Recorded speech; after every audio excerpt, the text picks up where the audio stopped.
to the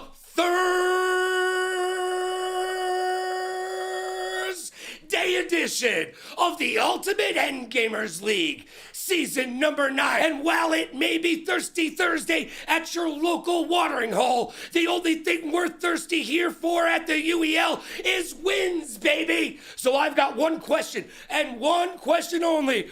Are you ready? Because it's time to break forth the rhythm and the rhyme. It's time to get down like a clown like Charlie Brown and turn your frown upside down. It's time for the UEL to shine. So let's get down to that UEL beatdown.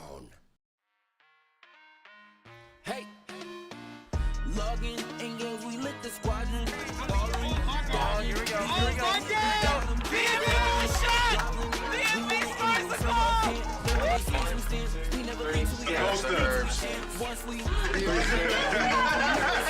There's so many games out this period that a lot of people never really experience, so they get stuck in their college view. But another person that's defined as a person that pushes past just beating the game and instead completes the game.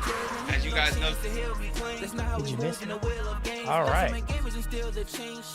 So they went ahead and did a timeout. I got lockdown on my team, man. What do you want me to do, bro? I need help. Mike needed Scotty. Carolina Reapers go back to back on the strength of Jekyll. Traded journeyman. Ourselves as like pros. I'd probably say 10K. Yo, boys, no rush. Ultimate Endgamers League, so tough. Go capture that trophy. You can't win enough. It's the UEL, UEL, UEL, UEL, UEL, UEL, UEL, UEL, UEL, UEL, UEL. This is the Ultimate Endgamers League. The Grand Rapids and out overseas. You don't got a clue, come and get up to speed.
At this team, y'all played them earlier in the season. I know y'all have been working as well and grinding. Is this gonna go the same way? Is the matchup even? Where do y'all stand? What have y'all been working on? I want to know what the Florida Shogun have. You want me to handle it, or you want to? You handle it. Honestly, man, from the first time we met them, they were a different team, and we prepared for that team. I don't know who that is out there. That's not the xGODS at all. So if you think I'm worried about the scrubs out there, I'm really not, man. You know what I'm saying? I'm gonna talk my trash all the way, man. Win or lose, dog, because they're not the same. They're not. If you come on now, come on inside the wheel, y'all know better. Y'all be talking spicy. Y'all need to talk about the real stuff. Oh, the realest team. The Florida Shogun are looking to come out here and to show off a little bit. I'm gonna let y'all get back to the floor, and I can't wait to see the gameplay. Appreciate y'all, and let them see the real Shogun. For sure. Appreciate it. If he loses this now, I don't even know. All right, calm down, TOG. You just lost to him. Calm down. Stay focused, bro. Stay focused. Going great on his trail. Right now, hunting down from the bandits. Oh, and there. And that one goes in there, taking this one away. It's 5-2. The first half is really starting to go their way. Yes, it is. Yes, this could be a runaway, like you said. Welcome back, everybody. I'm sitting here with Bubbles and Alchemist. What's up? What's up? How are you, boys? How are you? Now, listen, the first thing that I want to ask you guys is both of you have previously played for other teams, right? So coming into today, you know, a bit of a different roster. Do you think you're going to be able to maintain this awesome, incredible record that you guys have right now, sitting at 5-1? Do you think you're going to get another dub today? And how are you going to go about doing that with a relatively fresh roster? Well, I mean, I know we have some pretty big shoes to fill. Even though we're a new roster, we have been playing during our bye weeks. We had 2 full weeks to practice with each other. So even though we're a new team, I think we have the chemistry down, and I think we're going to be doing great this game. Okay. All right. Bubbles, anything to add?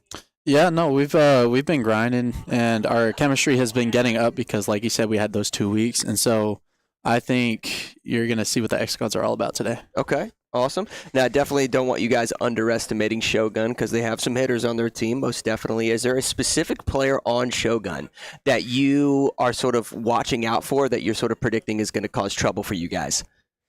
Honestly, probably Black Diamond, just because he hasn't played at all this season, so I have no idea how much he's been practicing or not. Right. And so, he's his main category is sports, and he can also play fighters, so that's the main thing. But honestly, the rest of the team, not really worried about him at all. Okay, wow. Okay, a little bit of confidence. I like that. I like that.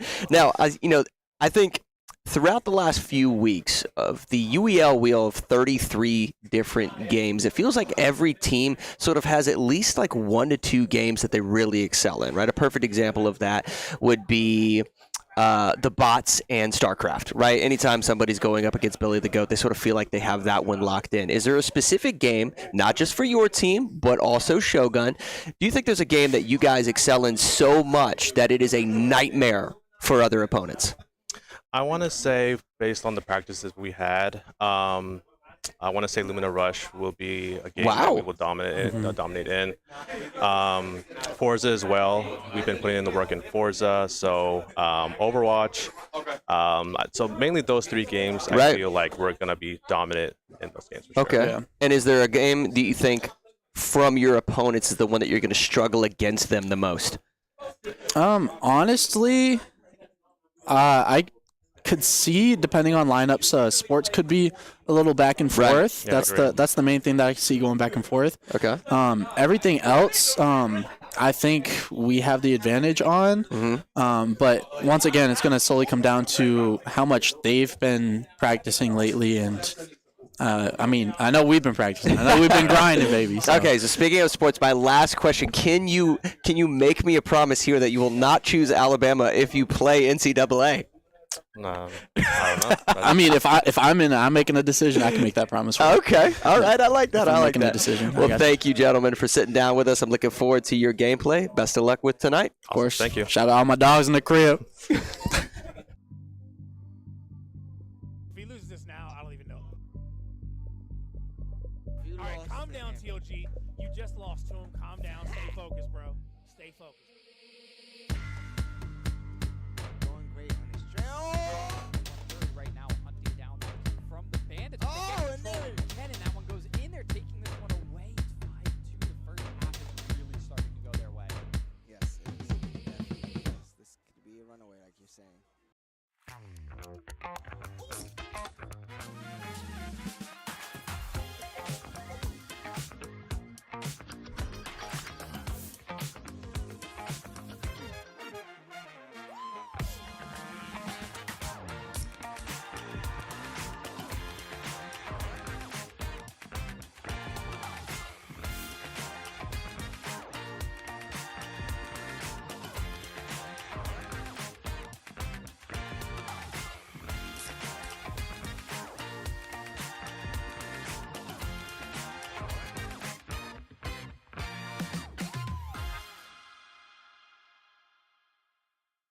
Did you know poor posture while gaming can cause serious neck and shoulder pain? Meet the Volare Pillow. This pillow is designed specifically for gamers. It gives your neck and shoulders the support they need, reduces strain, and helps you sit comfortably for hours. It's extra comfy and hey, you can even pick your style. It comes in rare, legendary, and epic levels. Match it with your setup by choosing from a variety of colors and designs.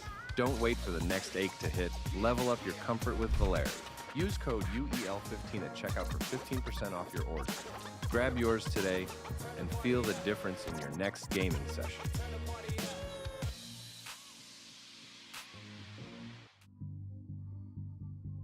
If he loses this now, I don't even know. All right, calm down, TOG. You just lost to him. Calm down. Stay focused, bro. Stay focused. Going great on his trail. Right now, hunting down from the bandits. Oh, and there. And that one goes in there, taking this one away. It's 5-2. The first half is really starting to go their way. Yes, it is. Definitely. Yes, this could be.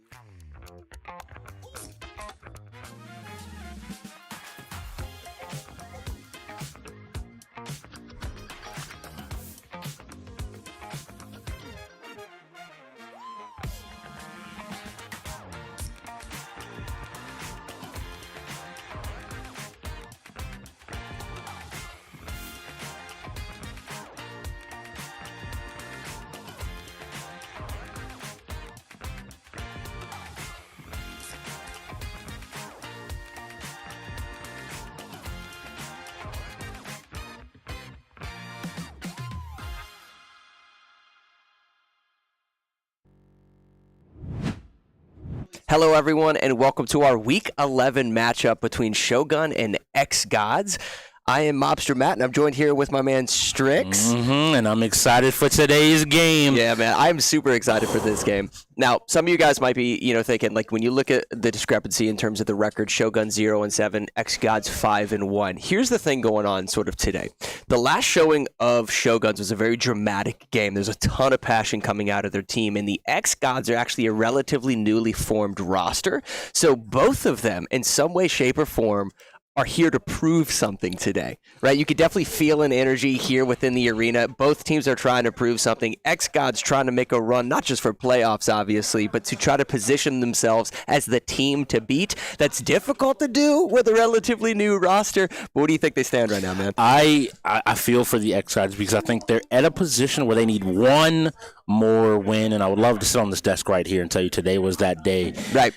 But something is telling me, and it might be the return of Black Diamond to the field, but something is telling me that I think today is the Shogun's day to take their first victory. Yeah. I think they just have a different mood. The last time we casted over their game, I can't necessarily say in good faith that I felt a positive vibe from them. They're having fun. They're sort of laughing, coming into this thing. They feel confident within our sports category of games. And listen, if you guys are new to the UEL, we play a library of games that is 33 different games spanning across 5 categories. We got sports, we got fighting games, we have racing games, we have strategy games, and we have shooters. To be the ultimate in-gamer, you have to be well-rounded at all of them. Shoguns sort of have not necessarily a category locked down, but they have a couple of categories that they excel so well in that they're fully capable of pulling off sort of this upset, if you will, just in terms of records. Now, the xGODS, very well-rounded, but depending on the destiny of the wheel, we could see them not just lose tonight's game, but go behind in terms of the score. So hold on to your seats. It's going to be pretty exciting. It'll be a really fun game because, again, you got to be ready for that quick transition. I know you hinted at it. Like, we've done it before where we're talking about Overwatch, Rainbow Six Siege, and maybe Halo. And all of a sudden it's like, hey, let's talk about CTR. Yeah, and into a fighting game. And we're just, your brain all of a sudden hits, wait, what is this wall that we're hitting? And I have to see these players are able to perform. But we're jumping into RPS now, powered by these teams. So let's see, RK versus Amethyst. Who's going to take it? Oh, and it looks like RK with the first win. Shogun catching a vibe early. I like to see it. I like to throw scissors. They're the Shogun. Right. They got them 2 blades on the back. They got to pull them out ready to go and take this early. So this means on this first wheel spin, they'll choose to be able to play this game, or maybe they want to save it for later. Maybe they think that, hey, maybe this might be one of those games we need to avoid, but it's Mortal Kombat 1. Please jump straight into MK, straight into the fatalities, straight into the brutalities, the animalities. Mortal Kombat's one of those interesting fighting games on the wheel, man. Like, not only is it visceral to watch, but to play that, you think you're doing really well, and then all of a sudden you lose 40-50% of your life bar, and you don't know how to react. Especially within Mortal Kombat 1. I think Ooh, man, NetherRealm Studios, they were a little bit more generous with this game just in terms of combo and damage output, as opposed to the others. I would say in previous iterations of Mortal Kombat, you'd have to use multiple meters and a crushing blow in order to get 45-50% damage. Not in this game. You can throw out a pretty generic combo with some of the sort of meta, easier characters to play within the game and cross out 55-60% health.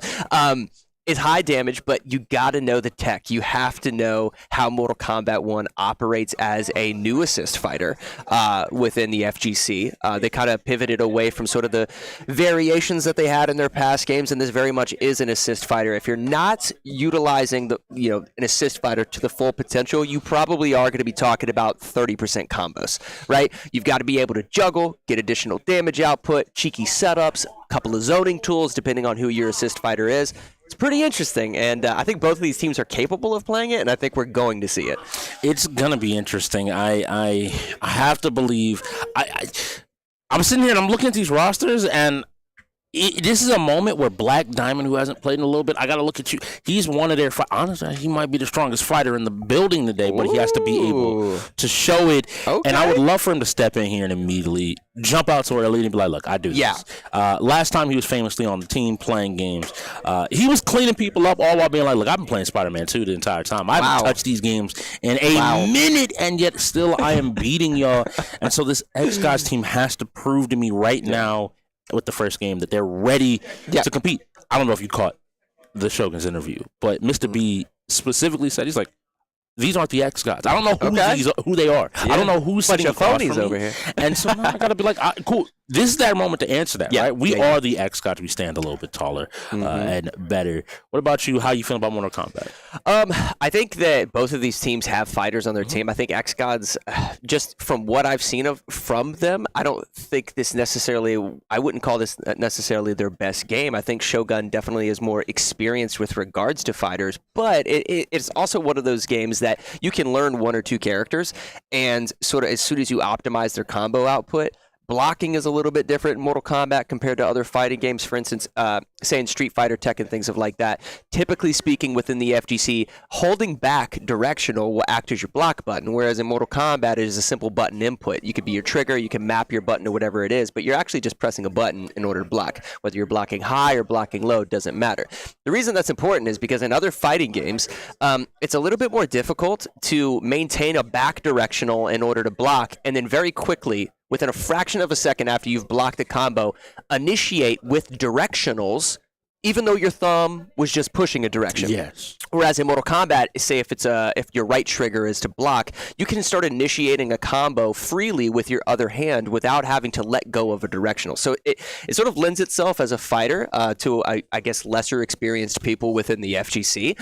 That's where xGODS may start to capitalize, because I would say this is a little bit easier of one. And I'm going to even highlight that neither one, I mentioned Black Diamond, he's not going in, but who is going in is Raven and Arbiter, that tier 5, that tier 2. Raven showed up in their last game, and I think it had you asking, why is he's sitting in that tier 5 spot? It looks like they kept him there again for this game. Yeah, he did. If he shows out today, listen, I want everybody at home, here we go, we're jumping right into it here. I want everybody at home to take note of Raven.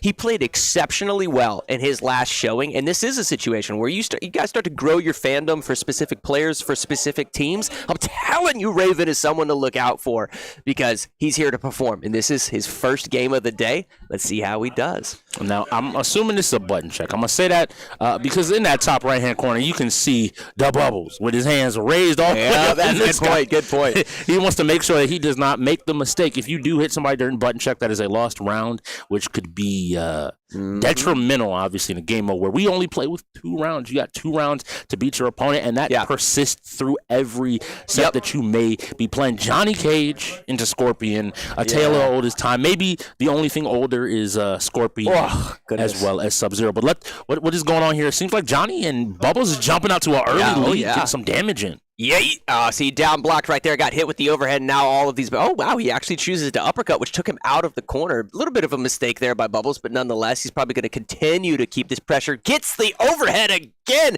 Looks like Arbiter needs to quit down blocking against this Johnny Cage. He has multiple overhead strikes at the end of his combo strings, doing very, very well. Was that did Arbiter somehow break the button check? Because he didn't even swing back right there. I need damage, and I need it to start right now. You got to be willing to fight back at a moment's notice. But he's back here in the corner taking a ton of damage, a ton of hits. Yeah, Bubbles needs to wake up. He needs to actually wake up physically, both physically and within the game needs to wake up. So he's starting to get a couple of stagger strings, and that's something that he could do. Scorpion's down chip is pretty straightforward and very I would say frame advantageous, if you will. He could potentially just get a down chip. It's not going to matter, though. He's getting bodied in the corner.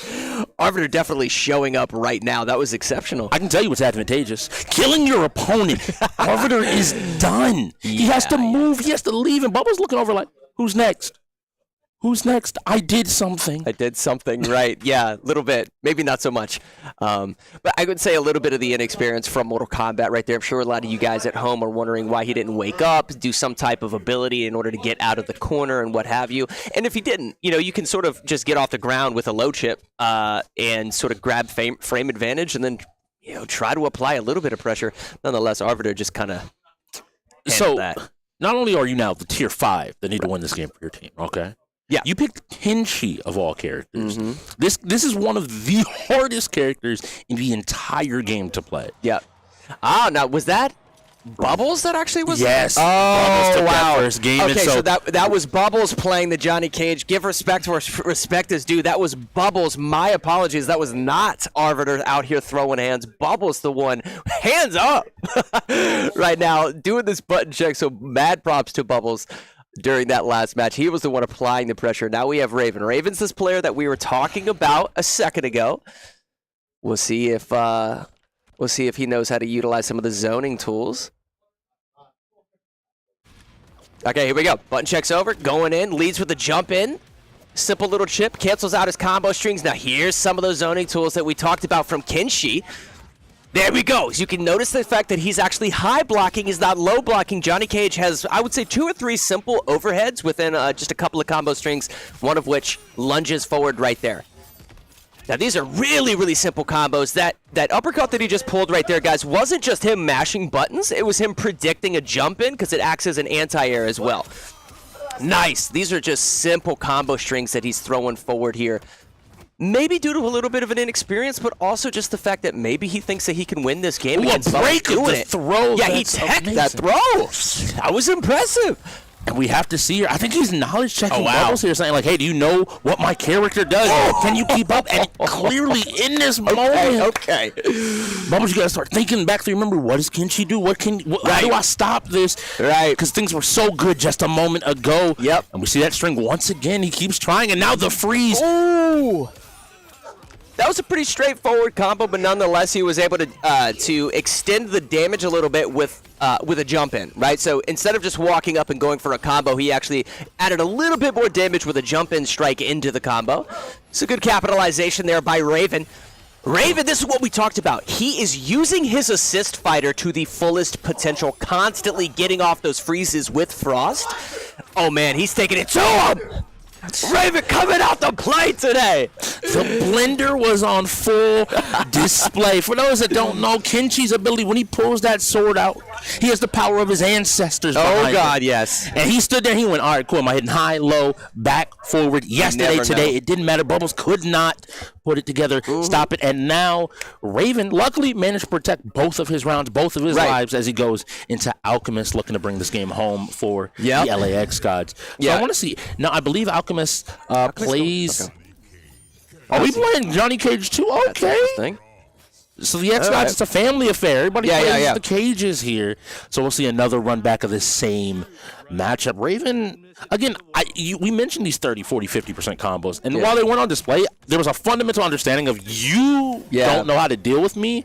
Yep. That I'm really liking out of Raven. Yeah, Johnny Cage has some simple inputs, but his higher damage combos do require fast inputs, so they can be, I would guess, regarded as a little bit more difficult than I would say Kenshi. Nonetheless, they need to start utilizing that if they're going to, get this win over Raven. Raven right now is sitting as a tier 5 player. We talked about that, sort of as today started. Something tells me he's here to change that. Oh, there's that overhead. We talked about that a second ago.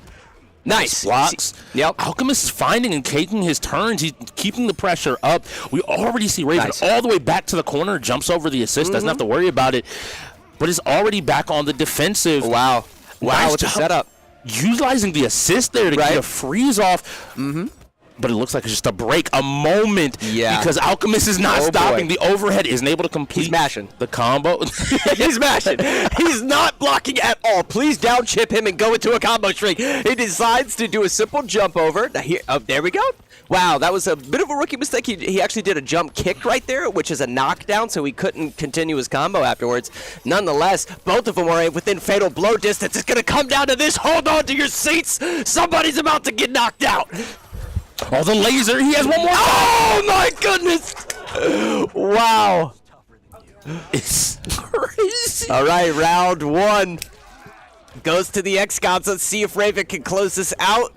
Getting this round right here, and then a second one afterwards. Both of these players, I think they're trying to get this early advantage, this early pressure, but the pressure's just been coming out of Alchemist, blocking the assist there, not getting frozen.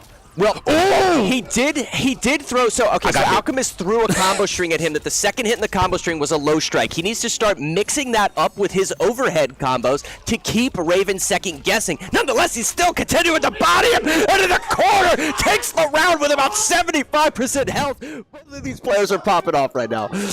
I'm gonna be honest. I got hit. The assist with Kano coming in, spinning in place.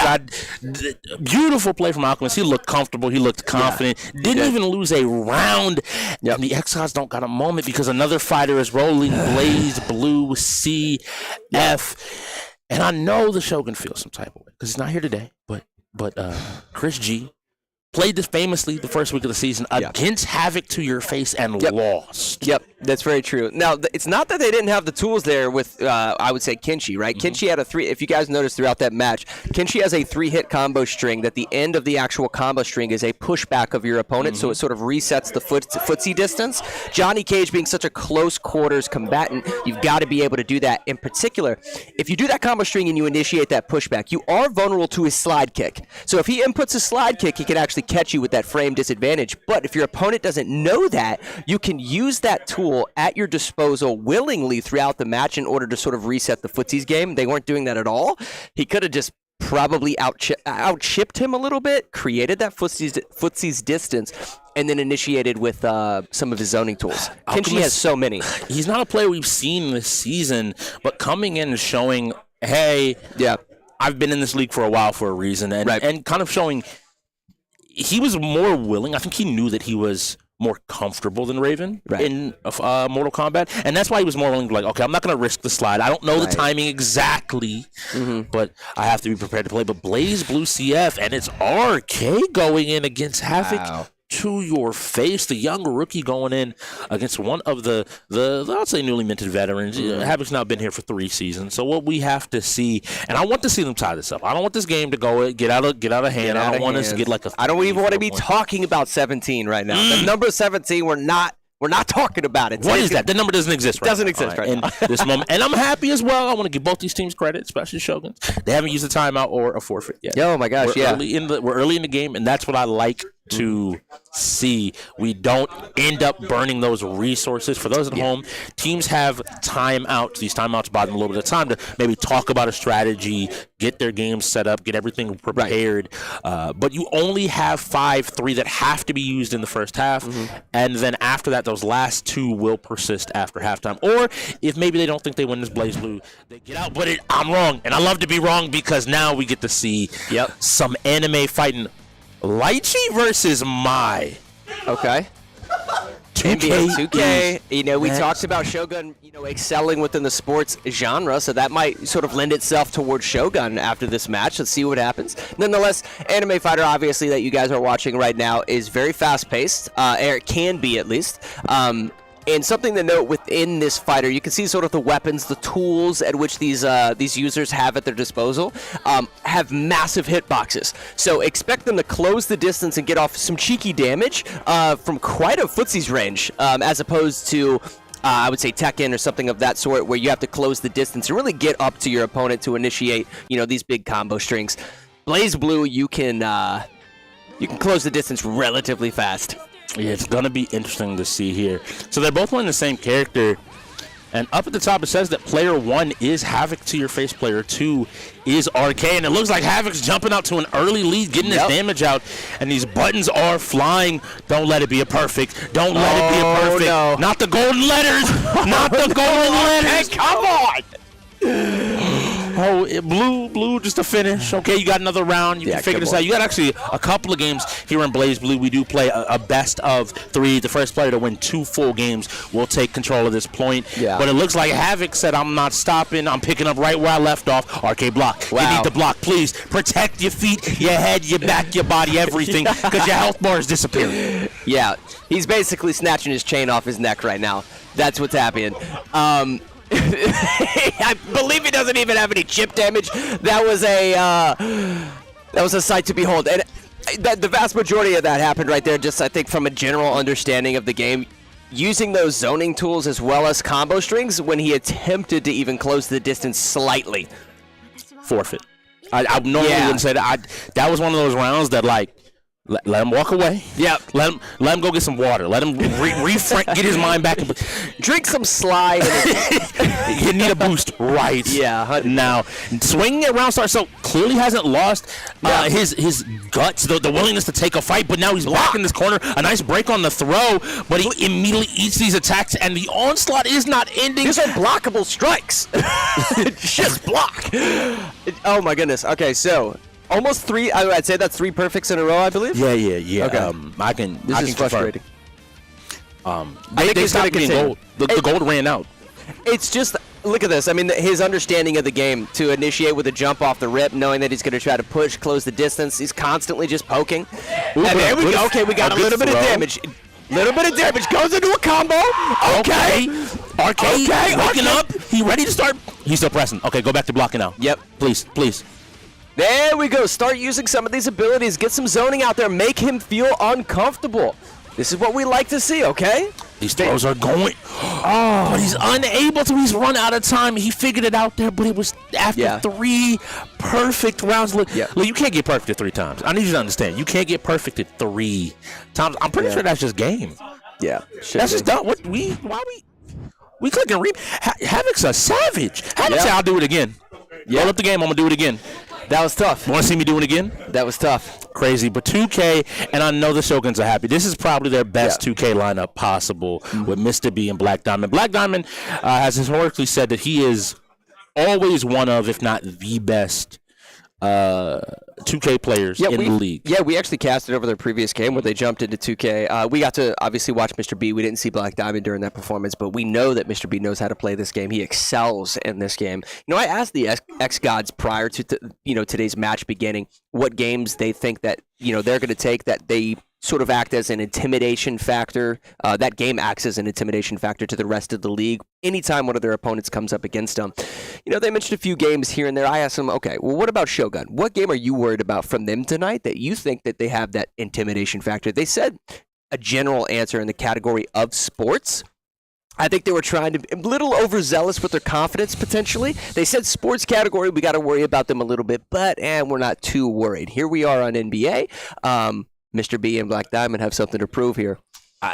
They have something to prove. They want to go off, and that's where I got to look at the man, the myth, the legend. Some call him the GOAT, Bo Seif himself.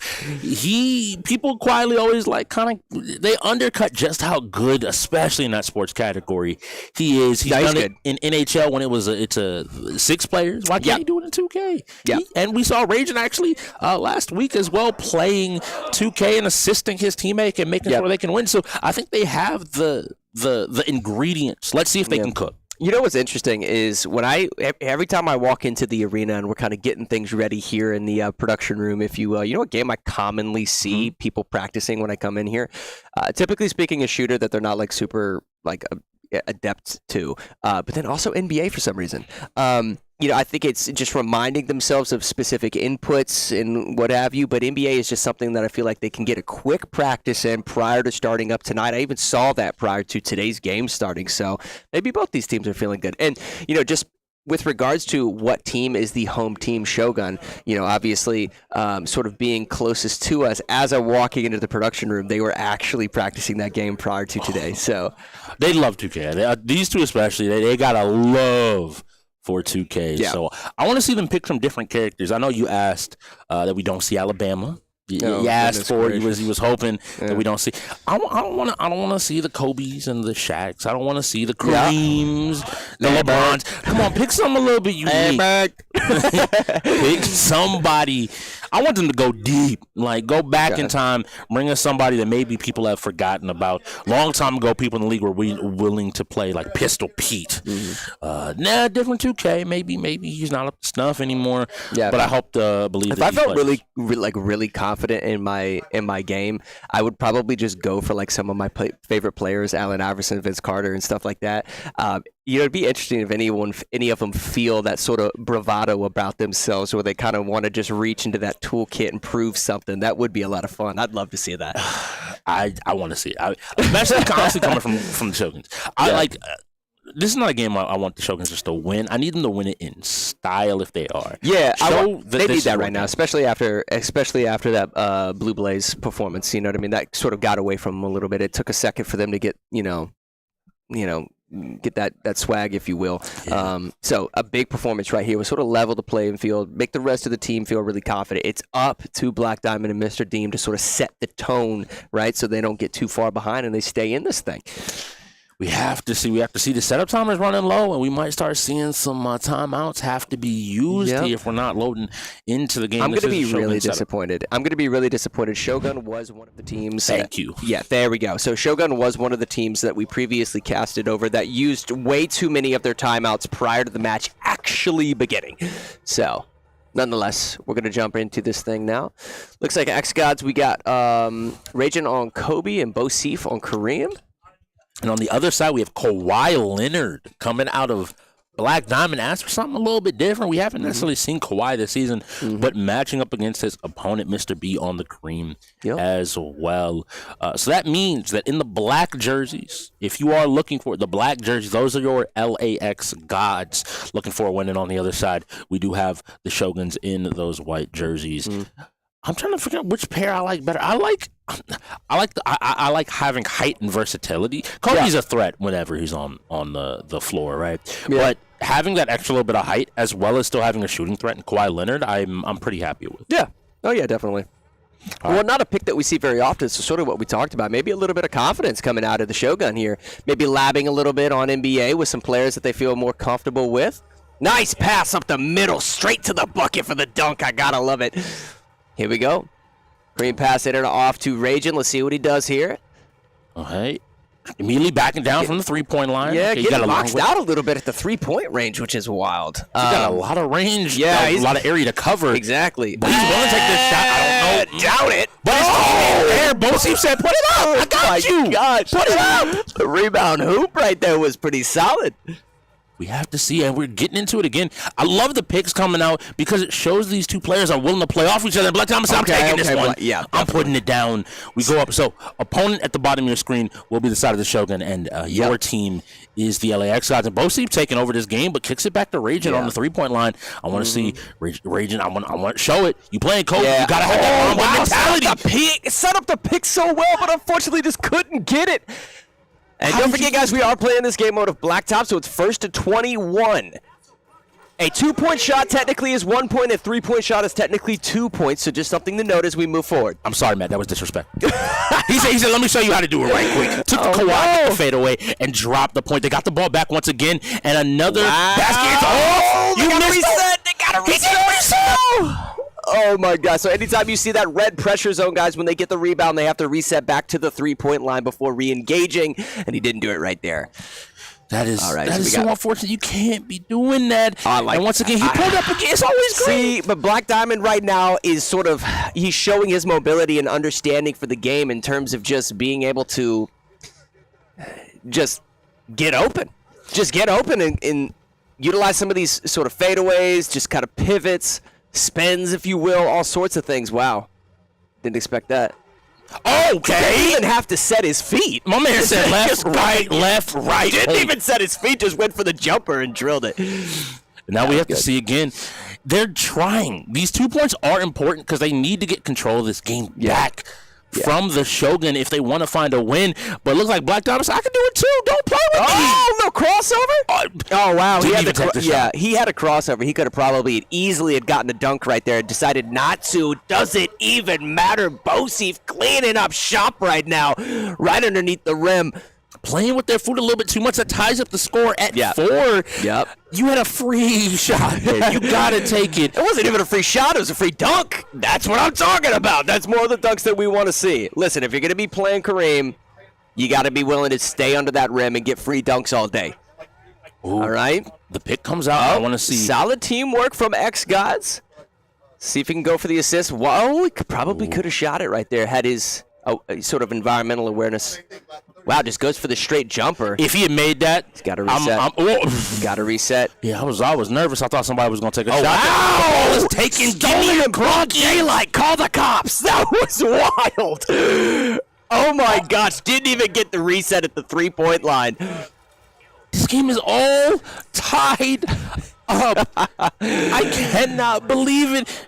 Oh, I thought Black Diamond was taking that. Yeah, no, he's playing really well, though. He's playing really well with his crossovers. Just takes it to the hoop without any pressure whatsoever.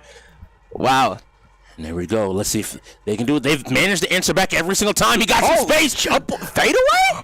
It wasn't good. Okay, you saw us a little bit too much. The ball's lost again. Okay, reset, though. That's what I like. Set up the pick. Start getting your crossovers. Manage your dribbling. Don't be too overzealous, but you got to be able to work with your teammate. He's got to set up this pick right now. There we go. Assist. There we go. Take it to the rim. Easy. I'm greedy. I wanted an alley. Right there. he had an entire lane to himself. I need you to go up and be willing to show off a little bit. I know y'all still up only by 2. The Rangers said makes that 9. The fade away. Make that 9-point line. And it wasn't even like he didn't have the pressure. I think he's just confident with his shot right there. Maybe that's why he had that Kobe pick. That may be what's going on right there. I'm letting you know. People were wondering why I'm Raging sitting in that tier 1, and I think he's kind of showing it here. They said this was one of those games they were worried about. They're keeping it close. They're playing neck and neck. Did you try to kill him? Yeah, 2 complete different play styles right now. Shogun are playing a little bit more single-handedly, much more of I wouldn't say as much teamwork. I would say going into it, sort of relying, if you will. A beautiful floater there. Okay, Black Diamond saying a little elegance. Yeah. If you never met Black Diamond, that would be the word, elegant. Well, but just watch this. The way the xGODS are playing with each other, going for assists, sort of setting up picks, going for rebounds, at least trying to. They seem to be playing well with each other. Whereas Shogun are more single-player relied. They're trying to take it away, but they managed to get the rebound, and it ended up being a foul, which lets them reset. And he's on fire now. Black Diamond's on fire now. He's looking to make a play. I mean, it's so much of Black Diamond. Just his capability of just managing the court right now is doing well. It's doing well, but they've got to be careful. They need to start playing more as a team. There we go. Sets up the pick. Utilizing the crossover. Goes for a simple jumper. Doesn't get it, though. Once again, that was about to be disrespectful. Anything you can do, I can do better. No. Ooh, they get it back. This is the assist. Okay, here we go. Nice job getting back on defense. What Black Diamond's looking for. I want to see them set up the pick. After the pick, dribble up for a simple layup or a dunk, and then toss it right back to Kareem for an assisted play. Right after the pick occurs, and that player that set up the actual pick is out of screen, dribble around the court and let that player set up right underneath the hoop. Unfortunately, they were slow on the play. Look at the they passes, had an opportunity. Though. He's going to do it. He's going to pull. I believe in it. Raging show. Oh, no. Step back. No. Oh, my gosh. Not in his face like that. So I was praising him just a second ago, but I need him to be hitting a few more shots right now to bring this game back. There can't be a lot of time left on the clock. Oh, no. We don't lose 2 games. Let's go. the calls from the floor, we don't lose 2K. Yeah. Why are you even playing? Wild.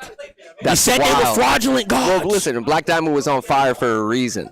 I would like to listen. There's always room for improvement. As well as he was playing, he could have played with his teammate a little bit more. The player that I was talking about, you saw a little bit of this going on with xGODS, not so much Shogun. As well as Black Diamond is at just sort of taking the ball to the rim, sort of utilizing that pick and what have you. There was a couple of instances where after the pick occurs, you hit a crossover, maybe you start dribbling towards the basket. The player that actually landed the pick can then go back and try to set up underneath the rim for a simple assist if he's getting boxed out. They weren't doing that. So it seemed like if the pick didn't happen, he would just miss your shot and hopefully get the ball back eventually. Just start optimizing your gameplay a little bit, and they could not just get a win over the xGODS. They can win 2K over anybody. Honestly, I'd be a little bit worried. If I was people playing the xGODS, I might worry a little bit about 2K. That was a pretty... They kept up with the Shogun pretty well. The Shogun ended up winning. And I don't know if you want to be a little bit...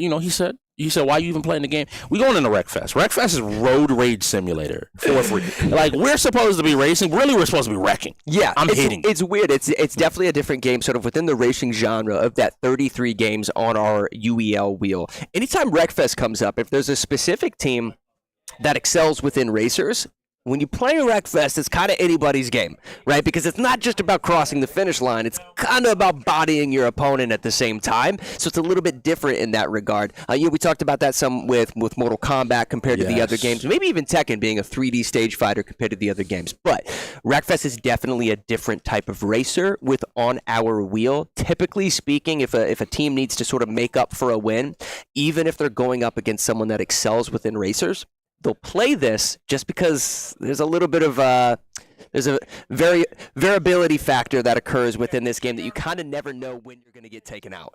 It really is. I call it the grid equalizer. You got it. No matter how confident you feel in every race, you could be like, "Oh, I got the best times," and checkmate, showdown. Yeah. Our strategy games have now started rolling, and you see them in the bottom camera there, Havoc to your face, the grayed out camera. That's going to be his specialty for today. But we look like we're going to be taking a look at Raven.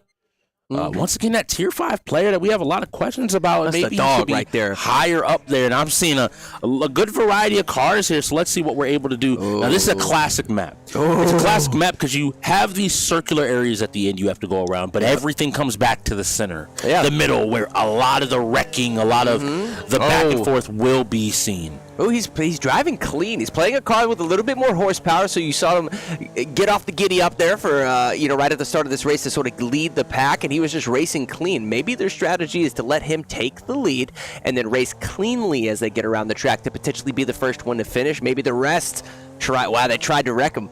They tried to specifically wreck him right there, and he's not going to let it happen. He's going to keep rolling. And he's doing a good job. Oh, no. The Shoguns have made the first mistake. Let's hope it's not fatal. They lost time out there, but right now they might make up for it by winning this. I'll say that. I'm so sorry. I'm so sorry. Oh, that's a big hit. And listen, that's one of those things that we talked about. Like, this is a racing game, guys, but at any given time, there's a little bit of separate strategy when it comes to Wreckfest. And it looks like maybe there's some mistakes on the buttons there. Arbiter having to change a few things, but now we get over. He's clad in darkness. Don't worry, that's not Batman. That's the Bubbles. Yeah, on your screen. Listen, with the custom trunk bed, but you think there was a sound system in there? He said, "Try me, let's get smashed." He's feeling it. He's feeling it, and he has moved. He is trying his best to chase down Raven. And in this car, you want to be getting into those collisions. You want to be dealing that damage wherever possible. You see him kind of playing towards the middle, maybe looking for an opportunity to see somebody to take out. I saw 2 Shogun's players there, flying down the track. Yeah, and he needs to. That's when I mentioned strategy earlier. For those of you watching, like I said, this isn't just a race. If you're sort of sitting towards the back of the pack, you may communicate with your team and create a strategy where you actually throw your car at your opponent's lead racer in order to take him out and give your team a better chance. That's why this sort of figure 8 sort of map, if you will, this track with a sort of a strip in the middle of it, that's why it's so dangerous.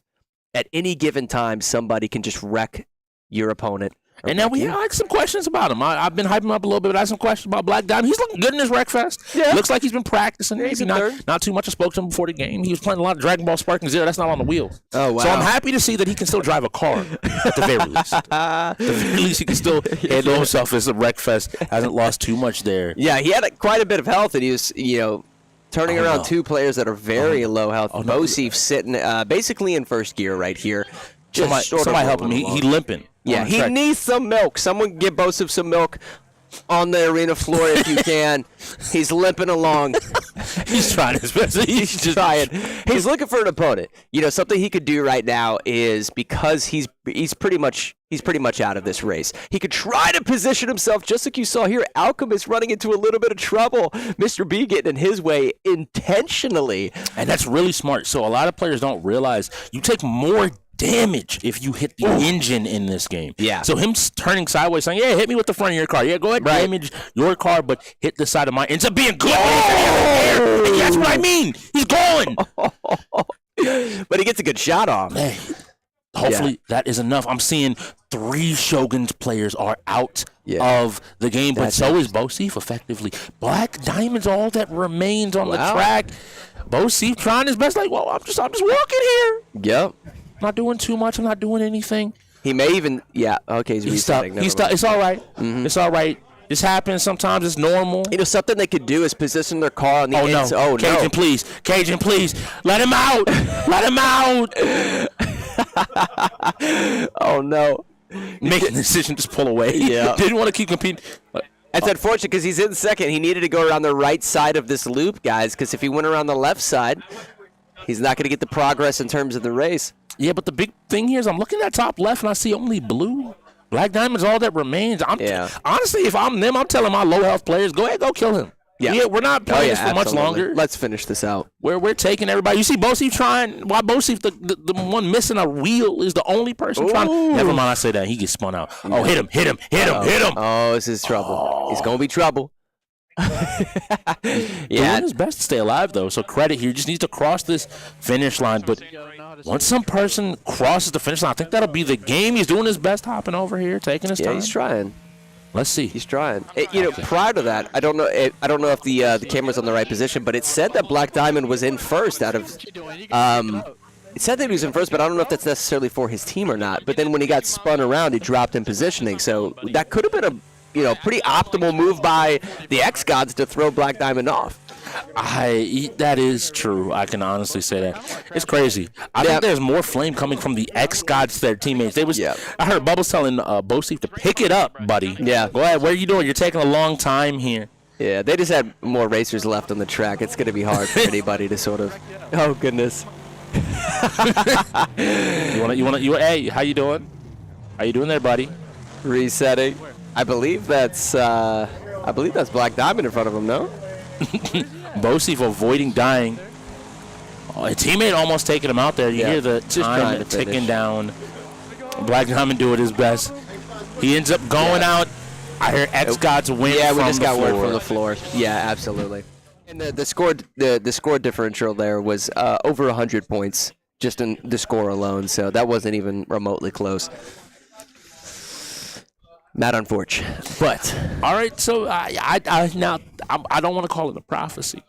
Yeah, because they've already changed the prophecy. RK said during the interview that even if they go 1-32, they're winning Die by the Blade. Now they've won 2K, so they're not going to go 1-32. Yeah. So let's hope it's not 2-31, because right now the LAX gods seem to be clicking on all cylinders. And a game like Checkmate Showdown is very different. It's not just about how well you play the checkmate part, chess, but can you throw hands in these fights? Yeah, so absolutely. in this game, players, instead of just normally playing, you have your pawns. They're normal pawns, like you see in any chess game. But on the other side, the king, the queen, the knights, the rooks, the bishops, when they run into tower pieces, I believe they're called, they get into a fighting game. Yep. Right? And it's an explosive that. Black Diamond was playing with no audio in his headphones for that previous match. Nah. He just doesn't play with them at all, is what we're hearing. Yeah. I don't like. I don't like that because that tells me you might be a person that imagine someone driving down the highway with no music, no radio, just silence. Yeah, but it's also a matter of communication as well. Like there may be mishaps in communication that occur, which may be why he was. Well, I mean, listen, he played NBA really well, but he was also hogging the ball. A lot of that game. Now he was on fire, and he also can't hear the game, so it may help him a little bit to be able to hear things while he's playing at a high level the way he is. Maybe a way for him to optimize his gameplay. But with regards to Checkmate Showdown, you were explaining a little bit how this game operates as players. Essentially, both teams are just playing a game of chess. So you're seeing the actual board in front of you, and then when a piece goes to get taken, if it is not a pawn, if it is a separate piece, like you said, the bishop, a knight, king, queen, and what have you, the player that's allocated to that specific piece will then go into a 2D stage fighter, and both of them will fight each other in a fighting game to potentially lose a piece for their team and or take a piece from your opponent. So Game Master actually gave them an extra 2 minutes on the floor, so we'll get that set up for you guys as soon as we can. But this is one of my favorite games that we have on the wheel. Had not heard of it prior to coming into today, and I just think it operates in a really unique manner, combining strategy with fighting. There's also a ton of really interesting mechanics that you guys are going to know throughout the gameplay that you're watching here, specifically when you watch a king fight. The king has abilities to throw pawns on the stage. Through that ability, when you see those pawns dropping on the stage, depending on how many pawns are actively still enabled on the board, will determine how many pawns actually drop within that 2D stage fight. It's really, really unique. It's funny because it adds that strategy element of if I want to kill the king, maybe it's better to get some of these pawns off the board so he's not as scary. I want to see the Shoguns take a fighting game. They've lost 2 already today, and I feel like they need to take something to have and to find their win here. And Checkmate Showdown would be good because Havoc's one of those strategy brains that you just kind of gotta be aware of. You can't just be like, this is not going to be a problem. This isn't just a fighting game. People that play chess really well can find their win, but it's better. Have you ever played a game with somebody and they were winning? What if we just throw hands? Right now, just straight up throw hands. Well, it's interesting because in Checkmate Showdown, it's not just all about if I move my piece to take out this pawn or this bishop or this rook or what have you. You don't just take the piece because it goes into that 2D stage fighter. You might actually find yourself in a position where maybe you get that first piece taken, but now you're in the defensive front of your opponent, and they're just going to attack you, and then you don't, you've got to defend yourself. So there's going to be a lot of times where they go to attack a king, they go to put a king into check or something along those lines, and instead of sort of playing your safe, now there's no pulling out from that. Right? And so you're going to be forced to fight. And so what I've noticed is teams are typically playing their 2 best players, I would say, on king and queen. The queen being the one that sort of has the most mobility, if you will. But you've also got to recognize that if your king gets attacked, you've got to defend as hard as possible because checkmate will happen, right? You lose that fight, the game is over. We've seen matches take 20 minutes. We've also seen matches take 2 minutes. It's a matter of just getting in front of the king, forcing that fight, if you will, and then being able to win it. So we have to see here. Everybody's sitting down. All right. We will see who's going. Okay. We will get you these updates on who is what piece shortly. But the first move has already come out. Okay. And everybody seems they're just developing their knights. They're playing for the middle part of the board. They want to have some control here. Yeah, and it looks like if the xGODS are orange, I was gonna say they're gonna have a bishop frontal attack here. And so they just put the king in check. Now they're gonna move up this pawn. If this okay, I thought they were gonna make a grave mistake there, and. Now just trying to force this bishop all the way out, forcing him to take step after step back and buy space. This to me shows the xGODS and Havoc's ability at chess. He's not just worried about always taking a win. Yes, on that purple side are the xGODS. It's about taking space. Yeah. It makes it a lot harder for... You've essentially isolated that bishop out of the game if you look until he takes out some of these other... pieces. So this knight could be in a position the king could actually go ahead and fight. Now, if they move here, they can't castle. They have to be very careful here. That's what's so interesting. This is what I just talked about. If he wants to, he could engage with the knight, but he also risks losing health. But if you have a player that really excels within this game, you could take that knight without necessarily losing that much health if you're an exceptional player and sort of run that risk. If not, now you've got to play the sort of dancing game that you see them doing. And I believe, yes, that is Shogun that are the orange team. Now, you talked about spacing. It seems like xGODS playing purple are probably, if I had to imagine, are the better chess players. But very often this game will come down to who the better fighting game player is. That's why this is within sort of our strategy category and not necessarily our fighting game. But what I mentioned, you talked about controlling spacing. Basically locking in that bishop from Shogun on the left side of the screen is basically space management, right? Yeah. They're controlling the actual board, and you love seeing that. And they also just threatened the king there by pushing the knight into their back line. So they seem to have the advantage, but at the end of the day, when we see some of these fights coming out, if Shogun is able to take those fights and still have a little bit of health left over, it just then comes down to the utility and the economy of your pieces on the board and not as much about strategy. They've got to play smart, but they also have to play strong when those fighting games actually erupt on the board. And so at home, RK is on his queen going up against Bo-Seef. Right. So he didn't have a whole lot of horsepower in Wreckfest, but here on this night, he'll be able to throw out a ton of projectiles and kind of annoy from a distance. Right. That's where he's going to be at his strongest. Right. So, which brings up another point, right? Like, why didn't they move their queen? Why leave the queen in such a vulnerable spot? Well, sometimes at Checkmate Showdown, you're not just having your piece taken. That's what I explained earlier. Sometimes you actually want to bait opponents into attacking you. Now, because the knight is the attacking piece, however, he does have an ultimate above his health bar. So just take note of that. You still have a little bit of advantage, right? And there's that ultimate you mentioned. So much damage coming out. That was the ultimate. Once again, is trying to get his run back, trying to get some damage in. Nice throw. We have to see what he's able to do. And now he's using these cross-ups, jumping to either side, making his opponent guess where he's going to land. Bo-Seef is just going to use. So the knight within this game, guys, has so many zoning tools. He needs to start using those more. Oh, and he knows the game.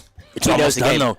Back up, throw the zoning. Back up, throw the zoning. Back up, throw the zoning. Get in. Keep going. Oh, initiates with the frame advantage. And catches. It just catches RK lacking right there. So unfortunately, like we just talked about, Shogun loses their queen. So xGODS sitting in position where not just they're controlling the board, they're a better chess player at this point, but now they're also winning these fights. Can Bo-Seef pull this off and not just take the queen, but also take this castle? Well, we have to see. Black Diamond is on the side of the Shogun in orange playing that rook. This is a grappler.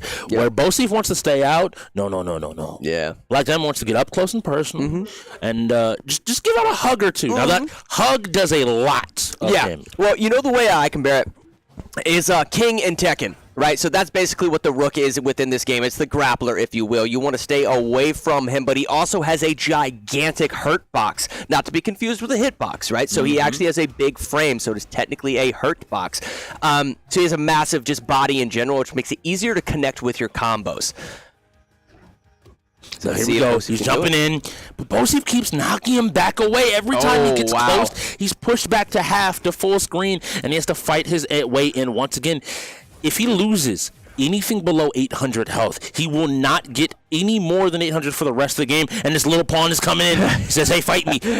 Oh, boy. And the nice throw. He doesn't get the kill, but can he find the opportunity? The armor keeps him alive. And now he sees one touch. Oh, that was great gameplay. Black Diamond, okay, some questions? Yep, I like that. And Black Diamond might actually be on the rook and not necessarily, say, the queen or the king. If he is excelling in those fighting games, he probably is on the rook because that's where he's the most comfortable. And the rook itself has so much utility in terms of going all the way up, all the way left, all the way right. So great vertical and horizontal movement in terms of just how chess operates. Can't move diagonally, but you can do a lot with complete vertical and horizontal movement.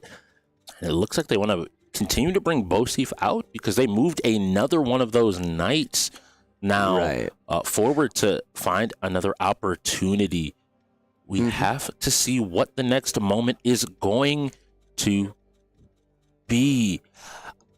I am wondering wondering here in a moment what they want to find where they want to play. Do they want to start to put some pressure on? They've been kind of playing on the back foot the entire time. The Shogun have. Well, what I would like to see them do, just in terms of like improving on their chess play right now, is they have their king sitting in their back line. They need to keep their rook next to the king in order to protect any type of like frontal attack. So they could probably, even if they wanted to, move their rook up a little bit into that first line of pawns to make sure that they want to collapse around their king. While also doing that, you need to utilize maybe even the rook on the left side of their board to start pushing into their offense, because like you said at sort of the top of this game, the xGODS are completely space management right now. They're controlling the board. Anytime you're playing off of your back foot in chess, it's just a matter of time before your pieces start disappearing. So whether they like it or not, there we go. Whether they like it or not, they have to start playing offensively. It's about finding an alley in which to do so. That was such an interesting move there, having baited out the capture. Yeah, this is what you got to do. Open 100%. The board, and now the orange knight, that's going to be Mr. B going up against the side of the queen. That is the bubbles. Yeah. So now we already saw him come out and be on full display. Yeah. In that Mortal Kombat, putting in some effort and some energy. I want to see Mr. B do the same thing. He's a formidable fighter in his own right. And now we get to see if he's as proficient as Bosif in playing that range game. We saw Bosif win this matchup not too long ago, and Mr. B needs to do the same thing. Yeah, well, this actually sets up Shogun to completely flip the momentum on this board, because if they take out xGODS queen being bubbles, they basically have a lane up the center of the board in which to push their rooks and what have you. So this is a huge matchup that's most definitely going to dictate the rest of this game. This comes down, make no mistake, guys, this comes down to Mr. B versus Bubbles right now. Whoever takes this is going to be able to maintain their space advantage on the board, apply pressure onto the king, collapse, and create a checkmate showdown, essentially. So let's see what happens. Oh, the burst comes out from Bubbles. That means if he gets hit into another combo, he'll just have to hold this. Yep. And Mr. B has steadily gotten a life lead. It's not the biggest, the flashiest, but he's making sure that he gets damage every single time he gets the opportunity. And this could be the difference. But Bubbles says, I'm not going down without a fight. A throw back into the corner. But he swaps sides again. I don't know if either player was ready for it. He swaps sides. He has his ultimate. Oh! It doesn't kill. It doesn't kill, but he's just chip away. He's one hit confirmed from causing this upset. Not only. Wow. Bubbles gets dropped. That's a queen down for the xGODS. And now, like I mentioned, look at the center of your board. They have a lane up the center to their king. They're going to try to... Ooh, they may be going for checkmate right here. Let's see what happens. This is the thing. They got a little overeager. They jumped in. They won that fight, but that left their king defenseless. No one standing in front of him. And this is important because it means Alchemist has his ultimate. Big damage comes out of those ultimate abilities. And any damage on the king ends up being beneficial because that's one less fight, one less hit that you might have to get to find a win. But it looks like Raven. Yeah, this is Raven. Has found his opportunity just to start playing the game. Oh, boy. Each and every single time, each and every single touch. Yep. Alchemist finding his hits. Yeah, and that sort of jump-in hammer slam is a tool that he's going to consistently use to close the distance. It's just a matter of creating a little bit of range with footsies. As he engaged right there, there's knockaways that occur, and then he's going to play footsies and then engage with sort of that jump-in. It does a lot of damage, and if they wrongly time or wrongly gauge the distance with their jump in, that 3-hit combo that you're seeing there from the King Piss takes out probably about 25% health every single hit. So you just got about 20% health every hit. A bad burst. Yeah, that means he has to hold this next. Wow. I want to see some more use. There it is. We talked about that hammer drop. He's just going to spam it, and the second that they try to counter it, he goes into his combo string. It was a smart play. It was a smart play. Wow, and there's a little bit of trash talk going on the arena floor right now. I think what happened is earlier on, the xGODS were able to create sort of some spacing, control the board, and then Shogun off their back foot created a countering situation where now they have almost complete control of this game. Obviously, they can still win, but now the entire middle lane of this board is completely vulnerable for the xGODS. Now what Shogun is going to do is start initiating with some of these pieces. Here comes the bishop. You're going to see the knight pretty much right behind that. One of their rooks has to stay in the back line to protect the king. But the other rook can definitely start going downfield and causing some damage. And we have to see, looks like the xGODS may be looking to castle, moving their king out of the middle part of that board. You mentioned it was now opened up. Yeah. I feel that that's a good option. You have to be careful because you don't want to trap yourself in a corner. Maybe instead saying, hey, we're not that worried. I think that Havoc on the king, he's saying, I can win these fights. I don't have to worry too much. And instead opting to continue to apply pressure to the side of the Shogun. Well, they're baiting out an attack right now from their knight because they're vulnerable to the knight. Whether or not he attacked, okay, they didn't. That was an interesting decision. They could have played the knight in the front line there. They could have actually gone knight versus knight. I don't know what the health advantage is, though, right? Because we'd have to see on that. I kind of want them to get Black Diamond into the game. I would like what I saw from his rook. Yeah. And they may be setting up Bosi for another fight just to take out as much as he can for each round going forward. Does he elect for taking out another pawn, making the king weaker, or taking another player off the board, and it's going to be Arbiter sitting down? They have the piece advantage, so right here is going to go for this attack. Even if he wins this, they basically are going to counter him with the rook, right? Because they have the rook on the left side. So because they have the piece advantage, they can allow for situations like this. It just comes down to their skill within the fighting game. If xGODS are better fighters within this game, they can actually make this comeback and create a whole wreck of a situation for Shogun. But if Shogun is able to slowly chip away at their health with this piece advantage, they're going to clutch it and end up winning. So let's see what happens here. We have to see. The ultimate comes out and ends up getting tagged from behind. That's so unfortunate. You hit into the armor and weren't able to find an advantage. Yep. But it looks like Bosi was picking up right where he left off with his last knight. He feels fully in control of this matchup. He's lost barely any health. He's been tickled, finally dropping below his first health bar. Oh my gosh. Look at his patience. It looks like Arbiter is applying the pressure. And he has to fight out at this point. A few more hits and he's going to be armor broken and not be able to block anymore. And Bosi said, that's fine. That's no problem. Yeah, Bosi is definitely playing incredibly patient. He knows the combo strings in this game. So what Alchemist needs to do is actually start canceling strings and going for mix-ups. He's got to put him in a blender because he needs to counter him and not play into his game. There we go. Go for 1 or 2 hits and then cancel your combo string and reinitiate. Boom! Exactly like that. That's what we're talking about. That's going to be big trouble for Bosi. Bosi has to use some of those zoning tools, but he gets caught lacking. Goes for the combo break. Let's see what happens. He engages, goes for maybe a double jab into a grab. Is going to finish this thing. Here we go. Instead, he elects to go for the full combo string, and it might make all the difference. 10 seconds. Oh! Gets caught with the jump in. That was my worry. As he got lower, Bosi was immediately able to turtle back up to play safe, to find those hits, and to make sure that his team can take home the victory. Incredibly smart play. Well, I was going to say, listen, Alchemist right there, or was it Alchemist? It was Bosi. Yeah, Bosi versus Arbiter, sorry, wrong name. Arbiter right there actually did his job. He actually chipped away so much health from Bosi that, you know, that knight sort of in their backline right now isn't as big of a threat because his health is relatively low. So that's something just to note. And I love this. I saw the move ahead of time. Havoc is running out of space with this king. He can continue to step, but he has to find a safe square. In fact, changing to the vertical. I like the switch of the view here. Maybe instead looking at the game state and finding an opportunity to get away if possible. Now, where can he step? Does he know what spot is the safe one to move in this moment? Or does he elect for a fight? Maybe he can't avoid it any longer and is making the decision, well, it's time for me to start playing. We have to remember there's a whole nother rook, there's a whole nother knight sitting on the board here for the side of the Shogun. They could continue to step out here and make another play. Well, what they could do, what Shogun could do is move their castle up a single position. And or they could initiate, they could probably just go after the knight, no, in their backline and force the king v knight. I don't know how much health is left on the king, though.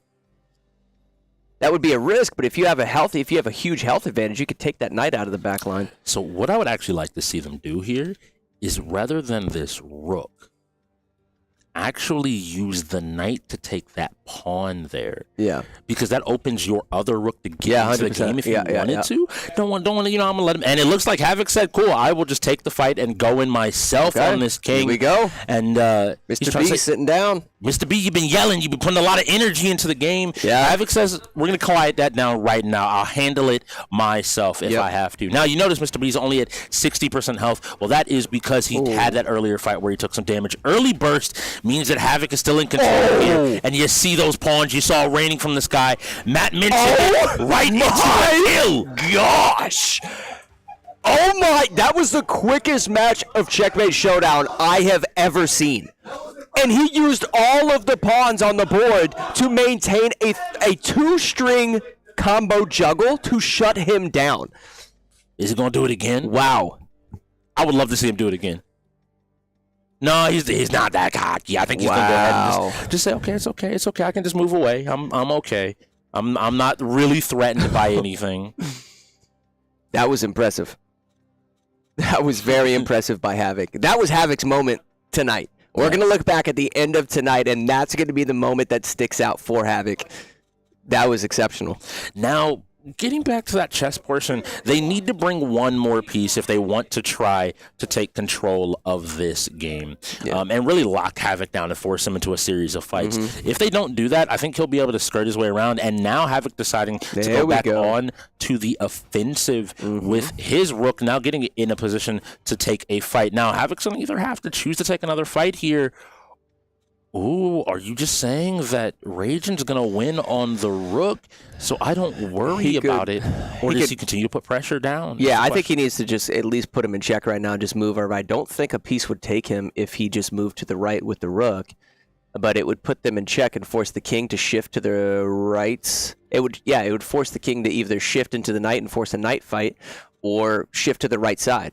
So either way, you're dictating the positioning at which your opponent is basically placing their king, which can play into your advantage if you have strategy.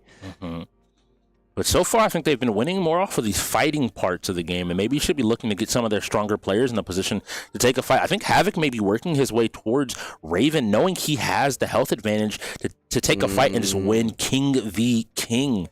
No, actually elects to go ahead and fight intended to do that. I don't think he intended to do that. I think that was wild. Because he could have moved diagonal and not been vulnerable. I believe. Maybe Arbiter just feels so confident right here. I think the big. I'm sorry, Havoc. Yeah, I think the big thing that I can notice about this game is that the confident players that are comfortable with the game are more than willing to jump in, and he jumps over the ultimate. Importantly.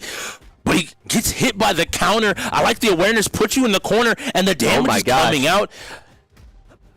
Now, Havoc has lost one of his health bars. He will not be able to go above 800, even if he finds the kill here.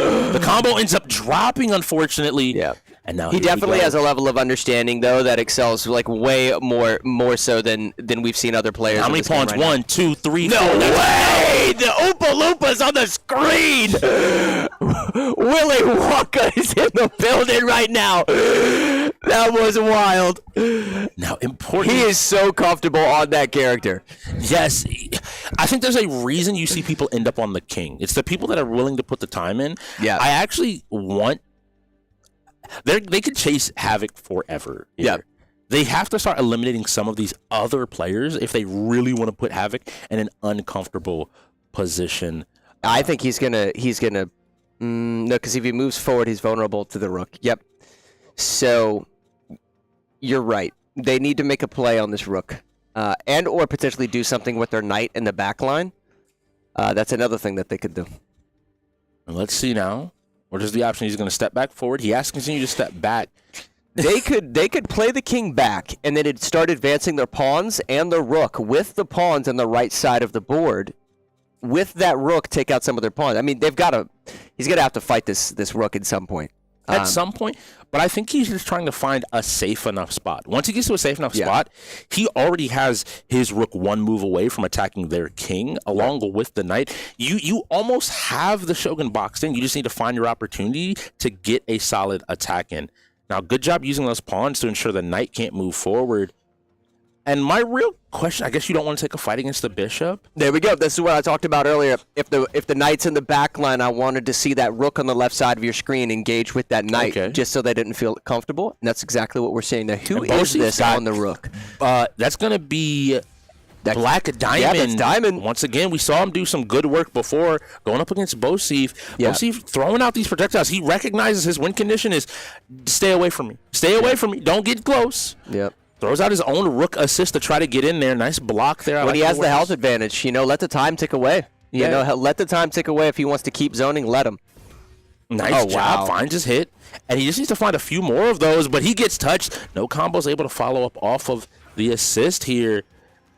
And now we have to see where players are able to play. Utilizing that armor again, every time finding moments just to chip away little by little. That's going to be... And forces the burst out. Otherwise, there was death coming out. If he can avoid getting hit here. Woo! The pushback on those hits are actually pretty solid.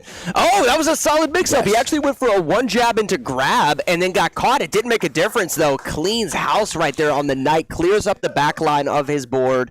Does his job protecting his king. Now, are they going to engage and force the one-on-one Rook v. Rook? Oh, please.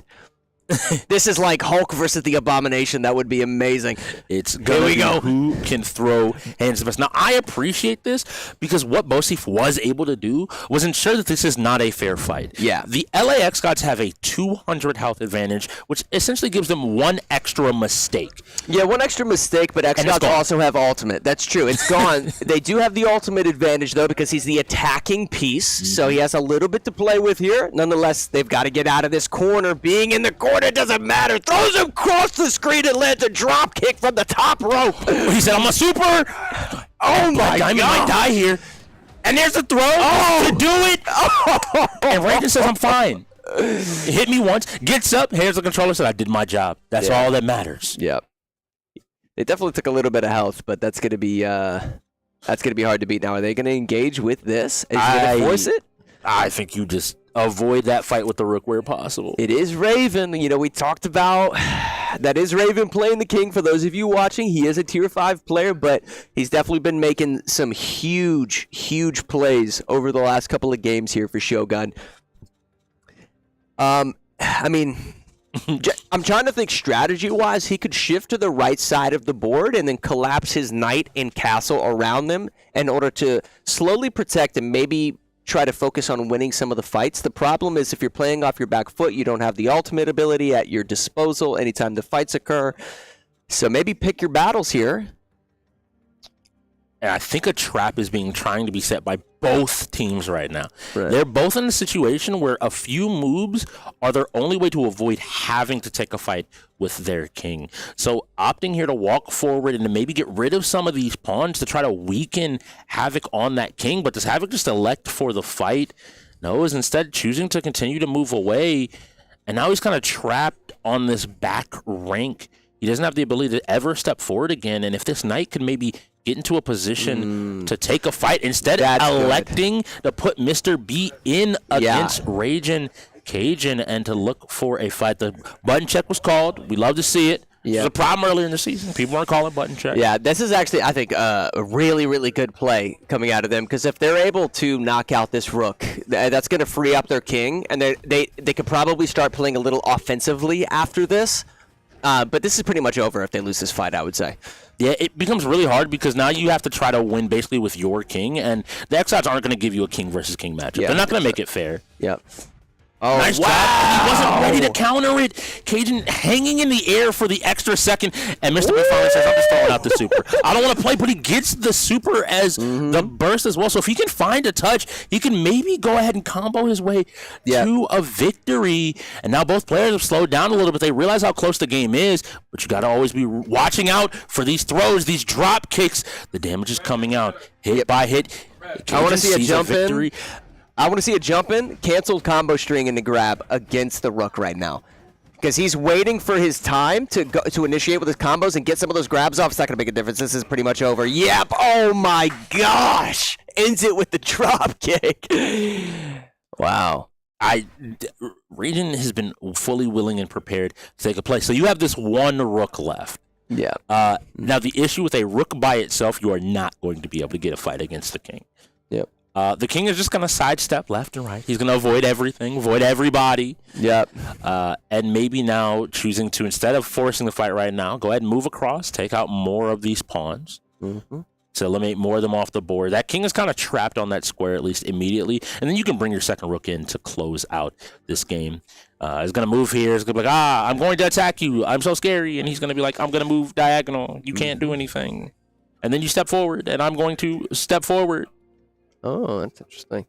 Yeah, he's just going to play with him. I don't think he's going to ever take this fight. No. And so unless you force him into a position where he can't move at all, you see he left himself a route to escape. Yeah. He's moving away. Yeah, and he's going to keep basically playing towards their rook. And as they get closer to that king fight, they're basically going to use their tools to either challenge their king or, go for something like this. Okay, so they sort of baited a play here. This is the moment that I'm looking at Black Diamond. You are the tier 1 today. You got to win here. 800 to 200 health. You got to find your winnings and make sure you keep it. We see that tried and true moment. He looks for the super. He doesn't end up connecting. That's true. Good job. And Raven has been getting a lot of effect out of these dashes into the drop kick. A little bit more damage. And he manages to jab him out. That was good awareness to realize he didn't have the health even with the armor to take those couple of blows. Black Diamond still in this game. He said, I'm going to find a chance for my team to win. Eliminating the rook is great. It puts his team in a great position. Now, they also just have two great players left on the board. Listen, they've got a Raven playing the king, and they've got Black Diamond. They're tier 1 on the rook. Right, so I mean, this is by no means over. They've still got to fight their way to victory, and you've got 2 lethal pieces on the board right now. All right, let's see. Ends up walking here, so they're trying to push him into a dangerous spot. And you have a couple of moves here that you can actually elect for. Chooses to play out onto the board, takes up some more space. Maybe looking to give Raven an opportunity against this bishop, but we saw he lost some health taking a fight. Right. And so I don't know if you necessarily want to do that. And now where are you going to go? He can't go there because he's in check from the pawn. He can't go there because he's in check from the pawn. And they've trapped him. The net was being set up. It was being prepared. A fight will have to be taken here. And the question is... There we go. That's actually what I wanted to say. I was going to say your tier 1 player needs to step it up right now and actually protect this king and try to, show up as a leader per se. This match started with a hit. Both sides are ready to keep playing. Utilizing the armor to dodge the opposing grab is an incredible awareness, but gets grabbed and is going to get thrown back into this corner. Okay, so not so much some drop kicks coming out. This is tier 1 versus tier 1. Super from Black Diamond. Raiden said, that's not enough. I'm going to throw you back into the corner again. I'm going to get some more damage. I'm going to keep fighting, and I'm going to find my win. You just rejoined the league. You play he whips the drop. He whips the drop, but my man was mashing buttons. Woke up immediately and re-engaged. That was a great play. That was a great play. Black Diamond showing up with that rook play right there to protect his king. That is a leader right there, sort of emerging, if you will, coming in clutch as a tier 1 player to protect the king. That was great. He stepped up and he said, when he literally said, I will do it myself. Now, this is important. The bishop specifically can only attack the dark squares. They only move on diagonals, which means as long as Raven stays on a blue square, that bishop can never get him for the rest of the game. This is insane. So this game has gone back and forth repeatedly. There's been times where I think all of us have sort of thought that one team was going to take it over the other. The cause for that is the fact that both of these teams really excel within just the fighting genre, and they're gradually depleting each other's health, and both having some clutch moments to where now we're in a situation where couple of pawns on the board, but it really comes down to 2 kings, a bishop, and a rook. So, hilariously here, I don't want him to take I want him to either deny one of those pawns by stepping forward or stepping to the left. I don't want him to go all the way down and approach the king. You don't want to give him an opportunity to equalize this up with a fight. You need to get some of these pawns off of the board. This is really scary because you have to take a fight against Havoc, and if Havoc wins... This is what you need to protect. You needed to protect, and he should just start his piece. Now, are you willing to trade? Oh, this is a cheeky play. Wow. It comes down to this. Trade. Black Diamond and Havoc. Yep, this is Black Diamond, though. They're tier 1 player with only about a third of his health. If he ends up clutching this, it would be one of the greatest moments we've seen in Checkmate Showdown. So hold on to your seats. This is wild. This is the king right now being played by Havoc. And if the king falls, the game is over. Here we go. Engaging, whiffs. Oh, playing very patient, Black Diamond. Trying to get a feel for him, get a feel for his rhythm. I like the block. I like the block there. He's showing that he realizes he doesn't need to rush. Wow. But the dash up and the grab into the mix. It's not enough to kill. It's not enough to kill, but it's a struggle. Oh, he lands the grab. Oh, counter! Breaks it. It's hammer time. Havoc coming in clutch. So now we have an issue.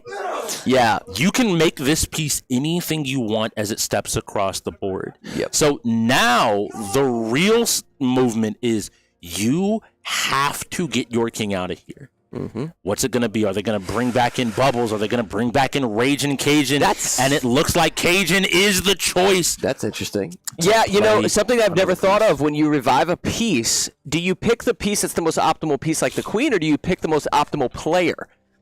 He just set himself up in the same net that he was in before. Yep, 100%. This is and he doesn't have a piece to get himself out of it this time. He'll have to take this fight. He should have just taken the fight so that he had the ultimate advantage. Now he's going to get attacked. Well, he can't attack this bishop with his king because but the rook the pawns behind it will take him immediately afterward. He should just he needs to get out of this corner. Yep. Gotcha. There isn't a safe space anymore other than walking away and putting himself back into the corner. I'm surprised though that xGODS didn't just engage with. They're probably trying to get checkmate and not even have to worry about a particular fight. That's what they're trying to do. Because otherwise, they could have attacked with the rook and then had the ultimate advantage: rook versus king.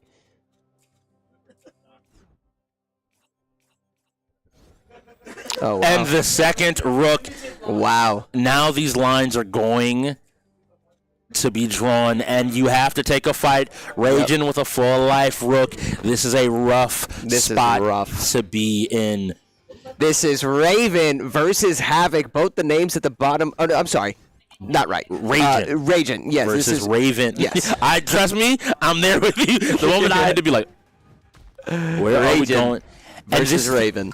So Raging is doing a great job of punishing people's tendency to want to press after blocking. Yeah. And you get too close. Too close. Baskin Robbins.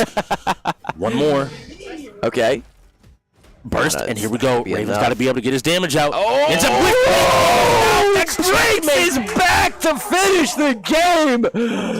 Wow. We see they were able to work together. They were able to find a win, and we have something interesting for you. We will have an interview coming from the floor from Doc himself. For those who don't know Doc, one of our hosts, we're going to see him and see who he's talking with. What's up, everybody? You know who it is. It's the Doc. Here live from the UEL here in the arena. The energy's high. Got a special guest coming on. Come right in. Yo. Is this thing on? Yeah, it's on. You know who it is. Go ahead. Who is it? Hey, man, it's Mr. B. You already know, man. The best one on the sticks anywhere he goes, man. Best one on the sticks. You heard it. You already know what it is. So I got to go back a couple games. Tell me what happened in that 2K game. Man, they can't guard me. Even if I'm big man or point guard, no matter who it is on the sticks next to me, they just can't hold me. They can't hold them. However, they did score some points, and it wasn't until the end that they took over and won the game. So you might want to check yourself on that. So tell me how the trash talking is going out here on the floor. Tell me how you're feeling. What's going to happen next in this next match with Lumina Rush? I'm feeling good, man. You know, I got confidence in my boys, man. They play this Lumina stuff, dog. So all that, man, they got it, man. Raven got it all figured out. Trash talk, that's me. I'm going to come in there. I'm going to get in their head. I'm going to talk cash. I'm going to do what I have to do to make sure my boys is rowdy and make sure they're ready to play. All right, cool, man. Well, you guys heard it here. Mr. B, he's not a joke. And if I heard it correctly, Shoguns don't lose in 2K. We do not. They do not lose in 2K. All right, man, I appreciate you stopping by. What's up, everybody? Send it back over to you, Strix Mob. Ooh, not a joke. That was Mr. B. Yes. We're getting ready to go into Lumina Rush. Here's what's interesting about the confidence he sort of displayed there. He was saying, my boys play Lumina Rush. They play Lumina Rush, but when I was interviewing xGODS prior to today's match, I asked them what game they feel the most confident in, and they said Lumina Rush. So this is a moment that, maybe a little too overconfident, you know. But you gotta have that energy sometimes. That's true. That's true. I feel like. Look, I'm gonna be real. Havoc is one of those top players. He's just one of those Lumina Rush top players. Yes. I have an idea of what map he might actually pick, and it's one of those maps. If you're not prepared for it, you're gonna find a little bit of frustration. But I would love to see the Shogun. This is the thing about the Shogun that I think a lot of people don't appreciate enough. They are an 0-7 team, right? They are an 0-7 team. But they have had some of the scrappiest matches the entire season, and they're not a team that's ever being put down. You're not going to convince them like, oh, I should be afraid. I should quiet down. I should be worried. No, they're like, no, we're going to keep yelling. We're going to keep being loud. We're going to keep being rowdy. I like that word, rowdy. Yeah, they're one of the most fun teams to watch, and that's one of the reasons why I was so excited going into today. I mean, they had probably one of the most dramatic sort of games within this season. With tons of drama and trash talking and what have you on the arena floor, if you will. So going into today, right, they 0-7, but at the exact same time, it's one of those situations where you know you're going to have fun just watching them. Yes, it's they always have that, and that's something I appreciate, especially out of Mr. B. You talk to him, he's a cool dude, chill, but he's always down for the understanding of sports. Like their strength in sports translates into the game because you have to have that. As someone that knows that compete in sports, you kind of have to play that mental game. You have to be willing to trash talk. You have to be willing to kind of get in your opponent's head sometimes. You got to be willing to challenge yourself. You can't just all the time be like, okay, well, this is just a game. And that's what makes this fun. Now we will see some college football, but first, Lumina Rush. Lumina Rush. I stole this from Mob. I'm not going to lie. A platforming speed running game. Yes. The way you described it, I was like, that's perfect. That covers exactly what players need to know. You got to be able to traverse these levels quickly, precisely, but it's a racer that is not like Wreckfest, not like Forza, not like Need for Speed because of that platforming aspect. Yeah, absolutely. There's all sorts of gadgets and abilities sort of within this game. There's firewalls that can destroy you if you end up hitting them. There is slingshot mechanics that you see on the left side of your screen. And so much more. There's all sorts of little things. Shout out to the developer of Lumina Rush 2, who has actually worked with the UEL to sort of create this versus mode that you're watching on your screen. Now, here's what you got to pay attention to. Both teams are racing to finish this level as quickly as possible. There is a time penalty if one of your players doesn't finish the level. So it comes down to the maps that you pick. Do you want them to be difficult because maybe somebody on your team can't finish them? Or do you want them to be easy so that everyone can finish them? It comes down to just practicing. And I can tell you that this was a knowledge check more than anything else. Because this level is very difficult to finish. You can see Havoc went ahead and finished. And this is what I mentioned. I saw him working on 318. Right. This is one of those trickier levels that just requires a little time. I think he's made the decision that it does not matter if about finishing if I'm the only one that finished level. My team can mess up. But look at that difference, almost 30 seconds of a difference of time. The winner is determined by average time. Giving your team a 30-second advantage is huge. I've never seen that strategy before. Typically speaking, you want to choose a map that the majority, if not all of your team can actually finish. I've never seen that where you know none of your team is going to finish the course. You know you're going to, so they're going to get more time penalty. It's something interesting because I've talked with Bubbles actually as well about that level, and he can normally finish that level. Yeah. The big issue is that level.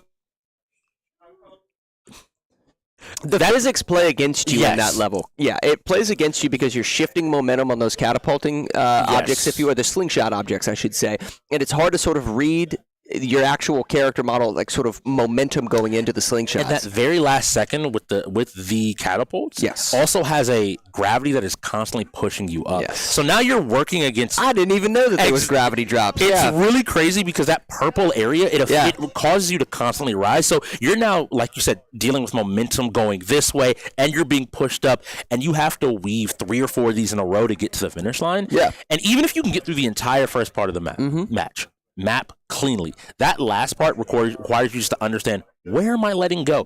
How low do I want to be? How high do I want to be? And it ends up being a knowledge check. Havoc was like, I finished this in 17 seconds. I'm comfortable. I'm happy. Very comfortable. We're in a great spot. Getting that big of a difference as well, because of the average time, it means that like 30 seconds means you have to completely destroy your opponent. So it looks like we're gonna have another run of this. and we got to see what the players are able to do. So they're landing here. They're moving up. Let's see what they're able to do. The start of it seems pretty simplistic. The start of it seems simplistic. It's just a matter of once you get to this particular point that Bubbles is in on the right side of your screen, gets 2-3 slingshots off, but then he gets caught in the firewall. You're right. So the purple that is sort of shifting around these slingshots are actually gravity wells for those of you watching. They're incredibly difficult to traverse. You sort of have to maintain the momentum of the actual character model while you float through them. Solid. I thought I reset it. That was Bubbles finishing, though. And Bubbles now 2 just of them have finished. finished the levels, Yeah. which ends up being huge. 2 of them being able to finish the level. Now, I'm looking at RK, and RK's figuring it out. I think he's just trying to make sure his momentum is good. You should be able to get to this next one. That's fine. There we go. Good job. And now he's on to this final section. Got to right up the wall here. And he doesn't have a whole lot of time, but he has plenty to move through here. Yeah. Unfortunately, with Bubbles finishing it, that makes it a 1:02 average differential. Yeah, it's going to be tough to overcome. That's going to be really, really tough to overcome, but that's also why they were so confident in this game. And that's really what it comes down to, man. There's so many strategies for these 33 different games on the wheel. xGODS basically just said, hey, we're going to pick a specific stage, and we're going to lab that specific stage as much as possible so that we don't necessarily have to learn or master all of the game, but if we get to choose this map, it's going to be a shutdown situation for our opponent. We have to see. Now we're going back to the early levels of 1-9. This has to be something that I believe is in the favor or selected by the side of the Shogun, something that's a little bit more straightforward. Not some of those later game mechanics you can see. It's just a lot of movement going forward. Nice job by Bubbles moving here. And we even see RK is doing a good job of maintaining his momentum and getting up a little bit higher here. The problem is, though, that they have such a time advantage when you're choosing simplistic levels. Both teams are going to do a decent job at finishing the particular stage. It's not going to make up for the difference. Is he still having problems? Oh no. And this is the scary part about playing some games. All of a sudden you realize that players are starting to get that trash talk thrown back at them. Oh yeah. Bubbles specifically asking like, hey, y'all done your required hours? Y'all been putting your time in like you're supposed to? Yep, they just said my boys play Lumina Rush. Maybe play more. That's sort of the situation that they've run into here. Bubbles super confident at the start of the night, basically saying we're going to take Lumina Rush, no problem. And listen, this is a game that everybody, including you guys watching at home, can download regardless, especially if you're using a SurfThing's computer at home. You can give this a download. The developer is an awesome individual who's worked with us to have this game on display for you guys. And like I said, we have so many different genres and games here at the league. You know, we're not just necessarily playing racers or fighters or shooters. For all the speedrunners out there, this game is for you. Awesome soundtrack, awesome controls, and just something that showcases, you know, reaction time, ability to adapt, and so much more that's required for speedrunning. Both of them finished right there, but Bubbles just feeling super, super confident. Now, we went further back on 1-1. Now, I'm going to tell you right now. If someone does not finish 1-1, I'm walking out on the floor myself. I'm going to have words. 1-1. This is the first level. This tells me you have not turned on the game. If you do not finish. Yeah, I'm going to put on a jersey. Everybody finished. Everybody went. All right, everybody finished. There we go. 45 seconds.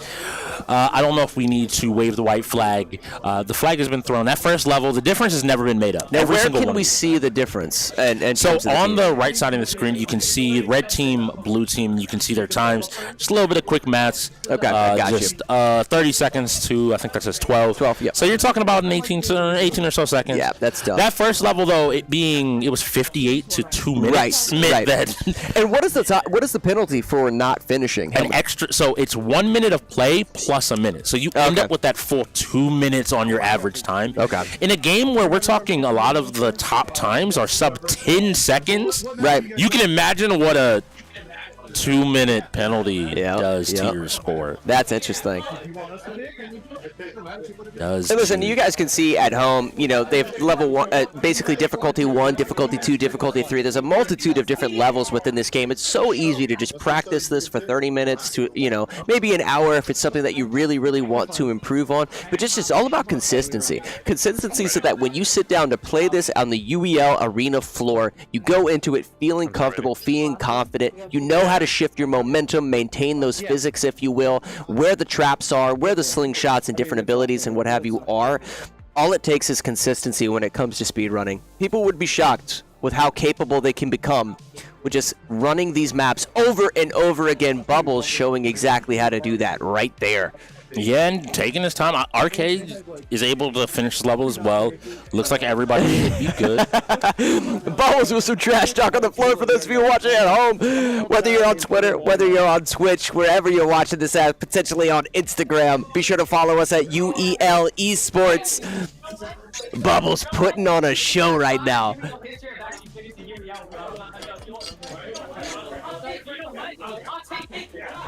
Okay. We got to animated. Arcade is a young player, very young player. So when the trash talk starts flowing, he got to get his blow in. Yeah, but you got to have a foot to stand on. And right now, he's a 1 to 5 foot. Yeah.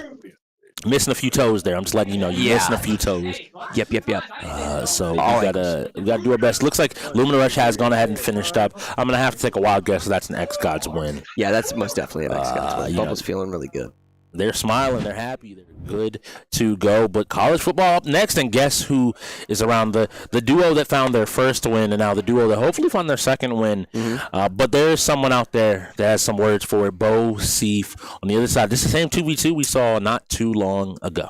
Yeah, well, I'm hoping that xGODS, or I should say Bubbles, stays true to his word. He said that they wouldn't be choosing Alabama. He made that promise here on the desk. So you guys better hold him accountable for that if they choose Alabama. If he was playing. If he was playing, no. He needs to convince his team. Say, I promised, Mobster Matt, that you would not choose this team. Yeah, Bosie, just pick Georgia instead. just be willing to. I would love that, but I can almost promise you on the other side, Mr. B and Black Diamond are going to be like, so best team in the game? Best team 100%. And I know you just don't want to see that Alabama versus Alabama versus If you watch the UEL, us playing college football, you might think the only football team in college football is Alabama with the occasional shades of Georgia and Ohio State. You might not believe that a single other team exists in the entire country. That's true.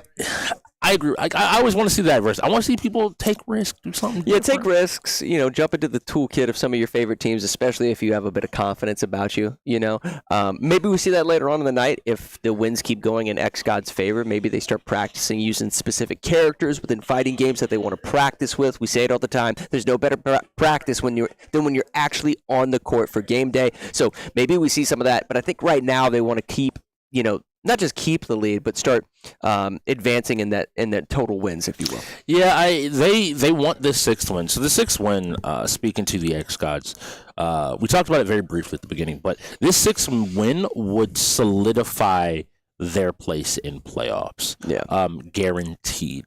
They need to take this win for them to guarantee their spot in playoffs, and I think, having spoken with them a little bit, this is the game they feel like they have the best chance of solidifying their that 100%. spot. So if they're able to kind of come in here and continue to play strong, continue to play well together, and to find their victory, I think they're in a good position. They might play a little more serious even, just to make sure, like, hey, okay, once we hit that wow!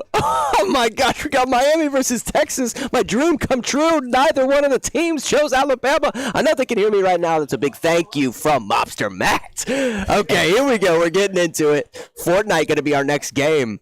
Oh, that's going to be a banger, but first we got to get through this. So the Miami Hurricane will be funnily enough, a Florida Shogun, and the LAX guys will be playing the. Are they Texans? No, Longhorns. Longhorns. Texas Longhorns. I had to think about it. We have the Texans. We have all these different teams. So these two teams, specialties-wise, what should players and the viewers at home be looking for? I think they're going to stick to shotgun formation pass plays, but Texas definitely has a solid run game. They're a meat and potatoes type of team where they can definitely run the ball down the field. But I think sort of the meta within college football is probably just going to be the shotgun formation passing that you're seeing right here. Now, Texas right now is running a 4-lineman front with a blitzing linebacker, but he took the wrong angle. I cannot believe he chose to pass that ball. He had wide open field right in front of him for him to just pick up probably about 6 or 7 yards, easy peasy right there. Versus an incredibly difficult throw. Like, you're hoping that you can catch it. If you have someone that knows how to play wide receiver, maybe they're already in position. Right, 100%. Wow. It's going to be a hard call. Runs into his own defender, but he might keep... Oh, my gosh. Shout out to EA Sports for having the physics this game does. Cannot believe he ended up pulling that off. Shifted to the wrong side of that defender, or I should say his pass blocker, if you will. But it ended up working out in his favor. They're doing a hurry-up offense with a quick draw off the left side. Had he broken that tackle, that would have been taken to the house. It was some great plays immediately, just the recognition and turning that first questionable play into what looks like to be a far more stable and solid offensive drive. Yeah. Now, they are running that 4-lineman front. They have to be careful not to be overzealous with the linebacker. Linebacker sitting in the center of the field, potentially going to go for a pick. All right, now, things are getting sort of vulnerable along the sideline, which is interesting because it seemed like they were in a cover 3 formation right there. We have to see here, as long as the progress continues to be there, it ends up being huge. We have to see who is going to be able to take that victory in the short term. A few plays. We are, again, everybody check at home. You were visited by a guest there. You got to figure out who and where. We have the invisible man, if you will. He's always there, always watching, and hopefully watching a Shogun victory here. Yep, absolutely. Now, they're running a 3 wide receiver set on the left side of your field, and I think what he's trying to do with that is dissect the defense by doing a triple slant. So if you do a 3 wide receiver set and all 3 receivers are on a slant across the field, it gives you the opportunity in real time to read what the defense is in. If they're in cover 2, you know when to pass it. If they're in cover 3, you know when to pass it. And if they're cover 4 prevent or something like that, I mean, obviously somebody's going to be open closer to the line of scrimmage. So I think they're doing that to just read the defense. Ooh, there's a lot of space. Wow, that's a lot of space. That's a lot of space. But a flag on the play. Let's see what the flag ends up being. Yeah, I was going to... Wow. Okay. Blocking in the back? Yeah. Illegal block in the back. Yeah. So they're going to move this back a little bit. I agree with you. I think that is generally a good strategy. But on 3rd and 14, you're going to be looking for a big gain, which I think tells your opponents to be like, let's just prevent the big gains and we'll deal with whatever short game they're able to get with those 3 slants. All right, here we go. All right. First down. Let's see what happens here. Like I said, Texas is a team that can run the ball. Literally just said it. And right now, it's 2nd and inches. They're probably going to continue that as the game moves forward because, again, this is 0-0, guys. We run, is it 2-minute quarters? Yes. We run 2-minute quarters, so by running the ball, you're going to drain the clock and sort of put the pressure on your opponent. But if you don't get any points, that's going to be crucial. Oh, wow, solid play right there.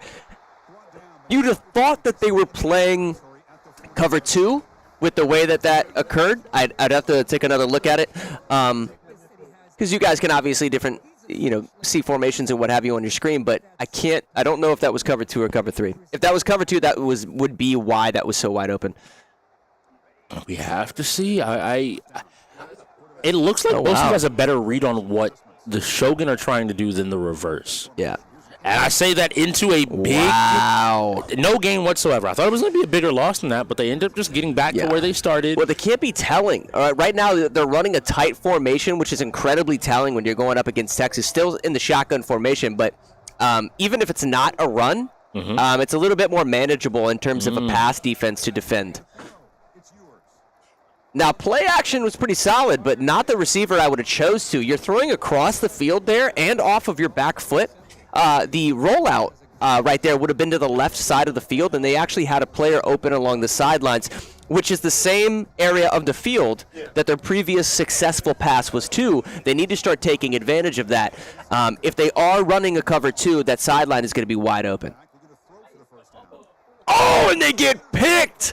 Miami going the other way, probably taking this to the house. And this was the problem. Bosa has had a few games of NCAA, and he's played exceptionally well.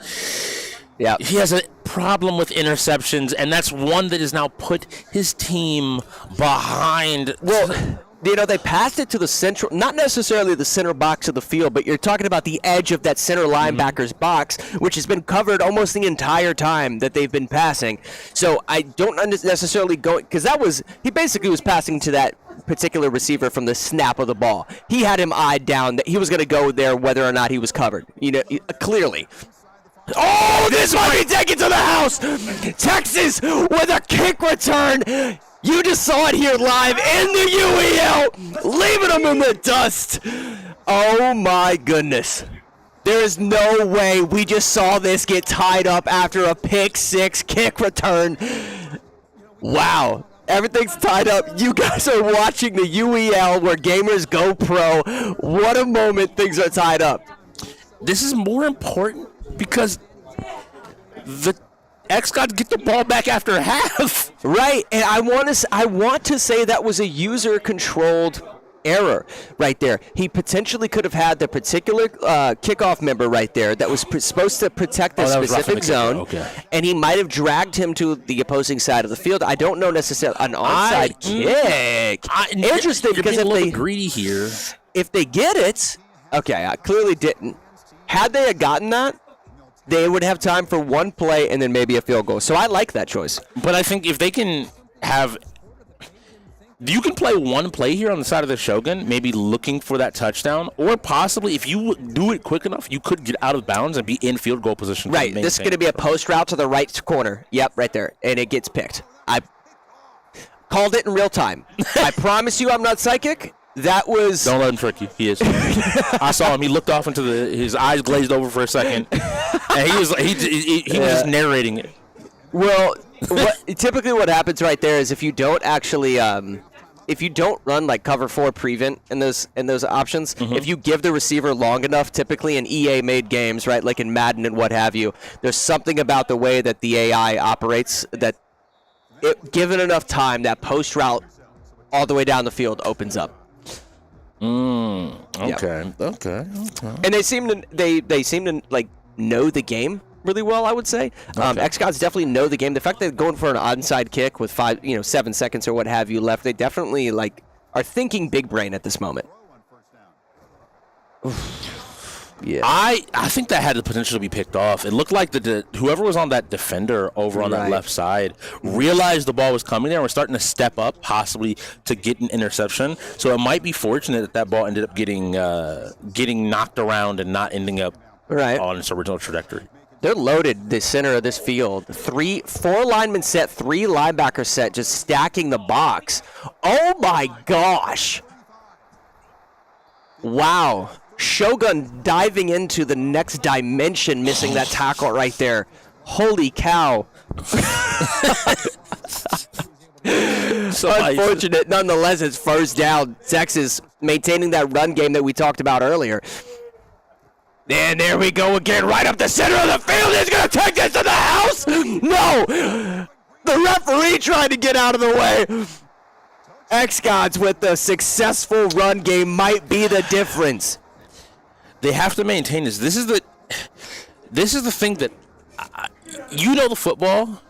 As a player of UEL, my worry is for the strategy. Yeah. You are giving them 3 minutes essentially to score and tie the ball. Yes, you found your opportunity to win. You could have delayed that a little bit longer, especially with the way that you've been making progress up the field. That's very true. It's kind of like you give your opportunity to the opponents to just find that miracle play, find that run back. Are they going to choose to let it go? They do choose to grab it and bring it out of the end zone. Oh, boy. No. I thought we were going to see a repeat. That was one broken tackle. I know, that was one broken tackle. To have 2 kick returns in a 2-minute quarter game at the UEL, that would have been wild. Absolute insanity. All right, so Shogun right here. Are they going to try to implement their own run game? Miami potentially could do that. It's just a matter of being able to read formations, read specific gaps, read what your opponents are doing. Specifically, right, if you're catching a user-controlled linebacker blitzing the edge, right, potentially running to the opposing side or running up the middle on that edge that he's blitzing, so it's going to be wide open in the middle. There's all sorts of things that you've got to be able to read and understand, but we'll see what happens here. Delay of game ends up moving them back, so some of that yardage gain is lost here. Right. initially. I wonder what's going on here. Well, we'll see what happens. It'd be interesting if they start running themselves, because you have to be careful not to play your opponent's game. You don't want to play into your opponent. Listen, if it's not broke, don't fix it. Your defense needs some help, but offensively, they haven't necessarily been bad. So for players that don't know, and people at home, it sounds like there's some hardware issues. One of the controllers seems to. This is why we've now seen 2 of these delay of game penalties. Well, if that were to occur, could at least the quarterback get control? So I think that's what happened. I think Black Diamond ended up losing his controller, ended up disconnecting, and they're now trying to make sure and check to see if they can get that controller back in the game and continue to work. Because it doesn't seem to be a fault of the players, right? It seems like everything was working correctly. They were able to check it. They were able to look at it and see that the controller did itself just turn off. Right. Well, and there's sometimes, Billy the Goat, where you misplace your controller here at the arena, and you're spending 5 minutes trying to find it. Nonetheless, I don't think that was the problem. Great sort of bubble pass out to the right side of the field. Now, that is something that, could be a vulnerability to the xGODS. We'll see. But you don't want to keep running it, because if your opponents are smart, they're going to try to counter that the next play. You basically have to counter the counter, reverse psychology, right?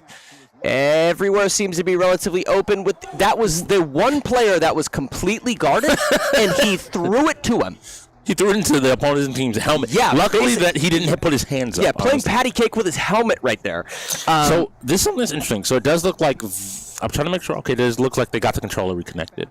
So we have to see where the players are able to go. They're playing man coverage. This is man coverage. One to beat. Oh my gosh, he's gone. Wow. That was a great juke to advance another 10 yards. I mean, I don't know how you could have protected that necessarily, but it's a great juke move to just get this ball into field goal range. The problem is, though, that they're behind by a touchdown. It's a little bit more difficult. They have to take this one to the house, and it looks like they maybe finally found their comfort zone and started to put together an offensive drive here. Well, we're seeing an audible on the defensive side of things. They were previously playing man coverage, and the problem is if you're user controlling the linebacker, your read in man coverage is the running back. So the running back going on those bubble passes, being wide open, is actually a user-controlled problem. I do think that the way that you can check if your opponent's in man coverage is to send a receiver in motion. If the corner is actually continuing to cover that receiver as he comes in motion, that means they're in man coverage. Okay. So, oh wow, but wide open, going for another screen, but he makes a tackle! Oh! Had he cut to the inside, he might have taken that to the house, but he cut to the right and then back to the inside. Nonetheless, that was very unfortunate. This 3rd and 7 might be the most important play of the game. Right. Well, and typically speaking, when you start to push into the red zone, a lot of defenses will shift into cover 2. What you could do is pass to the sideline just like that. He was in. This is college football. He only needed 1 foot in. It's 1st and 10. Let's see, what yard line are they on? The 10. Oh, my goodness. All right, this is a situation. Listen, he's either going to do cover 2. Cover 2 actually works here because the sidelines aren't as open. But I think if I had to guess, he's going to play man. Let's see. They are. Oh, no! Oh, no! Let's go into the house. The man cover. It seems like that was man coverage. I'm not sure. Nonetheless, they're basically showboating at this point. That is going to all but button things up here for college football. Black Diamond. I know you haven't played in a little bit, but you're supposed to be one of the sports goats. You're showing up like this. Wow, that is so unfortunate. That's so unfortunate. That's one of those situations where as you're starting to push into the red zone, just do something simple like send a receiver in motion just to check to see if they're in man coverage, because if not, one of 3 zones is probably going to be open. I was going to say run back. I wanted to run back. I wanted it so badly. We have to see Really good play from Bosey. He threw that one interception, which did lead to a touchdown. But overall, he's put on a great performance here in this college football. Definitely has improved since the early part of the season. Now, this is going over the middle of the field, and it was almost taken away again, but a huge gain into a timeout. I think they're playing for a little bit of pride here. Yeah, playing for a little bit of pride. I mean, technically they could get a bomb touchdown, get a little bit of time with an onside kick, but it's all but pretty much wrapped up here. All they have to do right now, 3 linemen in front, blitz a linebacker off of one of the edges, and you're putting too much pressure on the quarterback. Things would be over. We keep saying that, but every time I look up, they're advancing pretty well up the field. But like you said, 15 seconds isn't enough room, isn't enough time unless you immediately are scoring. Yeah, I mean, I'm trying to think about what I would play because they're trying to advance up the field. Probably do like a cover 3 or a cover 4. Nonetheless, if you're not doing that, just send your defensive backs into prevent. And when I say prevent, for those of you that are watching, it basically is a user-controlled sort of audible option when the players come up to the line. And when you make your defensive backs go into prevent, they basically step back a little bit. Their main goal when you do that is to stay in front of the receiver, or I should say behind the receiver, depending on how you want to look at it. Oh, that's going to be another pick for the xGODS. Will they take it to the house? Oh, no, he juked him out of the shoe. No way. Don't do it to him. This is illegal in 12 different states, what they're doing right now. Oh, my goodness. They take it to the house again. The xGODS completely shutting down Shogun right here at the end of college football. Yep. Oh, my goodness. We are going to another interview. We will hear from Doc on the floor after that explosive. UEL fam, finally, for the first time you've seen it, Bosif actually wins the game for the first time. I'm so proud of him. I know everybody's out there has been rooting for him. He's been practicing the game. He's trying to get back on top. And look what it is. Coming up next, got good old Fortnite. Hopefully he's going to show his thing. This is going to be a great match. Hopefully people aren't shooting each other. All right, Mom. Strix, back to you guys.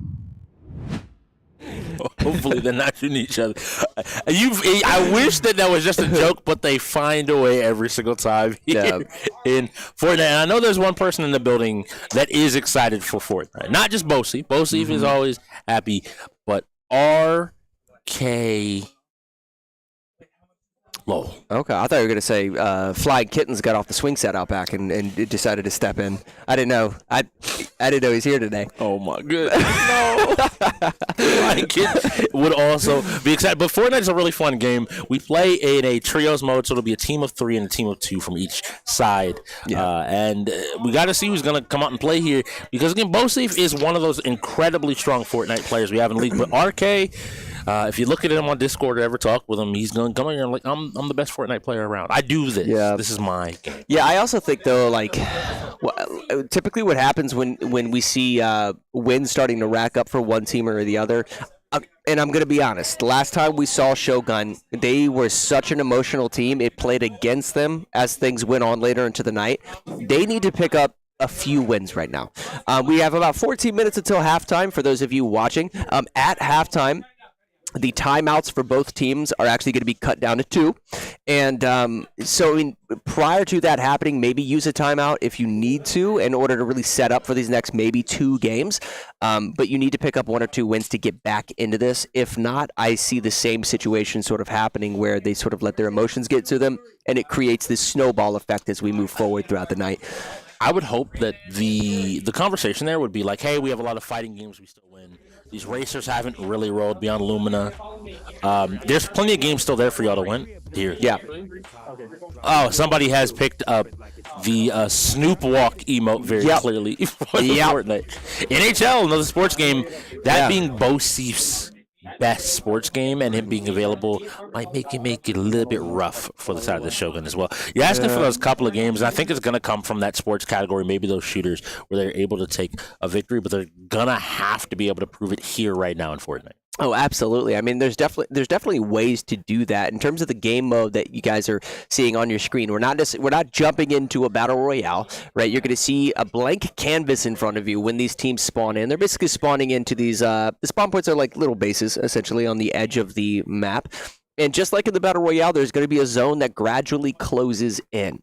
There's all sorts of different strategies with regards to perhaps rushing the middle of the map in order to start setting up your defense early, and or just trying to get little chip shot damage on your opponents as they slowly start to advance. But the biggest differentiating factor that I would say, when we watch Fortnite, clearly you have to be capable at building. This is a building mode, so being able to manage your materials, whether it be metal, brick, or wood, being able to manage those early game and then as you advance later is going to be super important. Landing your shots is going to be really important. The biggest thing that I want to see out of one of these teams is keeping elevation, keeping the high ground, right? You have to be capable of building, but keeping high ground is going to make a huge difference with just head glitching. You're going to be constantly able to shoot down onto your opponent as you advance towards the center of this stage. And if we don't see that, that's probably going to be what sort of eliminates one of these teams. Okay. This is what we see. I tried to tell you, RK plays some Fortnite. Oh, boy. He knows how to move. He knows where he wants to be, and he knows how to set up these different defensive walls and stairs and floors to make sure that he's always in a position where he is safe. Yeah, I clearly see with his editing ability here is his ability to just edit these walls, lay down platforms, that rotational movement, whether it be a mouse and keyboard or a joystick, to basically build a ramp, a floor, a ramp, and a wall in front of you in a matter of a fraction of a second. He clearly knows how to play Fortnite. Bosif right now lands his shot. This is the issue, is that Bosif is not just great at Fortnite. He is a veteran in this league. Yeah. And he might be trying to show the rookie, like, hey, I can keep up with you in Fortnite, but can you keep up with me in UEL in these moments? Each one of these lasers looking for another opportunity. And again, I want to see these two titans clash to see who's able to come out on top.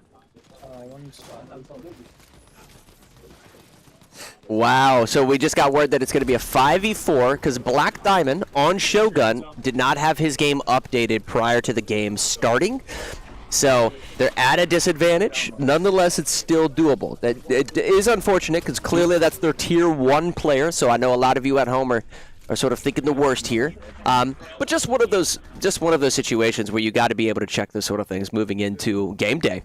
Yeah, and we see Raven here creeping forward, and you mentioned that the zone is coming in, forcing more and more people into the center, and these fights are going to have to start taking place. Neither side has lost a player just yet. Yeah, and they have to be able to communicate. Like you said, they spawn in 2 different groups, so they have to communicate to each other to see where each other are. They don't want to be putting damage on their teammates, and we see that actually pretty often here in the UEL, mistakenly thinking that an enemy, or your teammate is an enemy, I should say.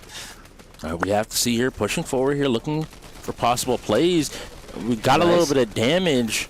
But they need to be advancing quicker. They need to advance quicker. They need to put materials on the stage, get high ground, and start shooting down at their opponents, as opposed to staying on the ground floor and letting them sort of have, the same elevation, same opportunity, and what have you. You basically want to steal that opportunity away from your opponent in this matchup of Fortnite. The circle's getting super close. We're about to see some action unfolding here. Hold on to your butts. This is RK that you're watching on your screen, getting a drop. Right here. Gradually, like I said, he's keeping elevation, that high ground. At any given point, he can shoot down at his opponent while maintaining a very, very small hurt box, because all that's showing is his head and upper torso. And I'm looking at these teams, and it's going to be huge here. He's clipping a player, but that laser, that means Bosif is still on the map. Bosif is still on the hunt, and he has to realize that RK is going to be this player on the high ground and has to find a way to get him down. Yeah, and he's going for sort of like a 2-piece loadout where he has a marksman rifle, but he is getting chipped. He's one shot away from getting dropped, and he does! I didn't know that was ours. Oh, okay. And we had that team fire. Doc was asking for it not to happen. Raven took down Arbiter, unfortunately. And I had, like 30 seconds prior, had just talked about these teams needing to communicate with one another. They need to be able to identify what specific cosmetic they're using, where they're at. Environmental awareness and just game sense is huge. Not just for potentially eliminating your opponent, but just realizing where your teammates are and who your teammates are. As this match continues to unfold, it gets a little chaotic as the circle closes in, though, no? Yes, it really does. So I can tell you, red is going to be the side of the xGODS. Yeah. Gold, yellow will be the side of the Shogun. And we have to see how that means purple is another one of the Shogun, and the green will be the side of the xGODS. This matters because they should know where their teammates are spawning in relation to themselves. Yeah. They should be a little bit less worried about where and what they have to maybe deal with. And I kind of want Arcade to maybe be able to take more of a fight. 2 players early on, and now we see War Machine here, a.k.a. Mr. B, looking to line some shots up and put some shots downrange and get some damage going in. Pings over to some of his opponents now, and looking at this gold team, Arcade's already pushed out, and it's really important because it sounds like Arcade wants his team to have center control long before the circle forces them inside. Mm-hmm. And Mr. B clearly wants to move towards the center of the circle right now, and as he advances here, something I would assume he's going to do is swap over his materials to start building more durable material so that you can essentially build a tower like which you see right here from Arcade. Arcade clearly using brick material. It's a little bit more durable, and he's using that to his advantage by clearly getting high ground. Oh, landing some shots at range. Not so much the 2-piece that we previously saw him on with the marksman rifle, using some burst fire, if you will. And this is going to be important because now he's in a situation where once again he's up here by himself. He's got to find an opportunity to heal, smoking, grenading his way out, and trying to move into a position to maybe find some help from his teammates and to heal up. He's going ahead and managing to get some shields back. He's got to go ahead and get these down because he needs to get back into a fight and help his team because people are dying. He finds a kill. Yuck. His game sense, Arcade's game sense on Fortnite is exceptional. Just edits the wall out, gets a window peek headshot on a player, re-editing all of these walls, jumping in between, keeping things locked down. He's pretty much full health, and he's just picking his prey. And he's doing all of it from ground level. Now, he's got to be careful. Bosif clearly has high ground here. We have a 3v3 left over. Make that a 2v3. They're holding this high ground on this red, but he takes a huge hit. His shields are gone. He has to find a moment to heal and to keep himself safe. You mentioned him. You mentioned that Bosif right now is in a power position. Holding this high ground is going to be key, I think, for them taking this game. Yeah, holding the high ground, but then also not, like, just don't be... passive. Don't be passive. Continue to get your shots out. Force them to use their mats. Force them to have to heal. Throw up walls. You basically waste all of their material. Exactly what he's doing right here. You got to keep pressure on him. It's a 1v3. The rookie has an opportunity to put down greatness. Bosif giving up high ground now to go ahead and get a revive. It's going to be stuck in the storm here for just a small amount of time. Stuck in the storm. He's trying. Okay, so he definitely understands. And they know where RK is. If all 3 of them push her, they might be able to take a win. We see Havoc to your face, stepping forward, looking for an opportunity to get a kill on him, but they have to find him. I want to make sure they don't take isolated fights. If they take an isolated fight, they could set themselves up. I love all 3 of them. They see him. They see him and they collapsed all around him.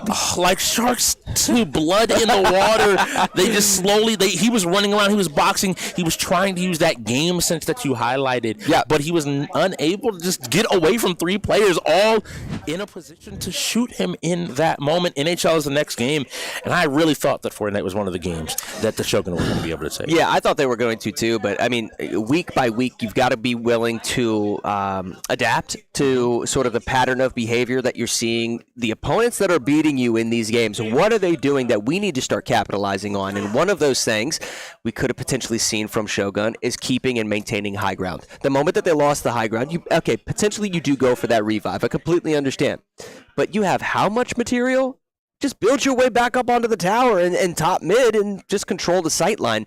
I feel like they failed to sort of do that, and that resulted in just a difficult sort of late game there. I also want the Shogun, when they look back at that game, I want the conversation with specifically RK to happen and find out how you can best support him. He has the game sense, he has the skill.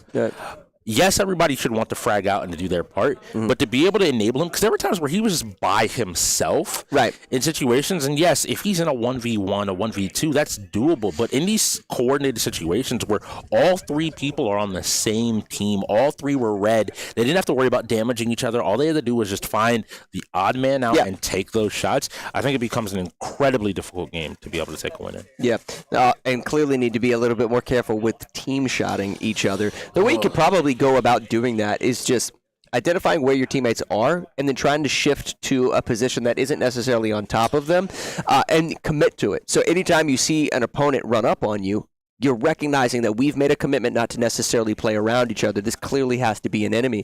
Now, I know that during the chaos of the battle, the fog of war, if you will, I know that can occasionally happen, but we see it actually very, very often. Somebody, one of our teams, needs to sort of step out from the pack and figure out a way to sort of optimize their strategy as that circle continues to close, because that's typically when it's happening. And I do want to also give big credit to the LA xGODS. That was, again, great play. They managed to get to the final circle with both their best player, and it seems like their best lineup of players together alive, ready to take the final fight. And they had everything was sort of stacked against them with the fact that Black Diamond wasn't able to play. You know, they're down a man already. That's going to be, and it's your tier 1 as well. And I know he can play shooters, right? So it's just a matter of that was hard from the start. Yeah, you know, you basically need somebody to frag out every single round and pick up basically what we saw RK doing. Like, he picked up 2 kills. Yep. But the rest of your team then also needs to be picking up kills, and you have to do that and maintain that. This NHL game should, I want to say, be interesting, but I'm needing Black Diamond again as that tier 1 to step up because Bosif and Bubbles both play this. Alchemist is a veteran of the league, so I know he has time on it. And so trust me when I tell you, they know how to play this. This could be a really bad game, and Halo Infinite coming out. Thank God. Please slay this. I actually heard someone prior to the stream saying that they're not going to play Halo.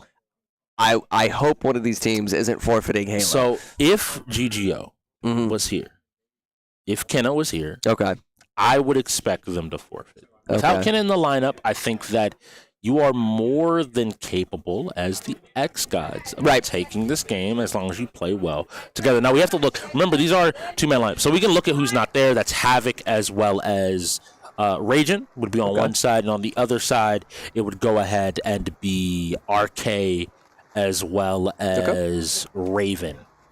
All right. Ragin and Raven. There we go. That tongue twister is always going to be a lot of fun. So in the blue, we do have the Shogun, and in the black, we will see the side of the xGODS. Yeah. Yep. And something to note here as they, sort of group up around the goalies is, as we get later on into this game, just pay attention to how much stamina the goalies actually have as this match progresses. If you continue to pressure, get a lot of assisted shots on goal, and what have you, gradually that stamina from the goalie will deplete, and every time he blocks a shot and he's trying to get back up to his feet, his stamina is depleted. He can't do so as quickly, and typically that's going to result in some easy goals for either one of these sides. And it looks like the Shogun are the ones controlling the pace of this game. This game only lasts 2 periods or the first to 5 points, but a one-on-one with the goalie doesn't end up going the way of the LA xGODS, but more of those, and I promise you both, Bubbles, Alchemist, they will find their victory. They will find their opportunity. Oh, yeah, clearly. xGODS feeling comfortable, though. Definitely feeling comfortable. And Shogun's got to be careful because the stamina of their goalie is already sort of struggling, if you will. And that's tough, too. The Tampa Lightning have a solid goalie in this game, so the fact that he's already low stamina is pretty interesting. It ends up being, I think, just a testament to the pressure we've seen out of the Shogun to start off this game. But now it seems like it took them a second, but the xGODS have found their footing and are starting to run away with us. I love Bosif just kind of playing back a step. He's not fully divorcing himself from the play. He's instead looking to give himself an opportunity. All right, let's see. So we have money pucks on the board. This is going to be a +3 puck. If this is scored, one team will go up to 3 points. That means that they are more than halfway available to winning. This first puck is going to be key to whichever team wants to retain control of this game.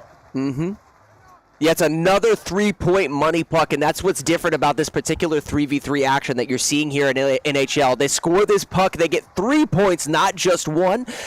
And that's not just the only puck. You have obviously default pucks, but you also have ice pucks, which takes points away from your opponent. But right now we have 2 money pucks coming up here in a row, including this one that is 3 points. Scoring this might make the there's no way that goal just went in. That is wild. Shogun getting 3 points on the board.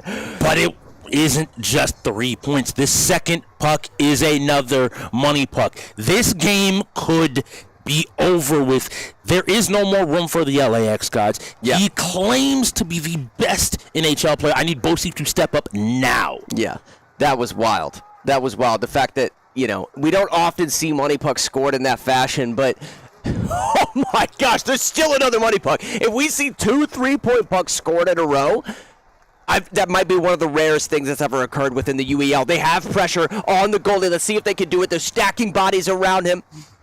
Passes the puck out, sort of that back corner behind the goal. They still have control. Another shot, and this is what they did before. They whittled down that stamina. Okay, here we go. They're just going to lay on it. They're not going to take the risk of passing it back That was sort up. of a happy accident for them because he was really just trying to sort of defend and happened to just grab that puck and get a shot on the goal. Nonetheless, they're going to hold this, a reset. And now we're seeing what we saw at the start of the game, except the LAX gods are applying that pressure coming down the ice. So they need to get it out of here if the Shogun want to take this game. That's one period. Now they need to survive one more. Yep. One more period. And they're going to be able to take a win. It looks like some adjustments coming for players, maybe realizing the situation and maybe looking to take a victory. Well, let's be clear. Let's be completely honest. The money puck is still active. Yes. If the xGODS don't get this money puck, oh my goodness, there's no way this game just got tied up. That is critical. Had they not gotten that goal, guys, this game was essentially over. I'm trying to tell Bo Seif is different. He doesn't just claim to be the best in the league. And with a player like Bubbles and Alchemist sitting next to him, this team is lethal. They'll go down, but you can't count them out because even now they're still on offense. They're still putting the pressure on. They're looking not just to tie the game up, but to win. Yeah, I can't believe that this game is tied up. Not another, I would say, special puck to come, at least for a little bit. This is going to be sort of default ones, and that's all that's needed in order to get this win. Bosi coming down the ice. Could have potentially gotten an assisted shot on the goal. He's sort of hogging the puck right now, if I'm being completely honest. He's back. Is he able to make it? Oh, and we see almost an opportunity. Be with the shot. It didn't end up going in, but his teammates pick it back up. Yeah, great teamwork coming out of Shogun right now. A lot of passes. xGODS have to be careful not to get overzealous with the puck. Oh, they got ran into each other. Did he pass it out? He did. I thought he would hold on to that. He doesn't. Now Bosi passes this up to Bubbles. Bubbles goes for the shot, whiffs it, gets the puck control again. That was interesting. Sort of plays it back. Now they're going to reset. Has to be careful not to get poke checked. They do. They steal the puck, but he whiffs the shot on the goal. Here we go. All right, now they're setting up. Skates back a little bit, splitting up. Needs to make a shift and a play to one of the sides. He can't do it. I like the vision, though. He's willing to take that risky line because if that puck gets in there, there's a clear shot. Slide back. Yeah, that was gnarly. That was Bubbles essentially passing backwards through his legs to Bosi. Nonetheless, they're continuing to get shots on the goal, draining the goalie's stamina. This is Bubbles again. No, that was Alchemist. My apologies. This is Bubbles right now with the puck. And he's trying, and I can see they're working together. They're doing their best to find an opportunity, to find a win. Okay. But also on that other side, in the red, Arbiter looking for an opportunity, wasn't able to find it. Black Diamond back on defense. Is he able to stop it? Oh, a beautiful check. Arbiter, is he able to get it down the ice? No, he's getting swarmed. The LAX gods aren't giving them any room. Look at the stamina bar. Yeah, you guys saw it right there. The stamina bar on the Shogun's goalie is struggling right now. And they just need to survive for 30 seconds. They scored the first goal. The Shogun find a point. Pass it out. Mr. That would have been B insane. Was so close there. Here goes Bubbles. Look for a pass right to the right side, right there. Oh, can't quite clutch it. Bosi struggling. Shogun coming back. They try to send it across. Wow. That's a shot. The problem is... he's throwing out. That was interesting. The problem, though, is the xGODS goalie has a lot of stamina. He's feeling good right now. He's feeling good. Then it's not too pressured. Oh, this is Bubbles in a one-on-one. Can he pull it off? Oh, he's on top of it. That was a great play by their goalie. 7 seconds remain. This might be the last play. Let's see if the LAX gods are able to find their opportunity. This shot goes wide. 2, 1. It has to go in now. It doesn't. Wow, okay. So the game master will make the call. That's the end of the second period. Play one more. They are going to play the third period with the game tied. The next point will win this game. All right, here Either we team go. has the advantage. It's just who can find the back of the goal first. None of these extra pucks matter. It just matters who wins these next few moments. Yep. 3 points to 3 points with 3 minutes on the clock. It's a war of threes right now. Here we go. Well, I can tell you right now, one person's looking for it, and that's Black Diamond stepping forward, but that means no one's back. He's trying to get back there to stop Bubbles. Bubbles tries to set Oh! Was that Bubbles? Who was that got that point right there? Oh my gosh, but nonetheless, just great assisted shot on the goal from the xGODS. I need to understand, we're going into halftime. I need to recover from that beautiful, disgusting, depending on which team you wanted to see win their play from both of these teams. Join us in 15 minutes as the action continues. With the game that they're playing, what exactly is happening, but there's a complaint that players from the other team are pausing, and they assume that somehow messing up their flow of the game. So we're going to investigate after this match. If there's going to be an issue where the other team is not allowing ours to perform as best as we can, the admin has to have a sanction against the other team, or we'll have to replay the game, but I doubt that that's going to be the case. So I assume there's going to be a sanction in case we actually suffer from this. There were complaints, and we complained twice, so we'll see what the overrule is going to be by the end. And that's it. We'll see. Because I seen him. And he's like, it's not in the rules. I seen him go invisible, like a pause, but it's not pause. It's when you turn to the side or go backwards. So like when he spun out, then it pauses. Because I said, look, it was all fucked up. It's not on expert rules. I know. Let's go to it. If it's on expert rules, I'm wrong. Bro. Yeah, it should be 9-1. I said if it's on expert rules, hey, bro, then I'm wrong. But he's sitting there. And they already closed it all out. Yeah. So I was like, it's too late. So that's a forfeit. That's a forfeit. Thank you. Thank you. Thank you. Where does it say it in the rules? Thank you. Thank you. Where does it say it in the rules? Once you check. Well, we already checked with the game master beforehand, so it's a forfeit. I mean, if it's not in the rules, should that be something announced to everybody? It should be announced. Like we game master information about it. And we was told nothing about it. It's not in the bro. rules. It's not in the rules. Hey, just like the fuel's not in the rules, right? The what? The fuel and Forza. That was unlimited, right? Y'all also had the Forza. That was messed up too. But we'll take this one. Don't worry about it. Look, Zach, look. In the rules it says, if a player does not finish the DNF race, their race will not be finished in 60 seconds. We never finished the race. But if you're resetting the whole thing before him, you're restarting the whole thing to get a faster time. That's what we're saying. But we have 60 seconds to do that. Yep. It acts like a DNF when you reset. It was never. That was never a thing.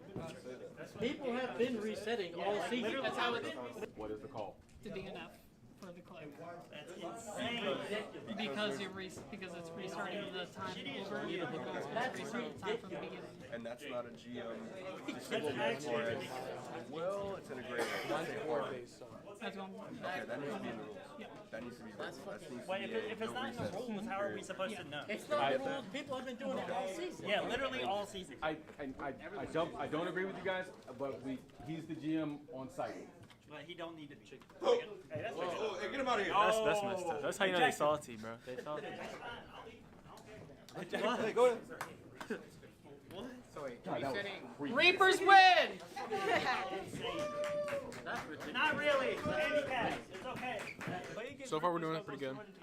In the beginning it wasn't in our favor, but we bounced back and we were winning almost every single game. So it's looking good in our favor, but we definitely got to tighten up a little bit more. Everyone's nervous. I'm nervous. The other team is nervous. Our players are nervous, but me and Cutters, like as leaders on the team, it's our job to be the vocal ones, and we can't show that. We have to make them think we're the best. They have no chance at winning. They shouldn't even show up today. So when we win a game, we got to scream. When we lose a game, we got to tell them they're biased anyway. It doesn't matter. We have to talk trash the whole time and keep our confidence up the whole time. And then with our team, too, we have to try and raise their energy up and try and get them to get hyped and things like that. At the end of the day, like, we have to play through. So even though we lost timeouts, even though we lose in games we don't think we should lose, we just have to keep playing the game. If we get caught up and just give up because, oh, we lost a timeout or we lost Forza. That's how you lose. You lose when you let the game go. You cannot let things like that determine the game.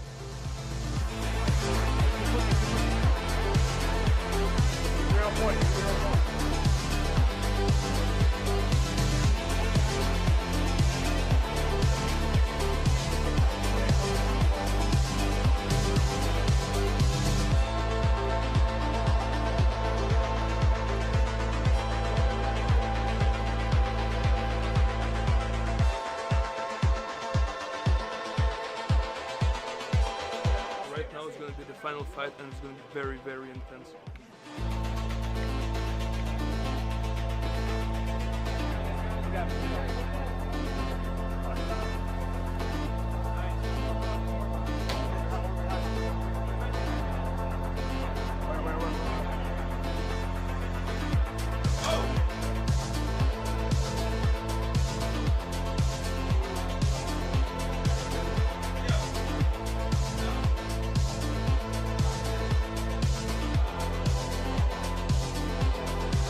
Hey, let's go, baby! Let's go, baby! Hey, let's go! Get off me. Let's go, man. Hey, Jack the Rough. Hey, who fucking shit? Let me shit. Hey, let's go, bro. Hey, Jack the Rough. Yeah. Let's go, man. We were. Okay. So, Align, right? We were this close to losing, this close. We came back all the way. These guys, they're cooking. But then the next question is, it was 16-6. Now, once you guys being the 3-time Reapers going into this game, which we thought was going to be a close game, it wasn't. Why did you let the Click win 6 games? What's going on? Because at this point in time, the team you have is already a championship caliber team. Why are you dropping 6 games?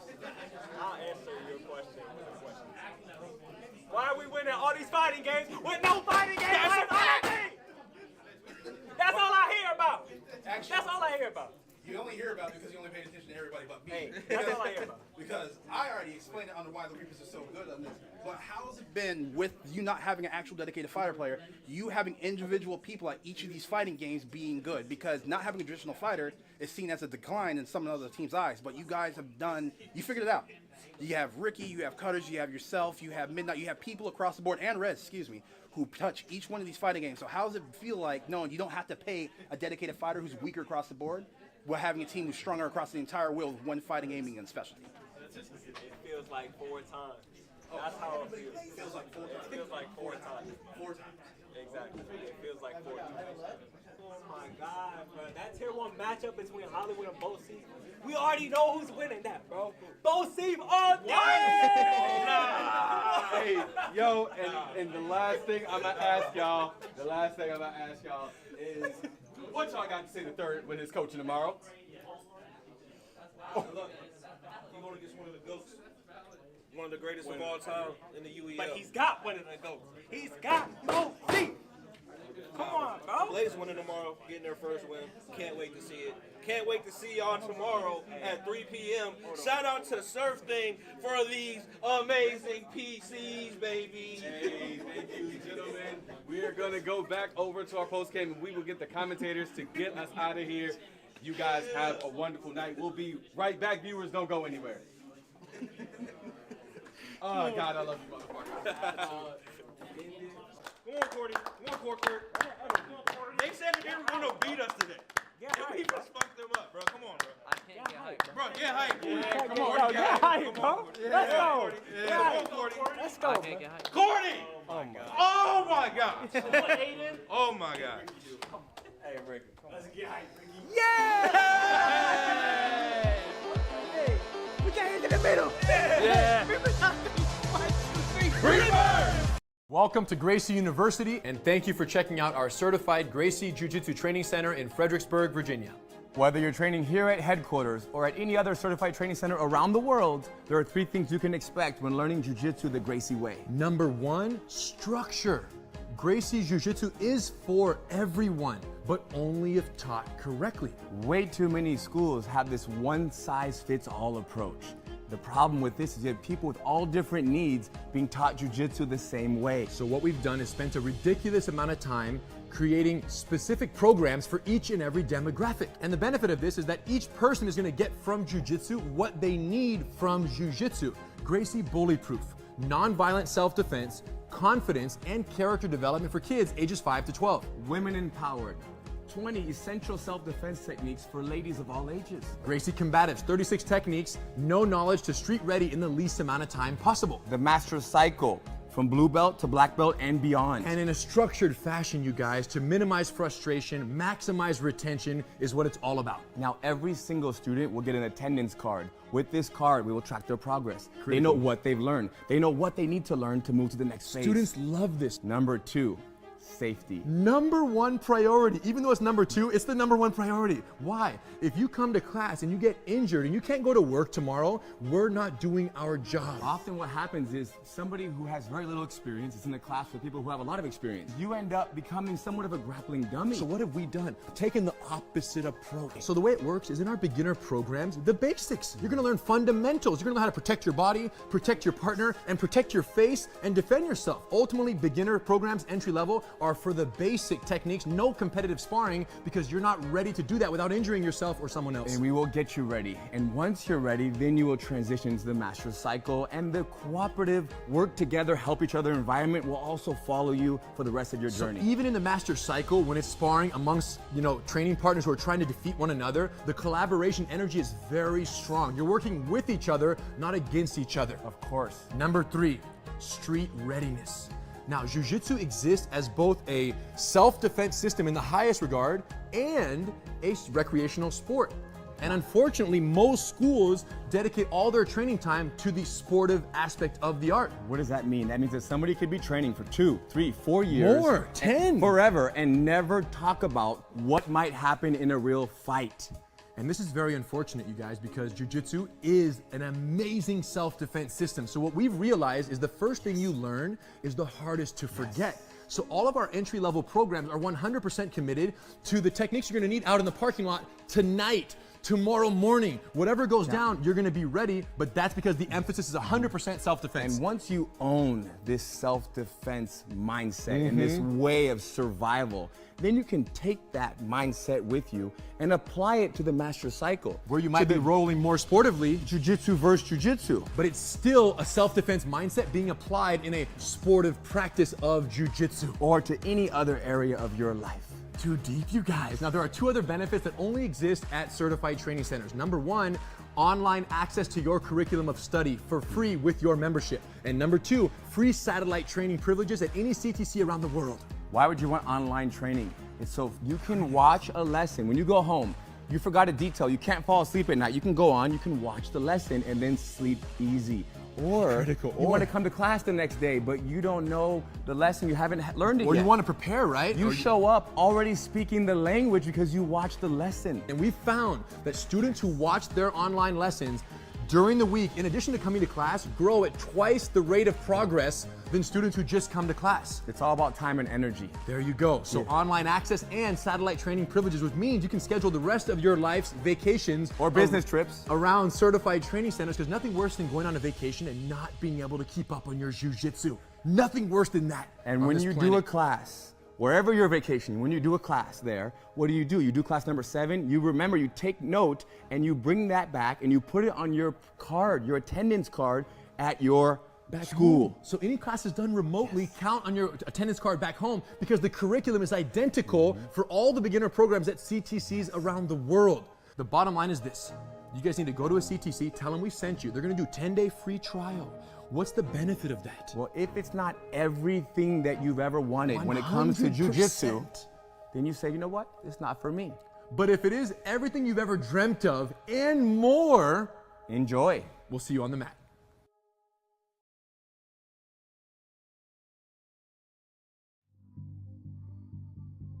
If he loses this now, I don't even know. All right, calm down, TLG. You just lost to him. Calm down. Stay focused, bro. Stay focused. Going great on his trail. Right now, hunting down from the bandits. Oh, and there. 10, and that one goes in there, taking this one away. It's 5-2 the first half.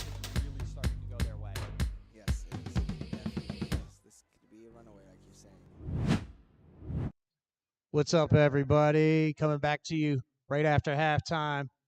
Sitting here with all the players. Energy's high. Shoguns think they're going to come back. They're down right now at halftime, but coming in, look, it's anybody's game. We've seen it before.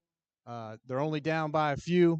They can take these games. There's still some forfeits. They still got some timeouts. Looking forward to this energy. Make sure you guys stay tuned.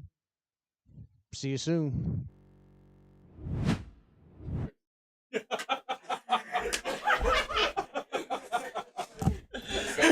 Sorry, guys. He was not expecting that. I love every bit of that. Good. You gotta understand, everybody. We come back from half. Doc is locked in. The players locked in. We had a little bit of a chat with them. Coming in. What's going on, Mob? How you doing today? I'm good, man. I'm excited for the second half of this game. I mean, clearly, Gods need to pick up, a few wins, but it's more than doable. Something we talk about in the second half of all of our games is endurance, if you will, right? The xGODS have to maintain their endurance. Shogun have to keep sort of a winner's mentality. But then, another thing is they're running out of timeouts, right? At the halftime, you're left with 2 timeouts, both of the teams, regardless of how many you've used. If you use a couple of those timeouts and you don't set up the game correctly, you no longer have any timeouts to use in order to set up the game correctly. What we have seen is teams essentially giving away, should I call them free wins? Yeah. Right. You're basically forced to forfeit the game because you didn't set up or you don't have enough time to set up the game. If Shoguns can sort of keep their composure, maybe xGODS are forced to use a couple of timeouts. At the latter end of tonight, xGODS could potentially start making some mistakes and give out a few of those wins. So what should Shogun be focusing on? Shogun have to obviously start optimizing their gameplay just to pick up, let's say, a few wins. So they pick up a few wins, they're going to be at 4 to 8. And realistically, we've seen, even our best teams, I've seen the bots do this, for instance, who are in the top of the South Division? Correct. Yep, South Division. They've given up a few wins just off of technical issues, missed button checks, not setting the game up in time. Realistically, you can get like 2 or 3 of those major problems. That could make up, a little bit of that difference. But if they're not able to get a few wins, nothing's going to matter at that point. Yeah, I think that they're going to have to start. I was kind of chatting with them a little bit as I was walking in to get ready to get set up, and it seems like they're like, we sold a few games that we thought that we should have taken. But I was just trying to say, hey, like, a lot of fighters still on the wheel. There's still a good number of shooters on the wheel. We haven't really seen any racers beyond Lumina. Like, there's a lot still left on the wheel. Yeah. Funnily enough, we're only at 9 games in our first hour. This season, we've been averaging close to like a 24 to 28 games played over the entirety of a game. So that means if we reach that pace, that's 20 games in the next 2 hours. Yeah. That can change the entire landscape. That's and I think the biggest reason for that was Checkmate Showdown. Checkmate Showdown was a really, really good match. If you guys weren't here for that, I mean, it pretty much went, I would say probably 15, 20 minutes. 15, 20 minutes, but it was fast-paced, a great game of both chess and the fighting game aspect of Checkmate Showdown. I think both teams really showcased their capabilities of being good at both strategy and fighting. We're getting ready to jump into a game, though, a complete different category that requires accuracy, game sense, environmental awareness, communication, as well as what should we call that? Not reticle placement. I'm trying to think of the other one. The ability to keep on target. Tracking, essentially tracking. Yeah. I'll remember the phrase here in a bit. Yeah. But Halo sets itself apart from our other shooters because the TTK takes so long, right? You have to drain the shields of your opponent and then obviously either let a headshot or finish their health, at the end of that, as opposed to, say, just Call of Duty where it's just, a few shots and then somebody's dead. It's a lot faster than those. It's, a lot slower in terms of TTK than those games. That's probably the biggest thing that people struggle with when they jump onto Halo, because over the last 10 years of shooters, that sort of has been the standard where it's just a few hit markers in order to secure a kill. But that's why you also see certain players excelling when it comes to Apex Legends. Apex Legends, you have to drain through somebody's shield first and then their health. And, that's where a lot of players will sort of excel. It really is going to come down. Oh, and you were talking with me about this. So, to the people at home, why Matt is looking like this. There was rumblings of a forfeit of Halo today, and I kept trying to reassure him. I'm like, they have Kenna on their team. They've had the chance to get good at this team. It's free to play. Why are we forfeiting? And instead, they go into Maelstrom, and I I'm looking at him down there in that tier 5 spot directly below me. One of the best Maelstrom players in the league. Yep. In Havoc to Your Face is there and available, is able to play. I have to say that I don't know if that was the. I mean, I think you try. Yeah. Worst case scenario, you can always forfeit after a bit. But Halo is another one of those games that. Listen, it's free to play. Yes. Just download it. Just download it. Start playing it. It's old school. It's classic. I mean, in the game operate. It's so. It. I can see it. Just play it. Like, let me know. I will go download it for you. I will put on a jersey. No, but regardless. Oh my God! I just lost it. Popped in. Yeah, it popped in and then it just left again. Just like the Shoguns in their forfeit. That's true. But that being said, I didn't actually think that we would see Shoguns like forfeit any games. The fact that they just forfeited gave a win, if you will, a free win, if you will, to Shogun. That. Later on in the night, if some tech issues start to erupt and they get a couple of wins through that as well, that's going to be huge. So wait, was it a Shogun's forfeit or a LAX? I might have had that backward. Yeah, xGODS forfeit. So they just got their second win for the night. That's what I'm saying. I mean, you get a couple. Listen, this is a new team. Now I'm going into it. This is a new team. I need y'all to do a little bit of scouting because guess what? I know they're very good. I think the Shogun are good. Kenna is not here. Okay. Yeah. Kenna, yes, you get out. Get out of the way. Let it go. You had mentioned that. Yes. Yeah. This lineup, there is no one on this team that is that dominant of a force that I'm looking at. Ragin, who's a shooter at tier 1, and Havoc, who has time and time proved himself to be up to snuff and a shooter. Yeah. That's we definitely talked about that at halftime. I was eating my turkey sandwich, if you will. Shout out to my wonderful wife, by the way, for making that for me.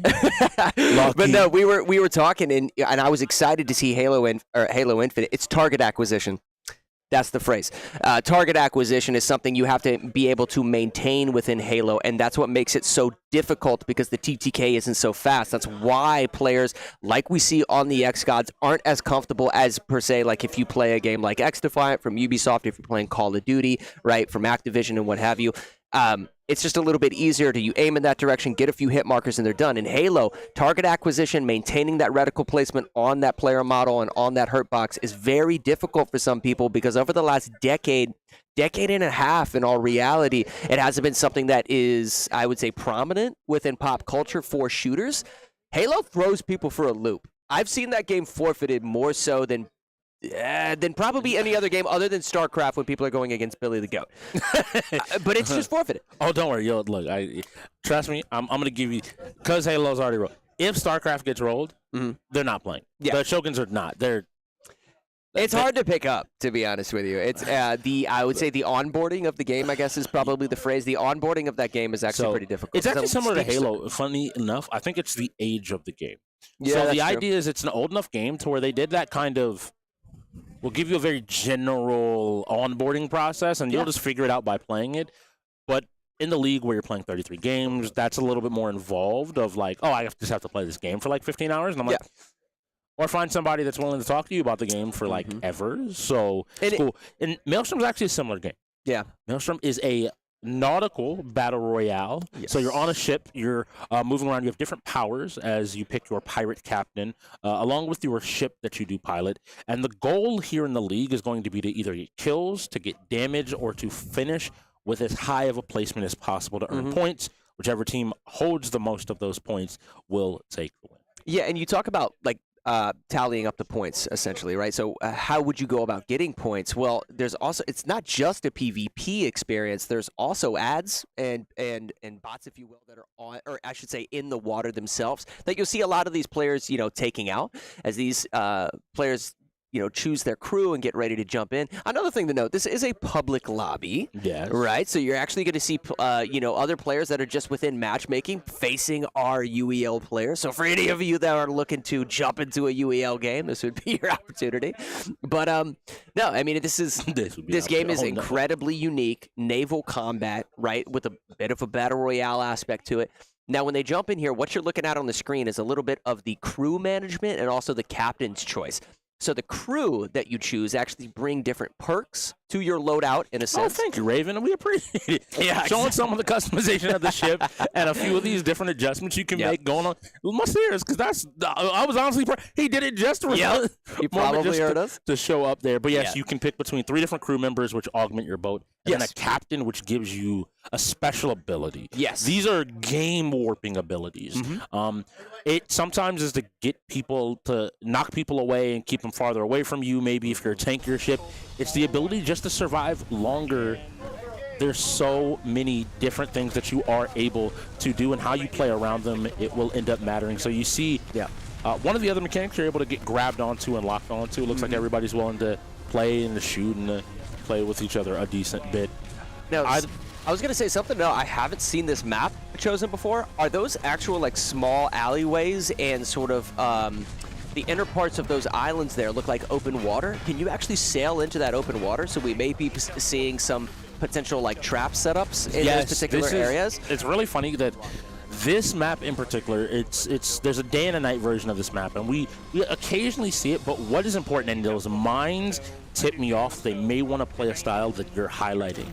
They have these cave-like areas where you're able to go into, and if you're smart, you can set up those traps, especially for these dwarf players, these mine players, to be able to deal a ton of damage. So now we're looking at Havoc to your face. Looks like he's made another pivot. He has done a ton of different ships, this time being on, I believe this is the medium dwarf ship, and you see him immediately moving out and starting to pick up some of those NPC ships and get some of these buffs you can find over the course. You don't pick up armor in this game in the same way as you might do it in Apex, another battle royale. You instead are picking up what are called boons. They augment your armor in some cases, but your speed, your damage, even your ability to repair your ship.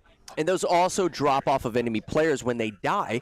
And so you'll typically see anytime a player gets eliminated, they're trying to get on top of those dead players in order to pick up all of their buffs. However, if the wall, the storm, but what it's called in this game, if the black water is closing in, that battle royale aspect of the game, if that's gradually closing in, typically speaking, you'll see players I would say abandon the buffs, if you will, because the black water can be crucial. Right there, you saw, who is this? Havoc. Havoc picking up a couple of those buffs right there. For people that don't know already, Havoc, as I mentioned before, plays this game a ton. What that allows him to do is his ship is upgraded. He's in a very strong position. And so even compared to some of the other ships, you see the number of mines and the frequency he's able to drop these down in. So the xGODS have already claimed 2 bounties and are, I think, looking to continue to play more. So he's moving in between these teams, dropping 5, 6 mines, and these mines are going to start tracking the players and just dealing tons and tons of damage. This is very impressive, and he's not taking a lot of damage to his armor. You can see those gray squares around his ship, guys. That is going to be his armor in a sense. When those become depleted, it'll leave a specific side or a direction, vulnerable on his ship. Typically speaking, you'll see him pivot his ship in order to not reveal those vulnerable sides, and he's doing that pretty effectively here as he continues to drop mines and apply pressure to these teams. He's very, very experienced on this game. And this is funny. Now, a kill was taken, it looks like. Look at all of these mines as he spawns.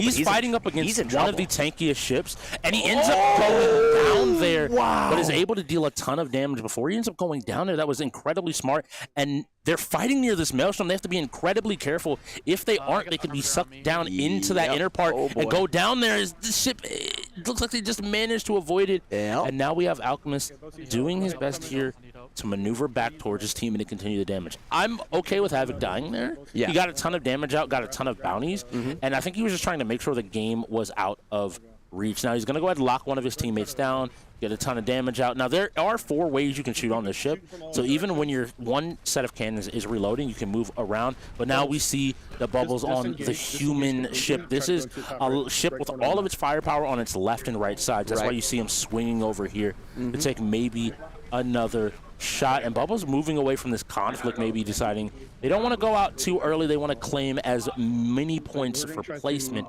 as possible. I like this call. Yeah, and he also has to be careful of the black water closing in. Now, something interesting sort of happening right now is if you look at the map in the bottom right-hand corner of your screen, the players are sort of floating around this giant island on sort of the left side of the circle. This looks like Bubbles, who's actually going into the inner caverns of this of the circle on the left side of the circle. He could potentially sort of set a trap or sort of collapse on some of the enemy players who are coming in right now as I call it out in real time.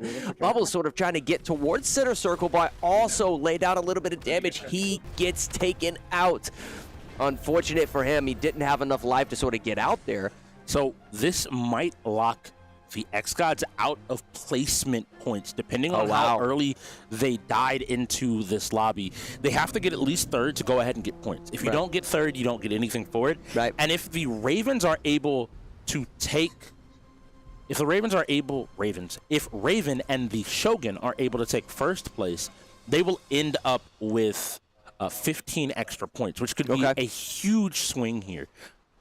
So it ends up mattering a ton here. Oh, 100%. It ends up meaning... Yeah, because we saw Havoc go down, right? We saw Bubbles just go down. Is Alchemist even I don't believe so, because he was in the middle of the opposing team. Okay. He was in the middle of the opposing team, and that means that it's just the Shoguns here gaining more and more points, getting the opportunity to collect more and more to get a lead. Because I think that early part of the game told me that the xGODS should have the early lead, at least right now. They were fighting so many people, getting so much damage, that the opportunity for them to take a win is massive here. And it's going to come down to how many points Mr. B, as well as the rest of the Shogun, are able to pick up. Well, let me ask you this. Do you get additional points just through, like you said, like late game placement? Right? Yes, Just surviving. If they can get that first place placement, that 15 points can sometimes nullify, because your damage is based off of how much you deal by the thousands. And they did go ahead and take that first place placement. So that's at least 15 points going their way. But what's going to be bigger here is the amount of points and damage that was dealt across the board. We have to do some math here to see where they are. It looks like Bubbles may have just barely gotten rank 3. We have to go ahead and take a look. I'll let the game master do the math here. I'm not going to take a risk. They would win, though. One. What I was going to say, that was actually like a relatively quick match. Typically speaking, we see that Blackwater, if you will, closing in a lot closer. I mean, there was still sort of the caverns of sort of those hollowed islands, if you will, that were still like within the circle. I mean, I've seen experiences where there's only one player of a remaining team, and just for placements, they're sort of hiding within the caverns of those islands and what have you. We did just get word, though, from the floor that the Shoguns did win that. Listen, they just got a forfeit. They just got Maelstrom. It's 3-8. I asked for a couple of games. I promise you, as we get later on into the night, there's going to be some tech issues, and one of these teams is going to get a free win back and forth, right? If Shogun can just keep composed, stay on top of things, right? Get the setups in time, we may see a shift of momentum towards bringing us to a tie score. I think it is the possibility, and with Skullgirls being the next game. Okay, we're fighting game. Shoguns know how to fight. They know how to fight. They know how to fight. I don't know if Black Diamond's been touching Skullgirls. That's my worry. That's my worry. Black Diamond, I love you. You do a lot of things. I don't know if Skullgirls was in the rotation. And luckily on the other side. I would assume so. Skullgirls is actually pretty popular within the FGC. So if you were just going to practice games that you see in the interest of the public eye, if you will, Skullgirls is up there, man. I hope that I am wrong. I really do, because I agree with you. I want to see a good game. I know Ragin has been playing the game a good bit. I know he popped in. Funnily enough, we were streaming, and he asked me a few questions about the game, and I pointed in the direction. Both teams have also been learning a good number of fighting games this season, stepping up. So both of the sides, I don't know if they have the fighter they would want in immediately for this game, but I think both sides have players that have touch the game, they're comfortable, and this is going to be a moment for the Shoguns. They could continue to make this gap shrink more and more. Well, and Skullgirls, just the mechanics of the game in general, it's a very fast-paced game, but it also has, like we talked about with a lot of the anime fighters, it has huge hitboxes. Yes. That being said, any game that has huge hitboxes tend to have 2 or 3 sort of cheesy characters, if you will. Oh, big man. Oh, a big man. Yeah, there's definitely some of those characters within Skullgirls. So what I would do if I was one of the players on these teams is to jump into the lab of any of the games within our sort of FGC category, if you will. Find those specific characters and just lab them as often as possible to learn your form of a blender, right? How are you going to mix up against your opponent once you get the muscle memory of your combo strings down? That is very doable within 1 week of practicing a specific game. Yes. If you're just jumping on for 30 minutes to an hour, when you have a little bit of time here and there, you can learn the blender. It's not just me. Y'all, people have seen me on here. I've said for a time, I'm like, look, I'm asking for 3 to 5 matches a day. I'm asking for half an hour to an hour a day, and I promise you that you will see strides of improvement beyond what you could imagine. You don't need to sit here for 4 hours doing the same thing all the time. You just need to make sure it's focused. I agree with you. And Skullgirls is, to me, the game defined by Skullgirls is not a game defined by these ridiculously long combos, but is in fact by the mix that you're able to create. Pressure. These opportunities to make people guess, to be under a microscope, and the moment they make a mistake, just be able to confirm into some damage and then reset it up to do it again and again and again. I have to see. I mentioned Big Band. Big Band is a really interesting character. He has some very strong moves. He's the character full for screen. He has full screen dives. A full screen dive, Mega not just punch, a whatever you want to call that. armored punch. Armored punch that you can't deal with. You have to know either to avoid it or how to specifically beat it with your character. For you to take a win, I would expect one of these 2 players or teams to at least pick that character up and go ahead. Yeah, we typically see that almost every time we cast one of these games, just specifically because you have to set up shop on the moon in order to dodge his dive in with that punch. And nonetheless, I like what you said about the pressure of this game. I would say anime fighters are typically faster paced. And I'm not as experienced with them, but my question to you would be, in terms of like the actual button input of these games, in terms of combo flow, is this take a game like Tekken. There's certain games like Tekken, certain juggles within Mortal Kombat that you have to sort of stagger your inputs on the controller in order to catch that juggle, in order to maintain that combo. Is Skullgirls a very consistent input fighter where basically you just slap the inputs on your controller and then it flows on the screen? Yes, but it is a very temperamental game across the board. There's a lot of different moving pieces that can change which buttons you're hitting. And unlike a game like Mortal Kombat or some of the other fighters, its system is it's anti-infinite system. It's literally called the infinite prevention system. Works off of using the same move too many times in a combo. So some of those situations don't exist in the same way. So we have Peacock going up against Marie. On the player 2 side, we have Marie from the Shogun, and then we have on the xGODS, we have Peacock. We'll see who is taking a chance.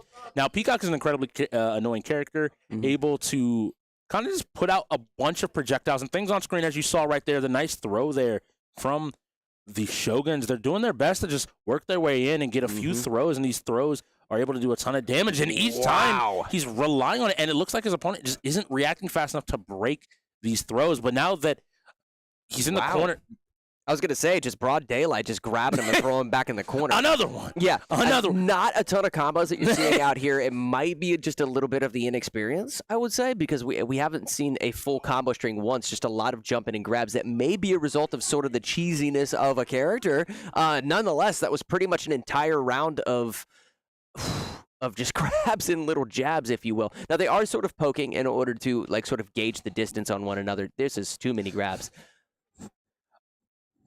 Okay, so RK and Bosif, neither one of them necessarily play a lot of this game, and so you're but the issue, RK found his bread and butter. RK has throws, overheads, and these jabs, and is finding his mark each and every single time. These little jumps into these overheads forces Bosif to stand up and block them and recognize that when he is blocking low. But now Bosif's starting to get started. You see these objects popping up on screen. He's trying to fill the screen, but he doesn't have a whole lot of health to play. Whichever one of the players is able to deplete their opponent's health bar will win this, and one more throw will do it.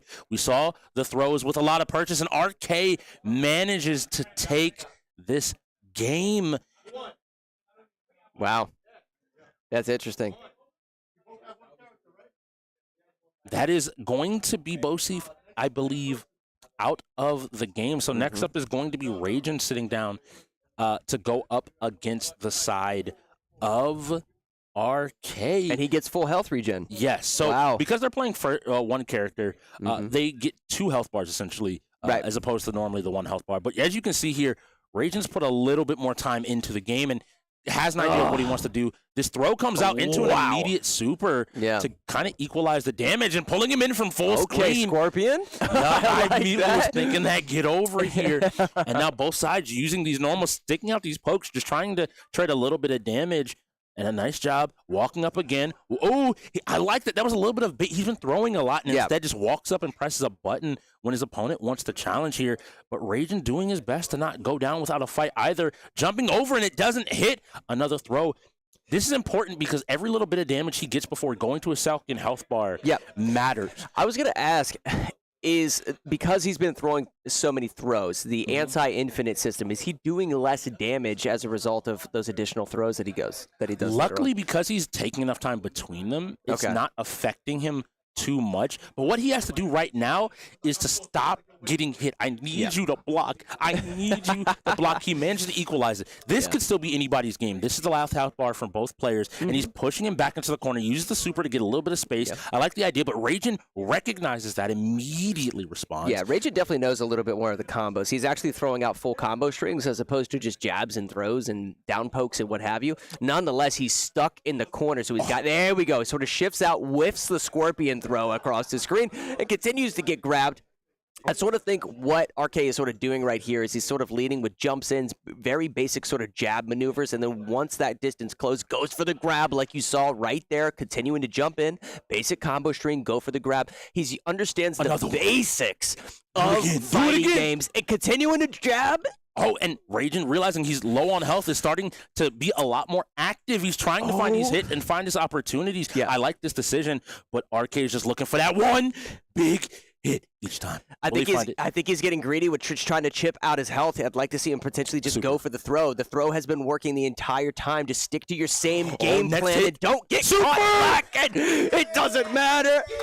He takes both of them out. RK showing up 2-0 against him. Ends up stealing that game away in the last seconds. The RK sweep with Marie. This is where I tell people you don't need this ridiculous. Oh, I gotta learn frame data. I gotta learn this high, low, left. No, give me an overhead, give me a low, and give me throw, and make them guess. He said, "Give me an overhead, give me a throw, and give me a low." Look, you got to stand up, you got to crouch, and you got to watch out for the throw. That's all I need. And that's what we were talking about sort of throughout that match is understanding the fundamentals of fighting games can carry you a long way, especially in the UEL where you have to be so well-rounded in a lot of these games. After a game like that, though, I got to hear from the floor. We're going to head on over to Doc to see who he has with him. Hey, guys, back here again. Listen. You guys, you gotta check in. I'm telling you right now, the Shoguns, their energy is high. They came out of half. They said, you know what? We're not losing another game. Right now, the xGODS are really questioning themselves if they can really hang on to this lead. But you guys can see right now it's 8-4. So, hey, what's gonna happen, man? We don't know. All right, Mom, Strix, back to you guys. And this is amazing. First and foremost, if you were wondering how to win the game, that is who you got to be listening to. He's named Doc for a reason. He's got the remedy for everything that ails you, and I appreciate that call out. Again, the mental side of the xGODS has to stay in check, and on the opposite side, the mental of the Shoguns got to continue to rise to get better. In fact, they might just need a boost. Yeah, need a boost, such as some sly boost. I had to go ahead and that was so smooth. Hey. I'm going to be cracking that open here in a little bit as we get into some of these next games. The fact that they came in from halftime only having one win, and now it's sitting 4-8. This is well within that range of, let's see, what would you call that? Sort of, well within the range of being able to make make a comeback without making a comeback, right? So there's going to be technical issues that sort of happen later on in the night, and if those go into Shogun's favor, not a technical issue on the floor with regards to how the UEL is setting things up. I mean the problem from the gods not setting up their games correctly, running out of timeouts, coming across games that they may not be super comfortable with. The fact that we saw them forfeit Halo. Halo, a very straightforward shooter. Maybe there's some other shooters that the xGODS aren't comfortable with. Maybe the Shogun are going to expose them as we get later on into tonight. I have to agree because I think, to me, the bigger question there is they forfeited Halo. Right. And played Skullgirls. Right. Which I don't know what their Halo looks like. I know what their Skullgirls looks like. Exactly. That's my God. Yeah. That's what's a little bit, I think, on the stressful side. Yeah, down chips haven't gotten us wins since Mortal Kombat 2 Final Boss with Noob Saibot. So I don't know what they were thinking there. Maybe they just didn't want to forfeit 2 games in a row. Nonetheless, we're jumping into Final Stand Ragnarok. This is a game that I actually love playing because this showcases sort of the complexity or the diversity of the games here within our 33-game library, guys. This is not going to be a PvP experience.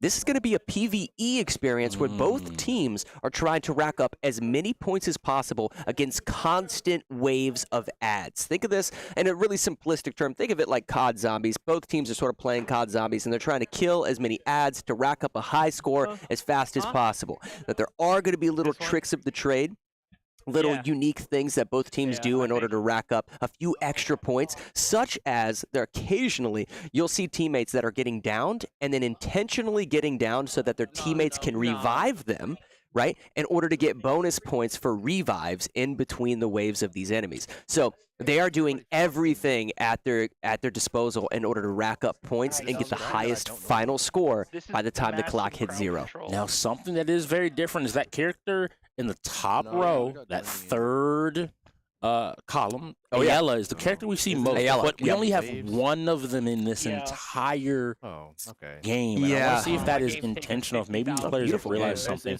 they want to do. So this is, we will be moving north. This is going to be the map that we occasionally see. This is not an arena where they have to defend a point. There'll be different objectives around the map they're going to need to handle. So we'll start off with a wave, a little bit of defense, and then we'll be moving to the north to go ahead. Now both teams spawning on top of each other. Yes. So wow. That's unique. This becomes one of those moments where you have to know from your spawn with your other team, where do we need to be and how do we get there as quick as possible? Because you notice Raven there took an extra moment to move, but that means that everyone else was already to the enemies before he even got down. Now you said the character's name was Ayala? The fire bow? Yeah. Correct. So that particular character I've seen excel on this map really often because of the dot effect of her bow and arrow. So it applies a dot, damage over time, which is going to be a fire effect that gradually ticks down damage. We've seen players within this particular stage in these first couple of waves pick up a kill combo into the hundreds. Specifically with that character. It's a little bit more difficult in terms of close range to gradually run across this giant field that you see them sort of traversing, whereas if you have a long-ranged weapon, you can just sort of turn in 360 degrees and secure a few kills.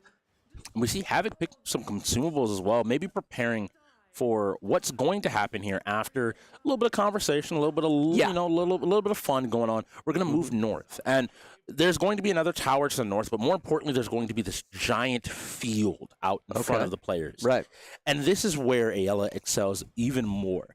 Because a player like Havoc is going to need to run deep into the woods, farther away from the tower to try to pick up these kills, whereas you can kind of play from range, and if you understand how the arc of your shots are, you can be almost what feels like on the other side of the map taking shots before you even begin to have to put yourself under real threat of going down. And that's why I think I mentioned it because, you know, I haven't casted over a lot of this particular map, but when I have seen is that kill combo you see on the left side of your screen. It's at 38 kills, 39 kills, 42. You'll see a progression bar right below that kill count as we start to rack up into the 70s, potentially into the 80s, 90s, maybe breaking 100. Oh, he dropped the kill combo.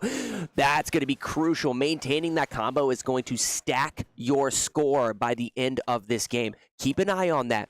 When that progression bar at the bottom of it reaches 0, the kill combo is over. So maintaining that is going to be crucial, guys. Just keep your eye on it. So now in a few moments, Raven's actually moving in the opposite direction. In a few moments, there's going to be a call to run to that tower. We can actually see it right in the center of his screen. One of his teammates looks like it's already moving at that direction. Actually, no, it's Havoc. This shows Havoc. I mentioned him as a strategy specialist. He knows what's happening before it happens. He knows that this is where I need to be, and this is how he's able to compensate for not playing Ayala in that immediate moment. Yeah. Oh, I have to be out here and be way out here in advance. He didn't stop at the tower. He knows where enemies are going to be spawning and is moving to prepare to take them on as early as possible. And now you see Arbiter, one of the Shogun, finally realizing and trying to move out himself to try to put some pressure down. Now, just to note, Raven right there during this sort of, what is it called, the chess round? Yes. Sort of the chess round, he's basically taking out those treasure chests and picking up, are these buffs on the bottom right-hand corner of the screen? They are buffs, they're healing items, they are distractions and debuffs of the enemies. They run across the gambit. So the first one, the pink one that we see in the left, there is like an attraction item to pull enemies in a specific direction. Havoc, or Arbiter, excuse me, has an explosive skull in the second slot and a wall that will also pull enemy aggro in his first slot. Now, it looks like they're going to go after the portals. This is a good call. This is one of the objectives, and it looks like he's working with one of his teammates. But Havoc is also here looking to maybe cause a little bit of chaos. Now, they're trying to hit the enemies while killing these towers. These objectives are part of where the points exist here. Yeah, and I was going to say, if you're not careful, someone from the opposing team might just steal some of either your kills, the actual portals themselves, and just try to steal as many points from you as possible. You know, one of the first strategies I heard when this game was being played, when I was learning about this game for the first time, was that sometimes it's not necessarily about picking up as many kills as possible as much as it is stealing as many kills as possible from your opponent. So look for both of these camps to run into each other's camps, trying to steal as much points as possible. You highlighted it with the fact that kill streaks give you so many points. Exactly. Even if I am not excelling at my kill streak, if I keep your kill streak to 300, and I have another player on my team able to get 1,000, all of a sudden that multiplier is so much higher that my fewer points, because even some are able to pick up a good number of points while fighting you, ends up mattering a ton. Now they're taking down these towers, and it looks like one of the treasure rates have been identified as well. And Arbiter here just trying to pick up as many enemies as possible, and he's always just getting one kill. He's getting that one kill, keeping his buff going on, and now Raging at the same time is doing his best. Look like Raging might be about to go down. Yeah, I was going to say, he sort of got trapped within the ads themselves, and I think a huge reason for that, I think he might be okay. He's getting close. Wow, he does get down. But Havoc's there to immediately revive him there. Yeah, and he's got to be the careful. Extra points. Yeah, they've got to get out, and what they need to start doing for any of the COD players out there, they need to start training these ads. They need to start pulling these ads in a specific direction, rotating constantly so the ads stack up and on top of each other and as best of a linear fashion as they can. These ads are all over the place right now, but they've definitely got to manage their spacing. Something that was happening there that has been happening actually a little bit more frequently is Cajun wanted to revive Havoc. Yes. And there were some comments about, I can't. If you overuse your sprint, you briefly saw it there on Arbiter's screen. It's an orange bar in the bottom middle. If it completely depletes, when you go to revive somebody, it will tell you you're too tired. So it is some punishment for sprinting constantly and not being aware and managing that resource.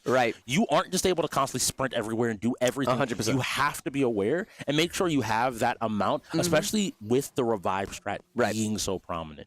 You don't just want to constantly be sprinting everywhere, just to make sure you're always ready to pick up somebody when they need to be picked up. And it definitely seems like Arbiter is managing his spacing a little bit better now, but that definitely is a problem. Like, listen, for those of you at home that are wondering, okay, this isn't PvP, so where is the game sense and things like that, right? When you're training these ads on the field, backing up, trying to get them to pile up in a linear fashion in front of you, it's not just about maintaining that train. You also have to be aware of where your teammates and where other players are, because if their ads that are rushing after them all of a sudden are in front of you while you're trying to basically direct another group of ads, you may just go down. So you have to have a level of game sense. You have to have space management, damage output, the ability to manage your stamina like Strix was just talking about. And this is that character we mentioned earlier with that dot effect of throwing down that fire as these bows continue to streak across the field. I can give you a perfect example. When he went for a pickup there, he shot his fire pool behind his teammate. Yep. So as the ads rad towards them, he's still maintaining his kill streak, able to get it up to Big 2 brain, baby. or 300, and to put himself in a position where he is continually able to get plenty of kills. Now we have 30 seconds left in our game. The game will be ending shortly and players will die. So I want to start seeing some of these perks being used. Everybody's healing up. They're making sure they're at max health. They're going to have to transition to the next objective, which is going to be the pools. Will they get there in time before the game is over? We only the have game is about going to 20 end, seconds. Basically, you're going to maybe get an attack or two. But people are it's going to end pretty much before it ends up. 5 seconds. To be honest with you. Okay. Let's see if they potentially throw down an AoE effect as the ads are pouring in. If people were aware. Unfortunately, it looks like they got caught during the in-between time where a lot of the game exposition and talking happened. Okay. And so they weren't able to. I'll talk about it. So one example you can use for this game is if you don't finish the tower section as fast as they did, you can ensure the game ends at 8 minutes on that tower, and you are in turn able to go ahead and get a few more points with those additional abilities that you were hinting at. So on the game master on the arena floor, guys, when he tells you that you have to take your hands off the controller, you have to stop attacking because the time has run out. Oftentimes what you'll actually see is one of the players drop an AoE effect, an area of effect, an AoE effect on the field, so that even though he's not technically controlling his character, he's actually damaging the ads as the game finishes. We didn't necessarily get to see any of that right here, but that's just that higher level, that high IQ level of thinking that can result in a little bit. Somebody just touched their controller. There was an ability that was used after time. That'll be on the Game Master. The Game Master will find out what happened. Arbiter never went down. Raging got the most points in the lobby, and Havoc had the most revives. So we have to see. We'll go to the leaderboard here. Raging is at 6,900 points, 6,899 to be technical. Arbiter, though, is at 5,800. So a little bit below. That 1,000 point difference might be the difference here. But these are pretty close. I mean, bottom scores 2,000. Let's look at the bottom scores. We have Alchemist with 2,000, and then who is that below Alchemist in last? RK with 2,000. They're about 20 points apart. Okay. All right. So about 20. Okay, so you have somebody from both teams only picking up 2,000. This is going to be incredibly close. That's going to be really close. I think the difference here is going to be probably less than 2,000, which I need you to help me. I heard somebody from the floor say I don't know how to count. My brother plays. Well, they might not know how to count. They might not know how to play Skullgirls. They might not know how to play Halo. Target acquisition. No, I'm just kidding. I think I agree with you. I think legitimately, Raging being about 1,000 points ahead should be about the difference. Because everyone else is so close to their opponent. The difference would be a few 100. And the xGODS might have stopped the momentum here. Oh, xGODS clutch it. I've got to get the differential here. I've got to figure out how many points. 953. We knew that was going to be close. That's the closest game. That's the closest game of Ragnarok. He was tier 1 for a reason. I have to just Cajun right there showed in abundance why having a player like him, a solid strategy mind, and a good player in that tier 1. His 1,000 point difference, basically. His score was the difference between a win and a possible loss here. 100%. And I have to give a lot of credit. I have to give a ton of credit there to the side of him. Less than 1,000 points. And that could have been disrupting some of those combos. I know at one point I saw Arbiter had like a 400 kill streak that he lost. Just barely short. Stuff like that is those moments that end up adding. And it's not any one player. I think you can look at RK and be like, hey, RK, I need you to pick it up. I need you to get some more points. But ultimately, I think that was good play and great play by Raging Cage. Now, on the other side, we have this Dragon Ball Fighters coming up next, and listen, we are getting both of these teams know how to play fighters, like to some degree. Like there's definitely going to be a couple of players from both sides that know how to play fighters, and we're getting fighters tonight. This is exciting. Now this is an opportunity where Shogun they had momentum. xGODS just halted their momentum. But what I will say is when you're jumping into a game like that that's PvE and it's not PvP, you don't necessarily feel like you got beat, right? Because you just didn't kill as many ads or you didn't get a high enough score. So I still think that they're going to have a lot of momentum right now. They've got to basically continue that into this If they fighter. win DVZ, I think it immediately nullifies. They won't care that much at all. Black Diamond has to go in. Bosif have to go in. Think Goat-Seef, excuse me, not Bosif. Goat-Seef for this game. I see. He's going to come out and show his prowess in Dragon Ball Fighters. I see. NHL maybe going to his head. I'm saying he's been look that NHL got me believing in the GOAT right now. That's true, and I will say this: going into NHL today, we talk about players' ability to adapt. When you guys are starting to develop your fandom for specific players and specific teams within the UEL, something I have to compliment the xGODS on here. During NHL, Bosif had not played with Bubbles before in NHL.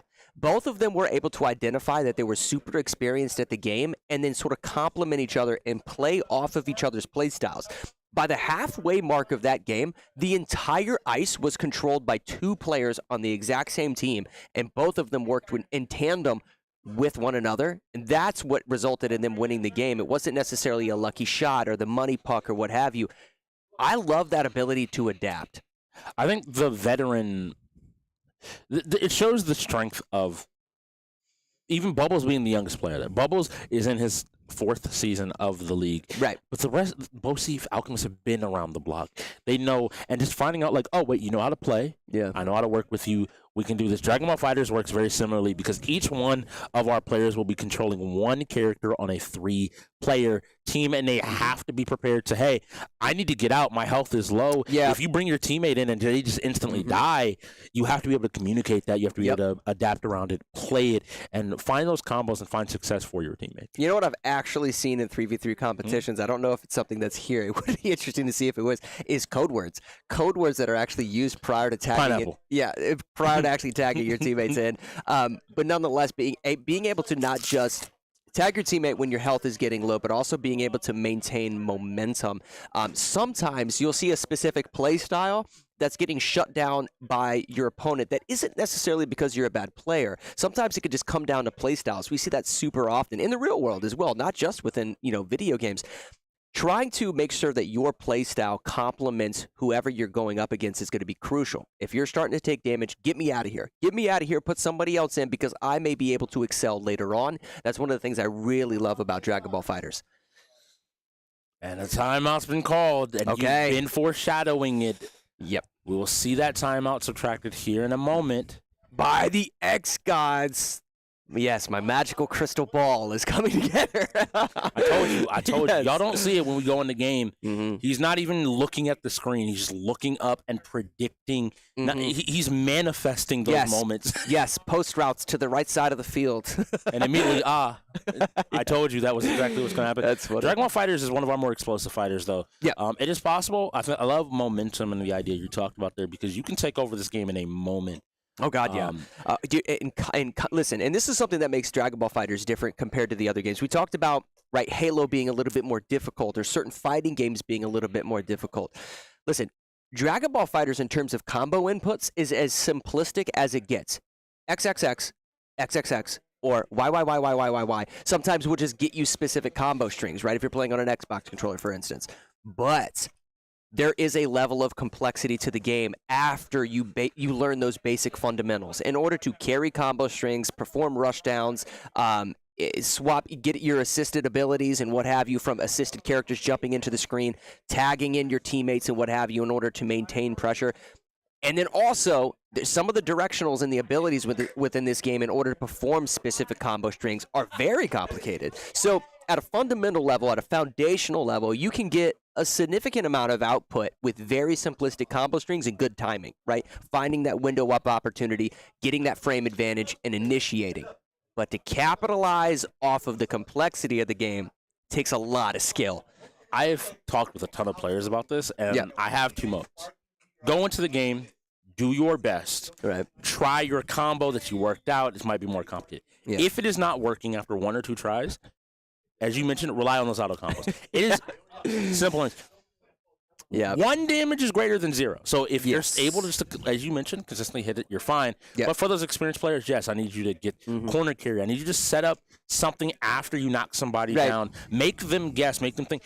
I mentioned with RKO in specifically Skullgirls, he wasn't doing this crazy game plan that's impossible. But against people that don't fully have the game mapped out or understand it, you will see them just having someone have to guess, do I stand or do I crouch?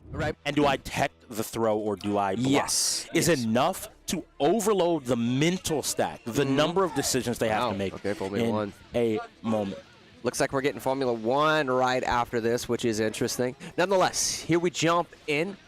We will get you a word on who is playing. So on the left side of your screen, the Frieza, I believe that Frieza is Bosi. Okay. I believe that Frieza is getting some hits in, and now Black Diamond is starting to respond. So on the left side of your screen, yes, that is the xGODS. The right side is the sides of the Shogun. And Black Diamond with a nice 2H, able to get some damage out there, but the Dragon Rush, that's the throw of this game.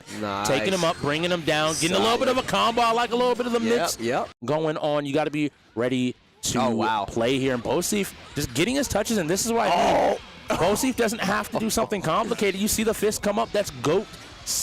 Him. All right, here comes Vegeta. Let's see if he's any better. We'll get a confirmation as to who that is, but Bosif right now just handling it. I'm getting Raven. Nice, solid blocks though into a low strike. Oh, what you just saw on your screen, it was brilliant. He threw out a couple of zoning tools, and then knowing that his opponent would want to close the distance to cut off those zoning tools, he hit the rush down. Now he gets the tag in. This is what I'm talking about.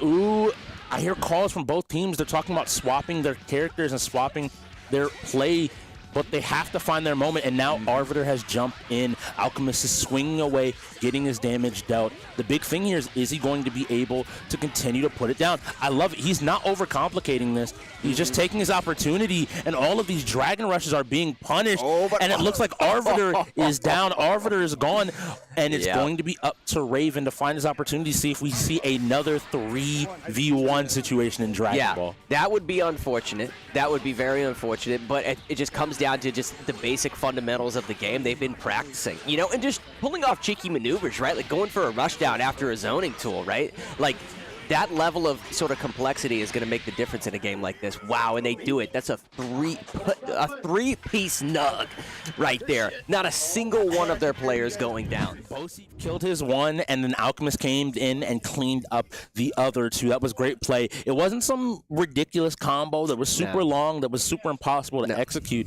It was just solid, fundamental play. To the Shogun, you were super dashing a ton. You got to cut that down, mix up the options, you become really predictable, and that's what ended up getting them blown up. Now, importantly, we have F1 coming up next. This is a 1v1. Yeah, this is 1v1. It's so different. So you guys have seen a couple of different racing games, so unique racing games. What sort of sets Formula 1 away from sort of the rest of the pack with regards to like racing genre is you would think Formula 1, a lot of cars on the track, that there would be a lot of players from both teams, maybe even a 5v5. It's not. This is a 1v1, and there are PCs on the map, right? There are the CPU that is playing on the map that are noted for brake checking constantly. So watch out for that as we come up to the turns.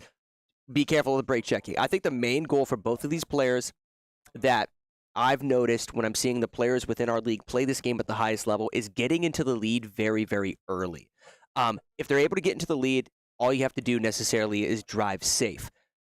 I don't know necessarily if either one of these teams are super well equipped in Formula 1. Would you say either one of them? I think they're both solid. Across the board. Mr. B has been showing up across the season. Every one of his performances have been pretty good. Former teammate of mine, the Bubbles. Bubbles, I know. Was a designated racer on our team. So I know that he's put the time, the energy in to F1 and has stayed on top of his game. And And again, the benefit of also being on this xGODS squad is that he has Havoc to your face, who's also a racer. They have a lot of depth to the roster in that respect. And what a great moment, sort of Bubbles sitting within that tier 4 position. We talk about this often. I had mentioned, and complimented Raven really often. If you're a lower tier player within 4 or 5, why is that significant? Why do we keep talking about it? Guys, every time these teams show up to play, they're getting paid a different amount depending on what tier they are during that game. So players that are within tier 4 and tier 5, they want to basically show up and show out because they want to perform so that the next games they go into, maybe they move up in that tier list and they get paid more money. Now, that being said, if you are in a tier 4 or 5 spot, when you yourself as a player are able to lock down a specific genre within the UEL wheel, oh my goodness. Yeah, Dead by Daylight's another great example. If you excel as a Dead by Daylight player, you can just simply play killer, wipe the board, and then basically just go back. And picking up what you were saying, it matters. Those 4 and 5s, even going up to the 3, I look at them as players that might only have, they're okay, but they have a unique specialty that brings and shows their strengths. Now, those tier 1s, on the other hand, looking at both Raging and Black Diamond, they're getting paid $2,500 a game at the end of the day. Oh, timeout Shogun. I think this is smart just to make sure everything is set up. F1 is one of those more difficult games and more involved games to set up. Yeah. But you're getting paid $2,500 a game. And so I'm looking at Black Diamond. Black Diamond, who is the owner of the Shogun team. Yep. Donned a jersey, returned to the... He hasn't played in seasons. Yeah. And I have to say, he hasn't impressed me the way I need him to impress me to be holding that tier 1 spot. Yeah, no, and that's something that you will constantly see is like players, and sometimes you got to make sure that you're being a team player, but sometimes you can notice when there's tier 1 or tier 2 players that aren't performing, there seems to be like a weight on their shoulder. The person I would say that probably has been managing it the best is probably Billy the Goat, and not just because like he locks down certain games like StarCraft and stuff. That is a huge advantage that he has, but it's also like leadership, stepping out as a leader, communicating with your teammates to sort of keep your composure throughout a lot of your games. I don't know if we're seeing that necessarily from either of these teams. Because this is the first season that we've been doing this, I think that what a tier 1 is still being defined.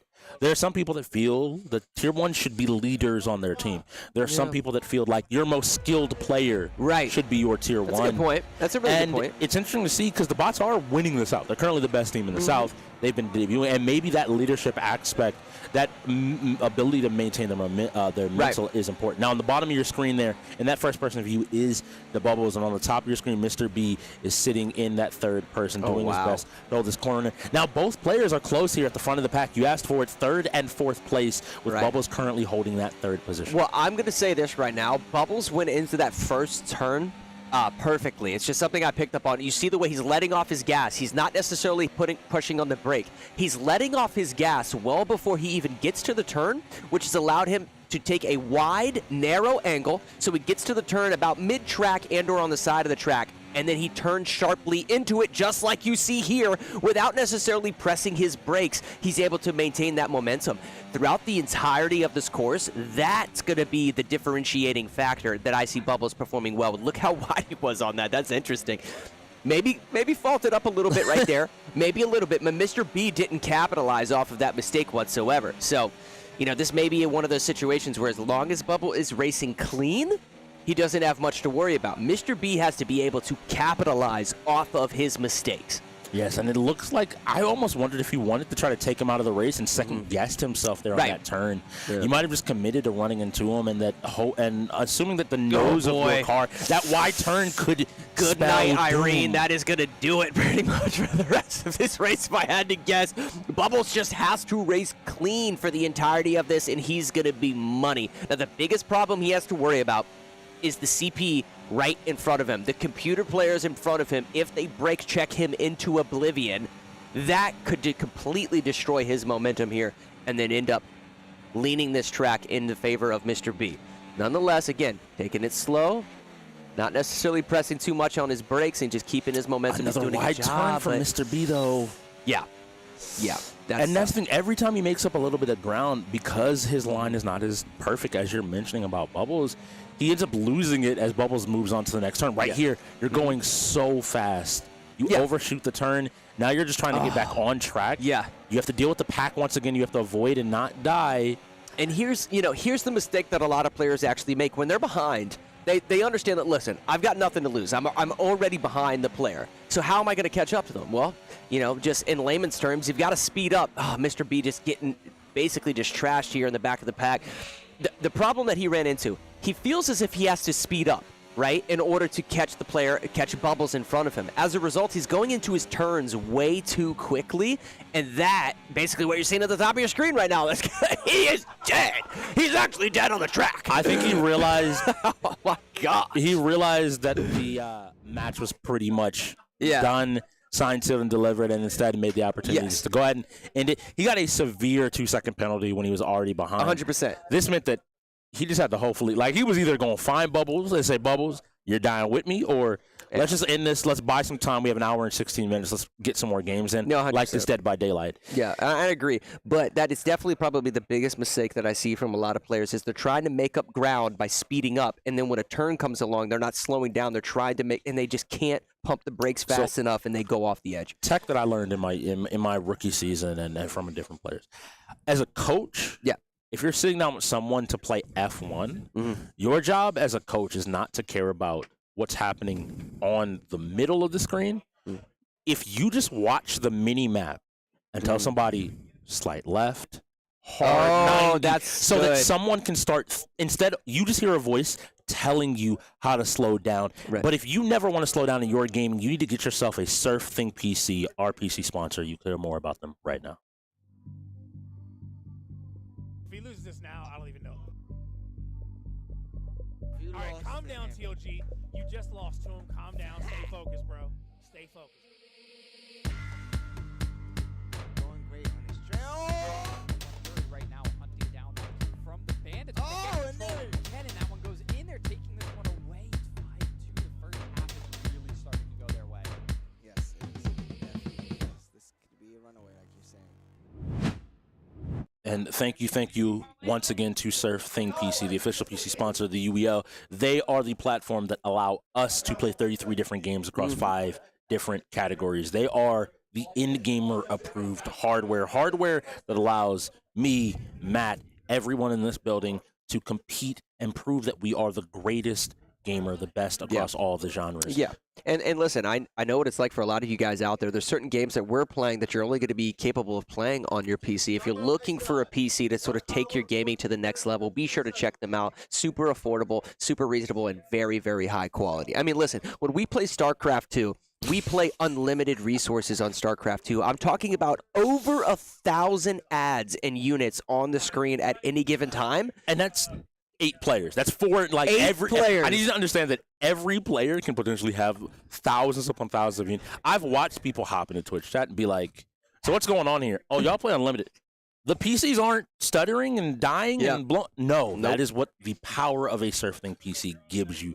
100%. People do that and then go play another game afterwards, and it also runs perfectly fine. Yeah, This absolutely. happens So whether you're playing competitively, if you're playing one of the MMOs out there, Elder Scrolls Online, Final Fantasy, if you're playing World of Warcraft, imagine just the capability of these PCs being able to give you view distance, tons of foliage graphics, texturing, and all sorts of things, weather effects at a very, very long distance. Be sure to pick them up. It's a quality computer that we use every single day here on the floor of UEL.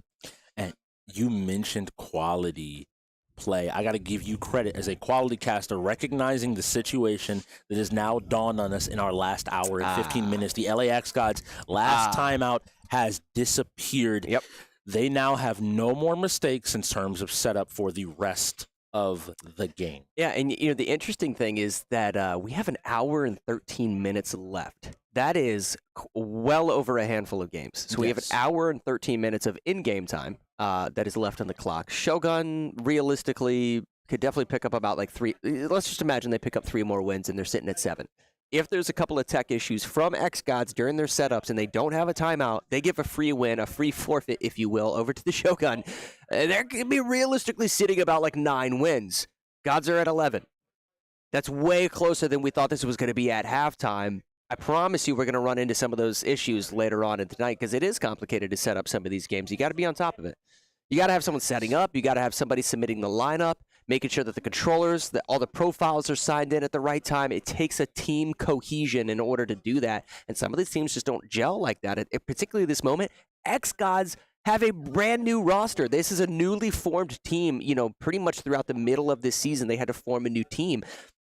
They may not know all of that or be gelling with each other to that degree. It's hard because they have to get in and they still need to win these games, right? Yeah.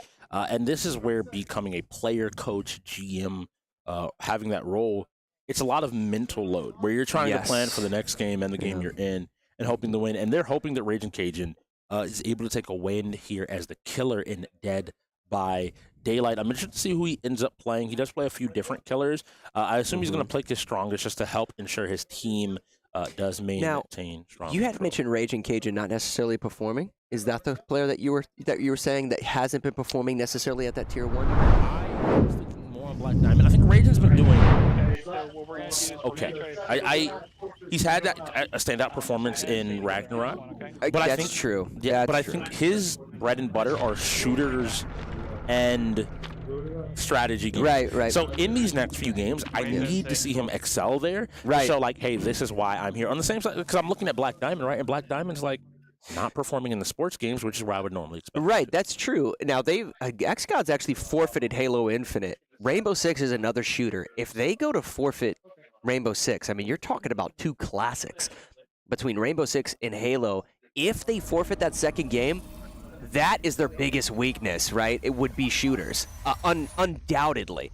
Nonetheless, this is a tier 1 player in Rage and playing the killer in this game of Dead by Daylight. If he doesn't win this game, that's going to bring into question a little bit of that drama we talked about with whether he should be in that tier 1 spot. I'd love to see him perform right now, put the team on his back though, and then figure out if we can, sort of pull away this night.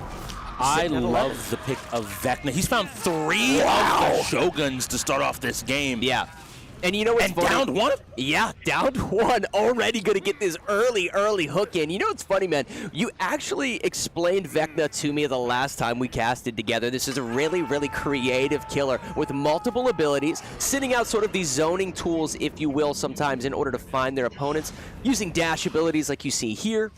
And so much more to sort of lock in on where these survivors are. And this is the perfect pick for a player like Raging. Raging plays Dead by Daylight. He doesn't necessarily need to pick. We see a lot of people in the league default to Wraith, an invisibility killer, or Nurse, a teleporting killer. He's just able to use his general game sense and understanding of the game to take a character like Vecna and exploit the weaknesses in an opposing team. Him getting early hits also matters because one of his perks allows him to see the aura of different items on the ground, and that's another player that's going to take a hit. That's RK taking 1 hit. He's made some space, but immediately Raging's going to chase after him. Now he's inside of him, and he's right there. Got to keep moving. He slows down a little bit. You need to find something to get a little bit of space, but no, he goes down. This is going to be the second hook. I hope while this is happening, someone's getting Mr. B. That's true. I will say this, though. Probably the best map selection that I've seen of a team over casting over these Dead by Daylight. I actually really like this map specifically for them, knowing that Raging is a pretty good Vecna player.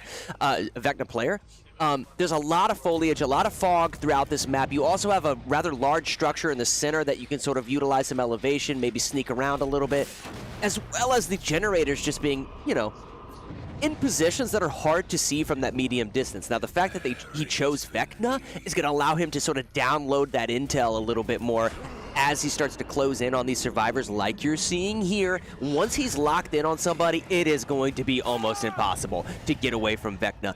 That's what you're seeing. So it's not necessarily about getting away from him every single time. They have to communicate and work together in order to get each other off the hooks and keep these generators going, basically. Progressing, yes, and I agree with you because normally in a situation where now 2 of your players are on the hooks and one of your players, 2 of them should be in their second phase, one of your players is dead, you would want to be looking at 1, maybe 2 more generators you have to finish. Well, now you have a third player that is going to be put on the hook. He now knows where the other 2 players are. Right, 100%. Somebody had to take him off the hook. So he gets this hook. He knows where what he has to do, where he needs to be, and who he needs to chase down.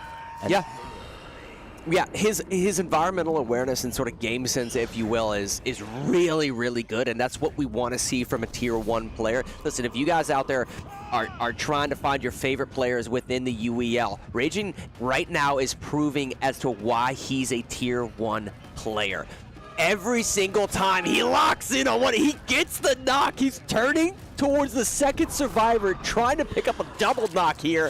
That's a hit. If he gets a hit here, this is game over depending on the perks that these players have. Let's see. He just needs to find it.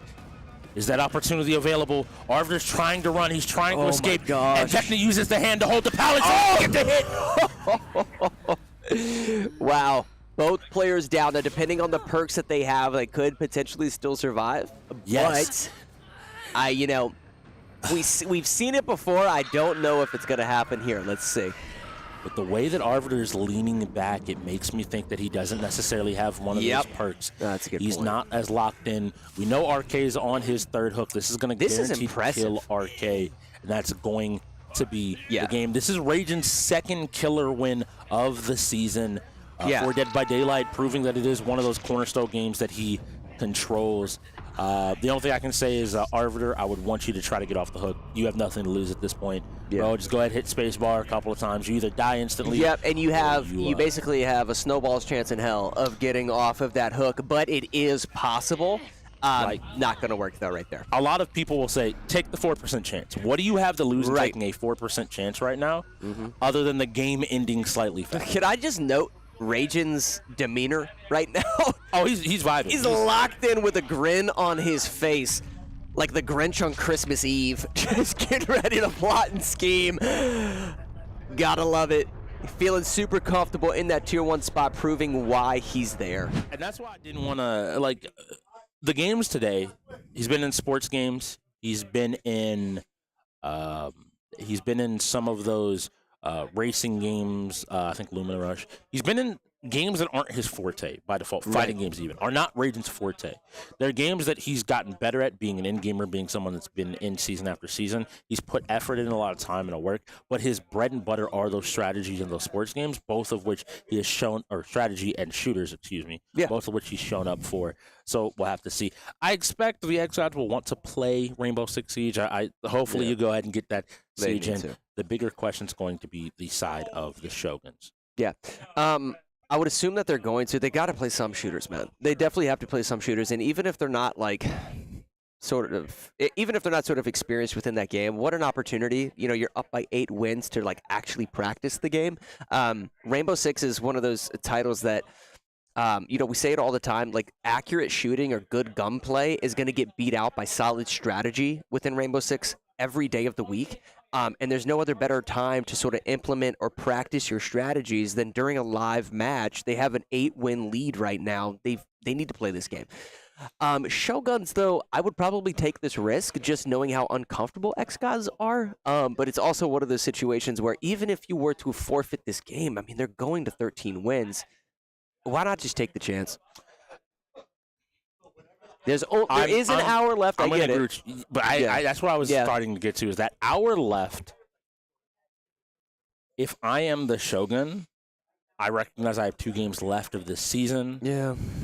And I'm still looking for that first win. Yeah. Yes, you can play this. Yes, it can happen. Yes, you might want to say, hey, they could make a mistake, and that could be a problem. And we could start to win some games. Rainbow is a little bit intense. It'll take probably about 10 minutes or so. Bring us about to the hour mark. Yeah. Depending on how fast or even slow. We go to 3 rounds. Yeah. But I would want you to continue to contend. At least make other teams have to guess whether or not you're willing to play shooters, especially if your opponents show a weakness in them. Now, Shoguns having setup, they get to choose map, correct? They can choose map, or if they want attack or defense first. Okay. Or game mode. Now, this is something. Game mode is the third one. We've only had one team ever be like, I want to play hostage. They actually picked secure the area, and it was the Shogun. I'm not going to lie. When the game first came out, I solely played secure the area. I'll be the first one to admit that. I'm fine with that. Yeah, dude, I got judged hard. I also get that. Trust me when I get you. Because you know how I said, you were like, oh, you get to pick map. I'm like, that's because everyone knows that bomb is going to be the most. Yeah, and listen, we love bomb. But I'm saying, the Shoguns have done it once before. They picked security Okay. area this season. Okay. And so it wouldn't surprise me if maybe they want to try to throw another curveball. Maybe they've worked on some strategies. That's what I mean. Like, there's going to be certain shooters that you're Listen, every time these players come into the arena, you know the 33 games. You know what games you need to be practicing. If there's a specific genre, like shooters, what games do you need to work on? Okay, say it's Rainbow Six Siege.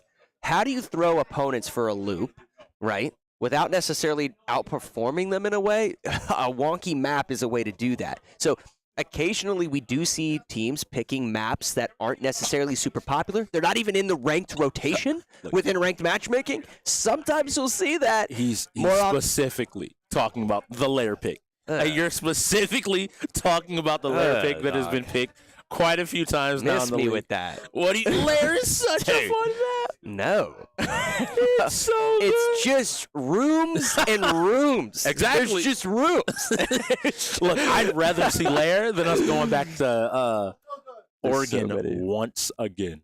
Oh, timeout Shogun. So we're playing this. If the Shoguns are calling a timeout. if they're calling a timeout. That was the other condition that I could give you for this game. Yeah. If you're not getting this forfeited, or if you're not getting this and you don't know if you win it and you're about to burn a timeout, you just forfeit the game. Yeah, exactly. It is not worth burning your last timeout because now it pretty much means for the rest of the game you also need to be perfect. That's a sly energy. Yep. You got to go ahead and get that done. And now you may be wondering why, when time runs out, why is it that players and teams are punished? It's because of those SurfThing PCs, which are amazing, but we have to switch over to an amazing host. That is the Doc on the floor with another interview. What's up, everybody? It's the Doc. He's back live right here from the UEL Arena. I just want to go into that Dead by Daylight by Ragin was Cajun. That thing was nice. Took him out nice and quick, easy game. You can see now that we have Siege up. Come on, guys. What are you doing? Shogun setup. Didn't get it set up in time. Got a timeout. We've been here before. We know it's one of those games. Let's just see what's going to happen. Hopefully, Bosif gets a chance to gel with his new team here. Siege, we know that he's always talking. He's got the sauce, so we'll see. So I'm going to send it back over to you, Bob and Strix. Say right now, just off of that interview, some Cajun sauce would hit really well right now. That's true. The thing that, like, Bosif got the sauce. We got Raging Cajun. You know, they're cooking something up here. Oh, no, he was cooking in that last match. I would say this, man. I would say this. I've been here for about a month now. That is the fastest Dead by Daylight game I have ever seen. Ever seen. That was Cajun. That was hot and spicy. Comfortable in that game. Dog sauteed them, deep fried. But again, I mean, and the to whole get match. Siege, Doc was not kidding when he said Bosif has the sauce in Rainbow Six Siege. This is one of those games that he is known for. He's known to love. He's always down to play. He's always down to grind. And I wonder if we're going to see that same effect coming out what we saw with Raging and Dead by Daylight from Bosif here in this Siege. And we got to see what these rosters look like as well. These teams got 48 seconds. I mentioned SurfThing's PCs. Everything's loaded up. Everything's ready to go. This is all on the players. They got to be able to handle this fast hardware to be able to get us from game to 100%. And Bosif definitely seems like an R6 player. I'm not going to lie. He's sort of the confidence. His bravado is what I mentioned earlier. He definitely has a swagger to him that like Rainbows. He's an R6 player. He knows how to play the game. So as we jump into this, even if they don't necessarily have that team coach, because they are a relatively new roster, if they don't have necessarily strategy at play, I think they're going to pick meta operators, Thermites and Thatchers. Bandits and Mutes and things like that on defense to just sort of lock down the objective and or just guarantee that they can breach the objective. Once you do that, it's going to come down to gunplay. And I think Bosif probably his target acquisition, his accuracy, things like that. I was scared. Going to be. I was scared. I thought we might be having a forfeit forest here. But I would have cried. I would have cried. FC. Wow. The fighters continue to elude us today. The shooters are now starting to. Of course. Nighthaven Labs isn't necessarily everyone's favorite map, but there's interesting things about this, I would say, this map. When it first came out, people didn't necessarily like it, but as it developed within ranked matchmaking, there was sort of a meta that came about on this map. And here's one of the biggest reasons. A lot of the flooring on the second story of this map is breachable. So that creates interesting situations where if you're playing a Valkyrie, per se, on defense, you can actually preset C4s within the entrances to the objective, and then basically just get one of your teammates to tell you when there's enemies on that flooring, and then just blow your C4. Cav, Capcan, we're looking at a Bandit. Cav, okay, they're going downstairs first, which is interesting. They only have, okay, so they do have a Bandit, so they'll get enough wall denial here. They're not running a Cade, so they can't protect the hatches. Gonna be honest, I probably would have even prioritized the hatches a little bit on this, but the fact that they have a Bandit is good, so they're gonna shut down that wall push. I don't know how I feel about this wall in particular.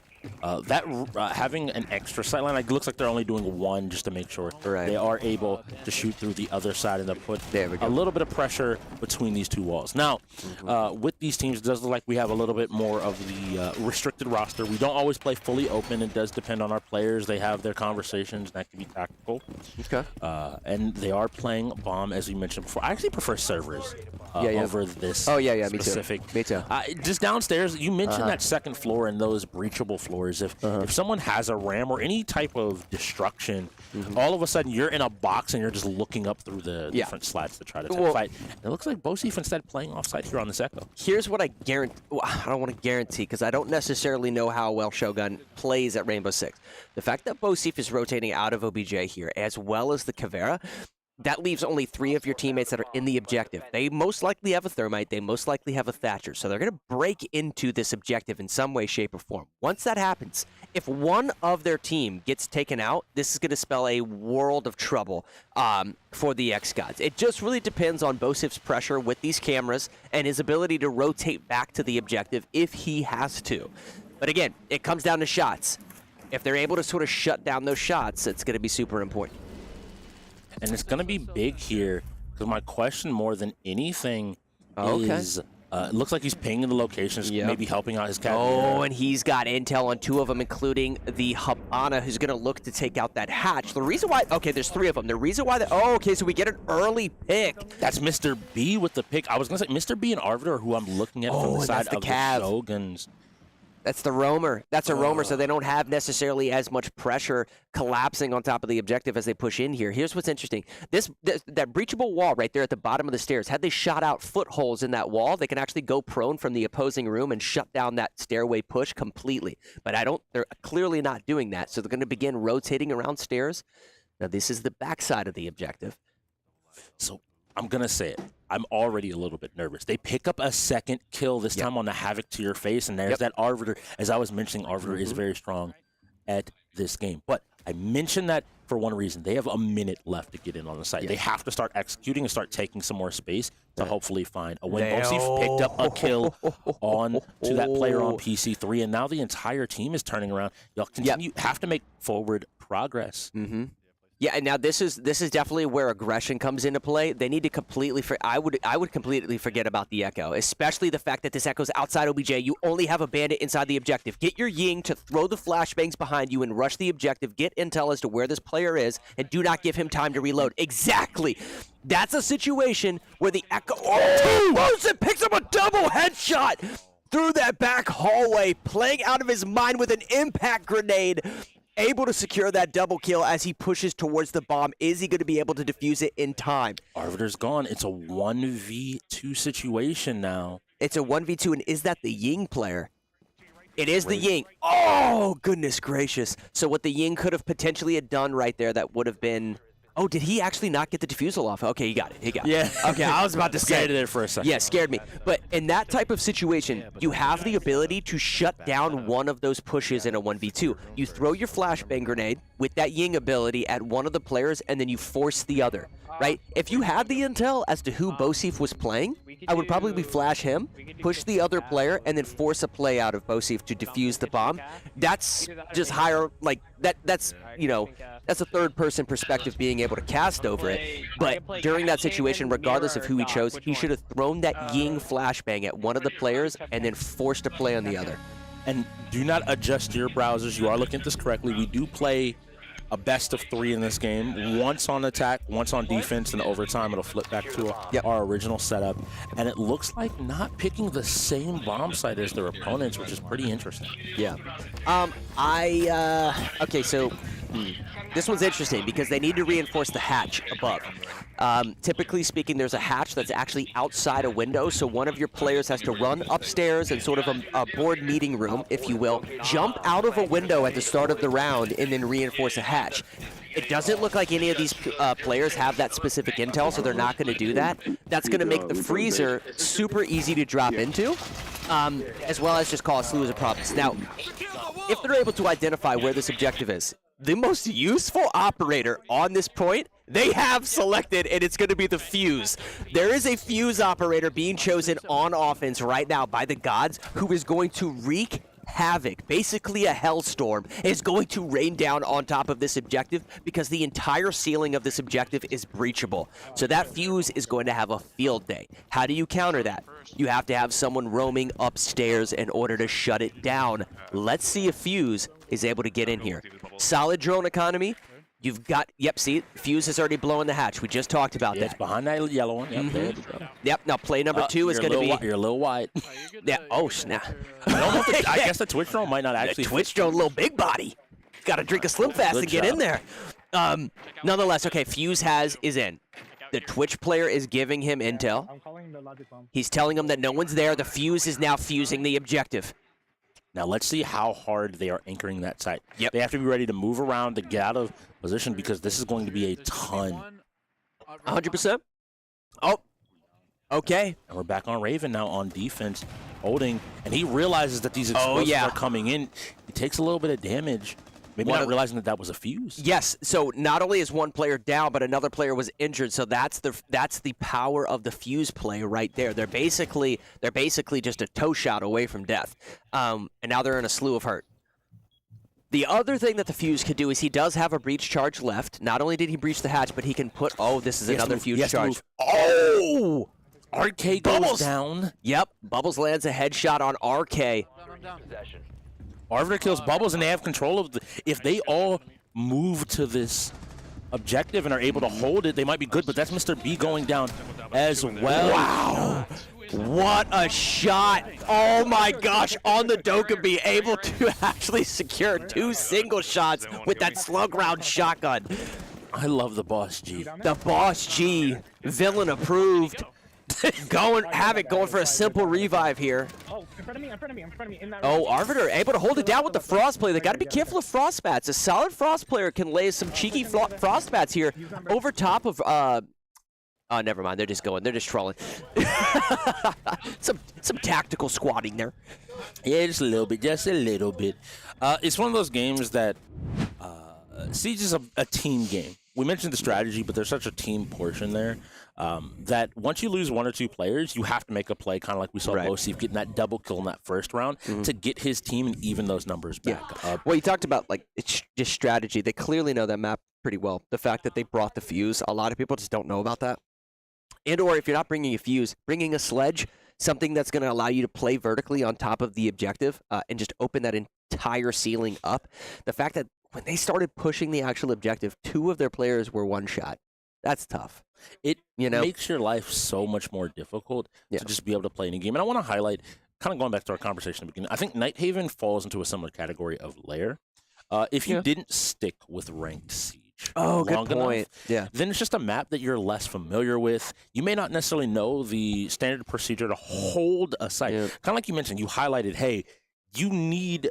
The immediate difference in the 2 teams, I'll just call out, yes, they were on different floors. One was on second, one was on basement. But even beyond that, one team had 2 people roaming off-site. The other team were anchoring almost the entirety of themselves on-site. And you couldn't pick a worse objective to have 5 players anchoring because the entire ceiling is breachable. But that just comes down to game knowledge, Look at servers. That's all I'm saying. Just if you want to anchor that hard, I would much rather you take that top floor. You can have somebody play that conference room where the xGODS ended up coming in, and you can kind of control where people are able to push, and you can rotate inside a lot easier than giving them access to the top floor. less comfortable R6 players don't think about the destructibility playing vertically into the game. Yes. They only think about, I can open this wall and walk through a wall. But what happens when you need to watch the door in front of you, the wall behind you, and the ceiling above you, you can't cover all 3 angles. Right, and that particular map, and this is something I would advise for anybody looking to get into Rainbow Six or maybe jump back into Rainbow Six on some of these maps that you don't necessarily know, just play simply with a Valkyrie. If you know that there is breachable ceiling above you, say you don't know the territory above the objective, just go up there, throw a camera, go back and anchor the objective, ping the breachable surface, and then pre-place a C4. And then you can just stay into the objective, wait for your opponents to go above it, and then pull the C4 trigger and get a free kill. Siege is one of those games that I feel like I almost want to say players in this league are tough. Forfeit Shogun. Yeah. They weren't able to get it set up or I guess be in position quick enough. Yeah, unfortunate forfeit. And that brings us close to that number we talked about at the top of the day of 17. Yeah. Yep. They're getting close to 17, guys. Oh no. No, I need you to understand. Like this is okay. So I'm gonna speak about this in a very open way because it's not a secret in the league. There's Billy the Goat. He is the best StarCraft player. His team is also a set of very good StarCraft players. I will then go on a limb and say Havoc and Ambushman. I'm not going to be egotistical enough to put myself in there as well. Or like those next rungs down the line. Okay, so Havoc is like super experienced on StarCraft. Yes, as someone that played with Havoc on Havoc's team, me and Havoc played together. The fact that Havoc is comfortable, he is playing the race that he is normally on in Protoss. Okay. He and I talked about it early in the league. Like he and I openly will talk about the game because neither one of us is like I'm not worried inherently about you. I have to just play a good game of StarCraft to beat you. Okay. And so he is up there, and it's one of those things I tell most people. You either know you can beat Havoc. Right. You either have a game plan coming in and know you can execute it, or you just don't play the game. It's not worth it. It's very similar in the sense of Billy. The idea I'll give you is the group of people I name in terms of Havoc and Ambushman are even different than me. I am in a position where I'm like, it is not worth my energy to try to beat Billy. Havoc and Ambushman are both players that are like, I've seen you try. I can beat. No. I've seen you try. No. I'm gonna clarify that right now. I had a teammate that was like, I want to try, and everybody else around me was like, okay. I always say this every season. I have at least one teammate that's like, I think we can take Billy, and I always go, you believe we can do it? I will indulge you. Every time, I promise you, every single pregame meeting, I'm like, we're forfeiting StarCraft. It's like, why? Like, I know that unless I play. Yeah, we just got word. We just got word from the floor. Shogun forfeit. Now, Havoc is just a force in and of himself. Yeah. Bosif, I played with him actually during one of the All-Star games last season. Okay. He has a solid game plan, having played with Havoc previously on the xGODS. Right. To know, like, hey, I know how to play and buy time for him. We saw him in one of his last games on the Cyclones. He was able to play amazingly well with Ambushman and put up a good front against the bots. So I should tell you just go ahead and get out of the game and get into your cars for some Ejected Rivals. Yeah, Ejected Rivals is this is on our racing category, no? Yes. Okay, this is on our racing category. Very, very unique game. You know, now that I'm thinking about it, our racing category is probably the most diverse category on our wheel. Maybe strategy, because we definitely have some funky strategy games, but racing is super unique. This is going to be a game, guys, where these players are driving in their cars, and at different points or different stages, there's multiple different game types, but at different stages throughout, they're going to quite literally eject the driver from the front of their seat to fly through portions of the course and then get back into their vehicle. It's super unique, and I love to watch it. It's really fun, and I didn't think about that. F1 super technical. Right. You have Forza, a little bit more arcadey, but still. Yeah, I think that's the most like that and Formula One are definitely super balanced. But then you get to Ejected, which is this extreme sport because you have paragliding, you have helicopters that are also pulling you up and down in the air. Right. Then you have Lumina Rush, a speed running platformer. Crash Team Racing. Which is in and of itself like a game of items and these power slides and really intricate mechanics. Yeah. And Need for Speed, where you're playing a game of cat and mouse and you're playing a game of tag in vehicles. Yes. It is such a diverse category that to be a racing player in the league, it requires you to really not just understand racing lines, but find out exactly where they're able to play. There is another setup timer. They're getting the setup timer correct and ready to go. xGODS have the current setup, so they got to get this game up and ready to go and ready to make a play. Yeah, that's going to be the xGODS taking their last timeout. So both teams now, guys, are out of timeouts. I think Shogun right here at this point are really just trying to prevent 2 more wins. We talked about this. We talked about not wanting to mention this at the top of the hour, but the magic number on the UEL wheel is 17. If a team is able to reach 17 wins, then statistically speaking, their opponents cannot get enough wins in order to make up for the difference. One team's guaranteed to have 17. The most the opposing team can get is 16 wins, bringing us to that total of 33 games on our wheel. While we have this extra setup time, I wanted to throw an idea by you. I've had this idea before. Okay. I wish teams could gamble points, wager points. I'm not saying gamble, on games. So if you feel like, I'm mobster mad, I don't lose Halo. Oh. And you could be like, I'm willing to put 3 points on the line to say that I will not lose this game. If you lose, really you lose like 3 that. points. It would be so fun. Wow. It creates a level of craziness, but I guess get that people will also be like, well, like, No. what if Billy sits down for StarCraft and is like, I'm wagering 15 points? And you're like, no. Yeah, but you have to talk to your team about it, right? Your team and your coach and everybody else has to approve it. I mean, if you're willing to do it, I think that's genius. Let us know, you guys, on Twitch, on Twitter, on Instagram, if you'd like to see that in the UEL. That's actually super exciting. Listen, we do things unlike any other esports league that you've seen. That's actually a really good idea. Because it adds on to the level, and you can even do it like flags in traditional football. You can make like 1 or 2 wagers a game. You can't just do it every single game. Yeah, you can have limits. But if you're making that bet, right, is Billy willing to bet that StarCraft will eventually roll? Yeah. Or what if StarCraft doesn't roll and he saves this wager for a game that never shows up, even if it could possibly get him extra points? That would create a lot of comeback situations, a lot of like underdog upsets that I think would make watching that much more exhilarating. So because I like right really now, like that because it's idea. up here like it's like, oh, like, well, this is like the X blah blah, and we'll say what's a game that I think is Shogun favorite? Tekken.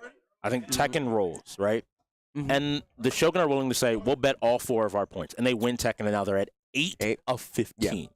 And all of a sudden, it can become something people are like, oh, this is crazy. And it's like, yeah. I think it's a fun idea. We're getting in thanks, again, to SurfThing PC that's going to get us into these games nice and quick. And it looks like, we are on the topsy-turvy race map. So this map is very interesting. It is a set of tubes that are interconnected up, down, and you have to maintain your speed as you fly around the map, going in different positions. Thank you as we cut over to Alchemist as he's driving on the ceiling currently. Oh my goodness. Onto this wall. He can't touch the wall, otherwise, the water, otherwise he will be forced to reset. Manages to get through that second and is now continuing his way through the checkpoint. Wow. There's a great understanding of the mechanics of this game, and that's the ejection into car that I talked about right as things were starting. You can see how truly unique this game is. The fact that he's racing up on the walls, on the ceilings, changing his trajectory, jumping out of his car, returning into his car. If you're looking for a fun racer to get into, this is definitely one of them. Alchemist looks super composed, really confident right now. He's in first place there. Yeah, this is going to be Alchemist and Havoc against Black Diamond and RK. Every single time he comes around there, I'm so nervous he's going to hit the water, but that just shows you how much he's practiced, how much time he hits the ceiling, though. Okay. Manages to recover. Okay. Okay. He's not okay. Ground. Wow. Oh, he flexed a little bit. Okay, Alchemist, I see you. He actually jumped all the way to the finish without getting back in his car. That was nasty. He was like, I don't got to that was filthy. It was so amazing. Alchemist. Go to the clinic. Get checked. That was nasty. I'm like, okay, he's gonna jump right. He was like, no, I don't need to touch the ground no more. The game is done. I've already won. Wow. And he was 6 seconds ahead of Havoc. We got to send it on over to the floor. I need to hear from Doc, hear what's going on out there, how the floor is feeling. What's up, guys? Doc back. Look, we're getting here towards the end. Looks like xGODS kind of got this wrapped up, but I got to tell you, that was an ultimate match there with Alchemist. He pulled that out on the end. not only that, I appreciate it. Everybody loves me here. Not only that, but it's his birthday, man. So everybody out there, let's wish Alchemist a happy birthday. And I'm going to send it back over to you to Marvin Strix. Hey, what's a better birthday present than securing playoffs and playing like that, man?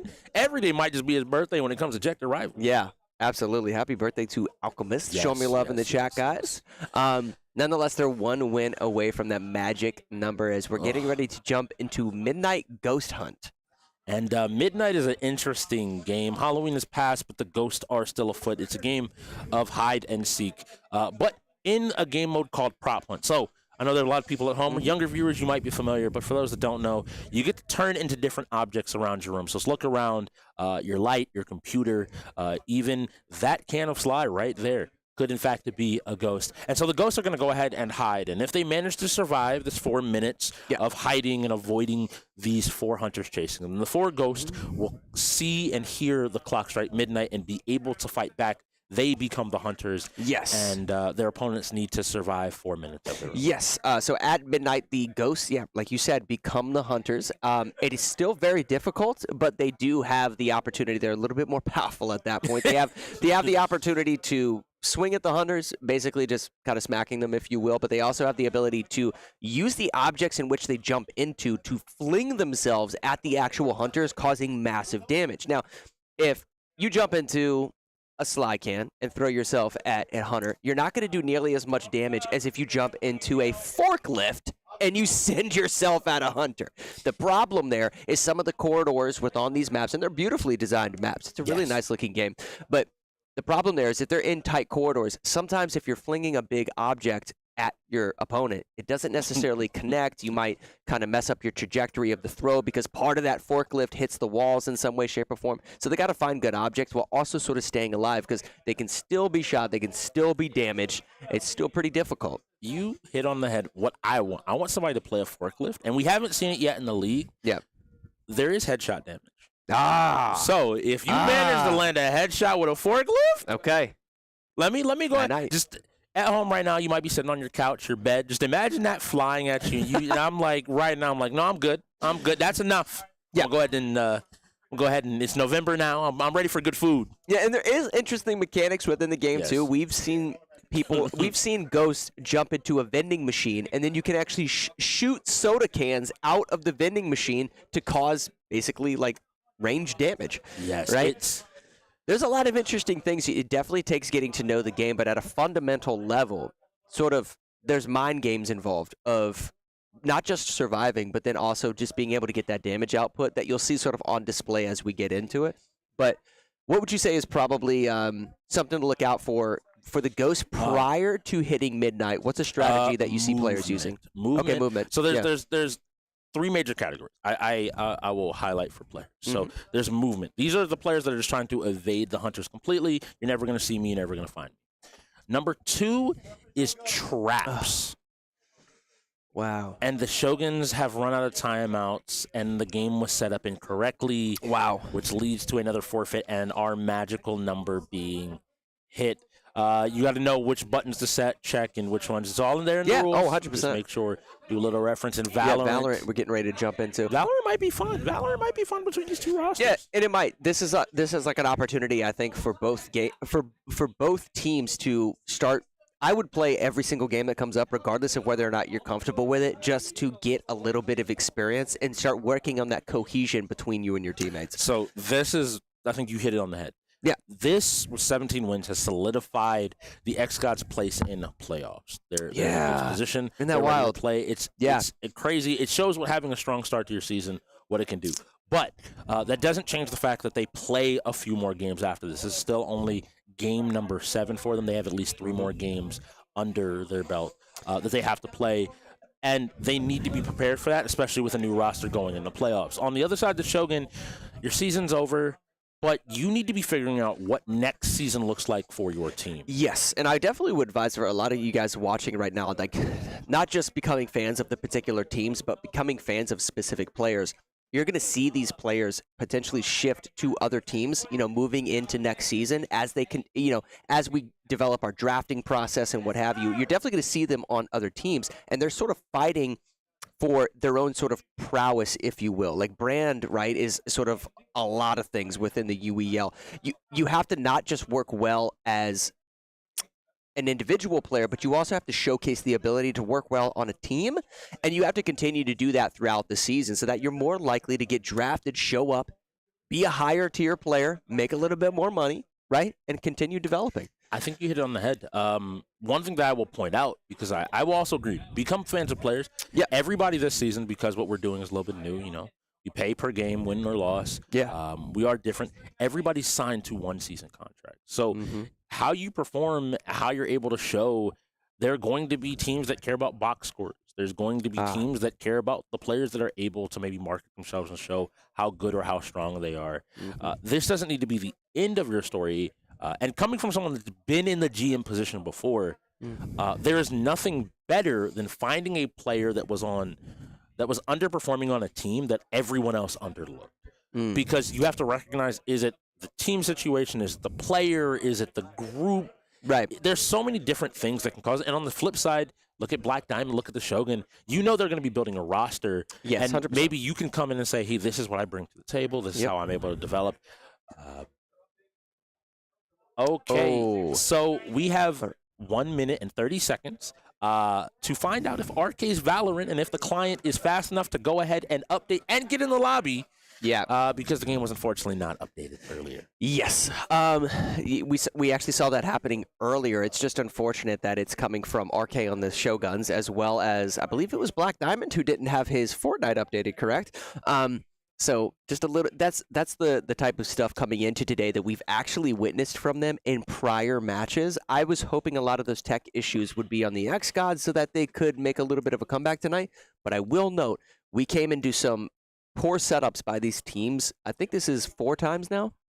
4 times. So that's 4 points that basically were given to the xGODS as a result of poor setup. And it looks like we'll be playing base on the side of these teams, which means you're going to be seeing Jet, Sage, Sova, Phoenix, and Brimstone. Okay. Those will be the eligible operators for us to jump in here with. We do play Swift Play as well, so money's a little bit different between every single person. I think the biggest call here is that Havoc, Raging, and Bubbles have been on this team. Bosif was acquired by a trade. He's been a teammate of Havoc before. Alchemist, another veteran. And I think they're able to find a system that works to where if I had to take a wild guess, and I can go only based off of ended up. In my rookie season, Havoc and I were on a team. I was the GM. He was a player. He and I worked out a system where it's like, hey, he'll help with setups. I handle lineups. And then just in case at the end of the setup timer, right before it finishes with like a minute or so, he'll be like, you get setup in, you get lineup in. I'd be like, is setup all good? So we had this checking balances where neither one of us knew how to carry all the load.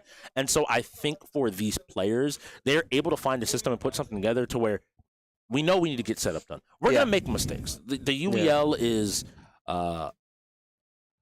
like the ocean. You cannot predict the tides. And similar to what happened in Fortnite, we'll be going into a 4v5. So we will get to see some Valorant here. We'll see what these lineups look like. Yeah, and so like we said, RK is not going to be in here because he didn't get the setup correctly, but it is a 4v5, so it's still doable. You know, you can definitely make up for that. In our next game, hopefully we get to see this. It's going to be Need for Speed Hot Pursuit. It is an absolute pleasure watching this game. Nonetheless, Valorant is incredibly unique with regards to being a shooter. It's different in the sense that it's not, mobility isn't necessarily key in this as much as, strategy and landing your shots is. Very often, more often than not, you'll actually see players sort of plant their feet, if you will, and then try to stand completely still while they land these last few shots because the bloom or blossoming effect of your reticle in the center of the screen becomes tight, very tight, and much more accurate if you're not actually moving. So if you're not familiar with Valorant, that's just something to look out for. It is also, a hero shooter in the sense that every single one of these characters that are coming out have different abilities and what have you. So just, there's support characters, there's characters that have abilities that go through walls, all sorts of things. Yeah, it's really going to come down here to see who has a lot more time. Again, I know Bosif plays this. I know Bubbles has good amount of time. Ragin loves this game. This is, I think, of the shooters on the wheel, I might go on a limb and say this is Ragin's strongest shooter. Really? Yes. Wow.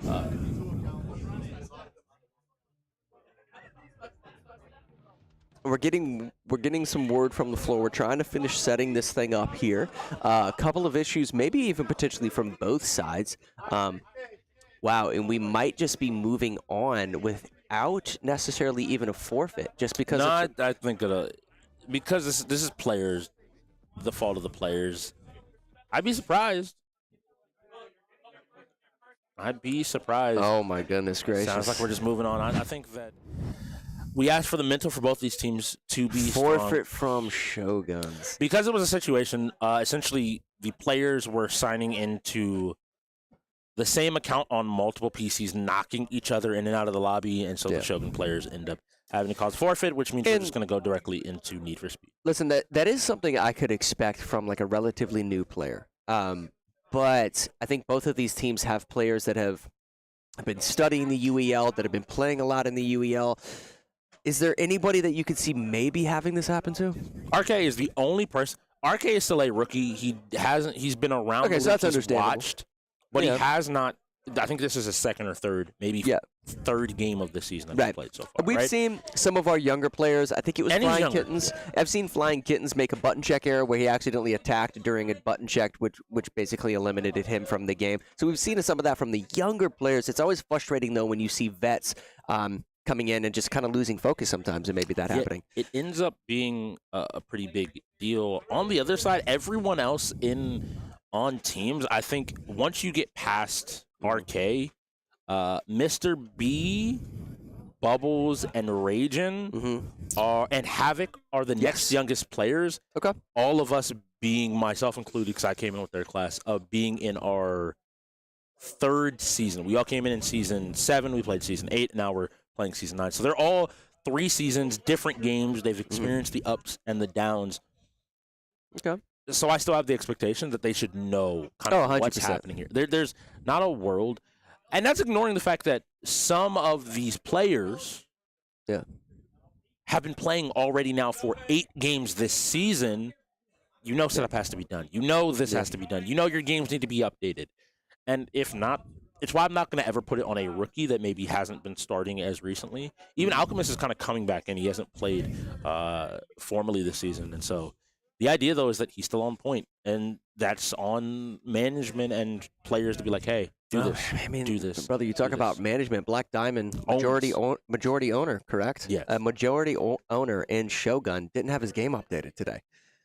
That's tough. Listen, call a spade, man. That's tough. I just think that's a little worse than tough. Like, it's one of those things that I used to always say, because setups, teams got them down well enough prior, I think, that I used to say, like, you have to get in the game to play the game. I don't 100%. care if you are the best X game, whatever game you want to throw in there in the world. If you can't get into the game, you won't end up winning it. Or you'll end up costing your team resources that will cost them other games. Yeah, UEL is a whole nother animal, man. Like, there's so many players out there. Like, and for you guys watching, I'm sure you enjoy a variety of games. I was just talking to my wife about this last night, man. We actually have been playing like 5 different games in our free time. Like, it's just a great time for gaming.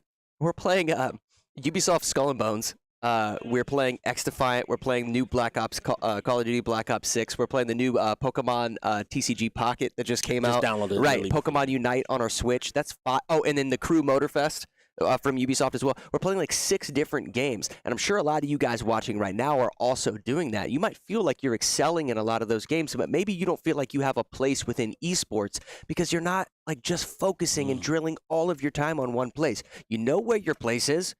Head over to uelesports.com.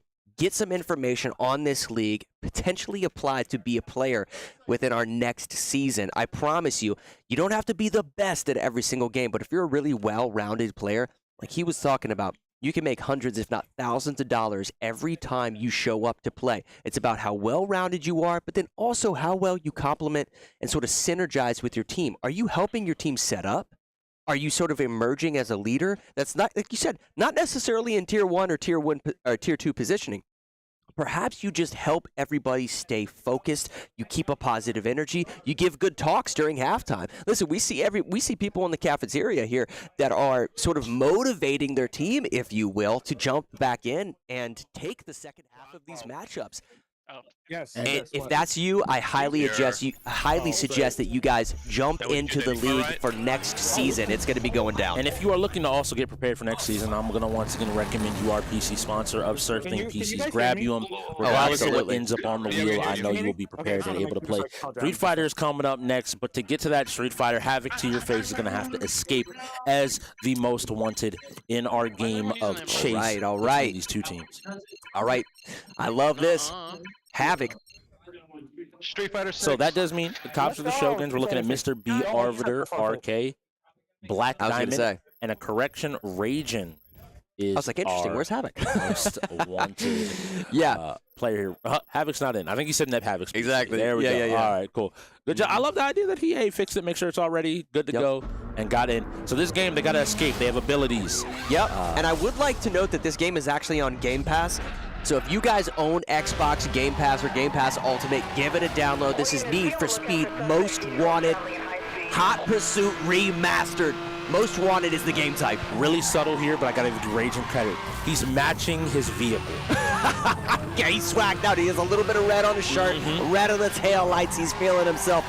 Hitting these turns, hitting these drifts perfectly. His teammate, check out the rear view mirror. His teammate tried taking out the cop, tried to ram the cop into some oncoming traffic. Nonetheless, he stays up. He is actually in trouble, though. He's got to be really careful, man. He's already taken a little bit of heat super early on in this matchup. These officers have managed to catch up, and you see the pressure coming out. They're trying to spin him out, hit him with a pit maneuver, and they're not able to. Now, the racers should be getting their abilities up, so a well-placed spike strip could do a ton of damage. We see Black Diamond here on the tier 1, locked in and ready to play, trying to also interfere with the opposing team, trying to support Raging. I love the idea, but taking a hit from his teammate. Raging got to be careful. Now, guys, if you check out the bottom left-hand corner of your screen, you'll see the 4 different abilities that Raging actually has.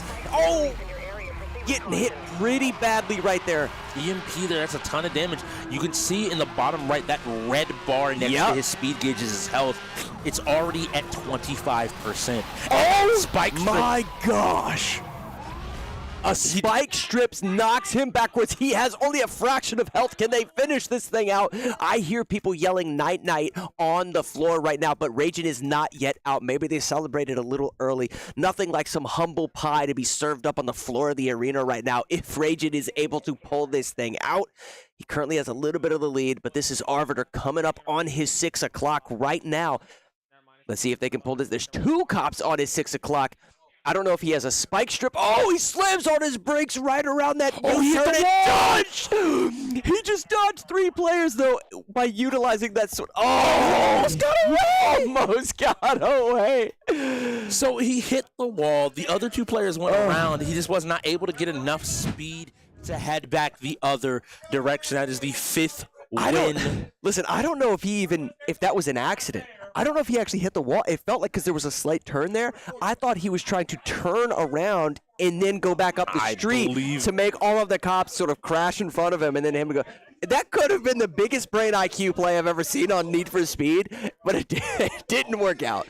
I think just a fraction of a second too early. Maybe I'm giving him too much credit. Maybe he legitimately just crashed. So in a situation where you realize that, hey, I don't have any teammates near me, I'm getting swarmed. Recognizing the shortcut is right there. If he hits that perfectly, he'll probably lose at least 1 cop. Yes. And is able to start to kind of move back towards his team who are farther back in the pack. Yeah, 100%. And so he's calming like, hey, I'm turning around, I'm turning around, I'm turning around. Hey, look for me, look for me. And you can start to reestablish kind of that initial line of defense that you 100%. Hey, and that's Need for Speed Hot Pursuit Remastered. I mean, we talked about how diverse and unique the racing category is here at UEL. I mean, you're talking about not just getting from point A to point B. All of these cops chasing racers. Your teammates that aren't the most wanted racer are trying to basically eliminate the cops while you try to escape them. There's a whole sort of Grand Theft Auto sort of most wanted thing where there's a radius that the cops try to keep you in. If you break the radius, the line of sight, if you will, from the police, you have a countdown that occurs. If that countdown hits 0, you've escaped the cops and you end up winning. So such a unique game type within our racing category. It's a really fun category because it allows players to shine. The UEL, you kind of hit on, like, it allows players that have understanding of multiple genres to shine because they're able to look. They're able to pull and say, hey, oh, well, I take the strategy I got from Siege and the shooting, and maybe that allows my following of racing lines to be more precise. So in a game like Need for Speed, I'm able to identify the roadblock ahead. I'm able to look at the mini-map and know exactly how to position and take that turn. So a very good call-out, but Street Fighter 6 needs to be done. The time has run out, and so we will see which team is going to get in here. I think this is another possible Shogun's win. Yeah, and you know the other thing I was going to mention was just the fact that we played Need for Speed. One of the things I love about the UEL, I'm hearing a forfeit from xGODS. A forfeit from xGODS. That's interesting. I don't think they got the game set up. Yeah, that's probably true. What I was going to say, though, is I love the amount of games on our wheel that have, like, a sense of, we're hearing some yelling from the floor.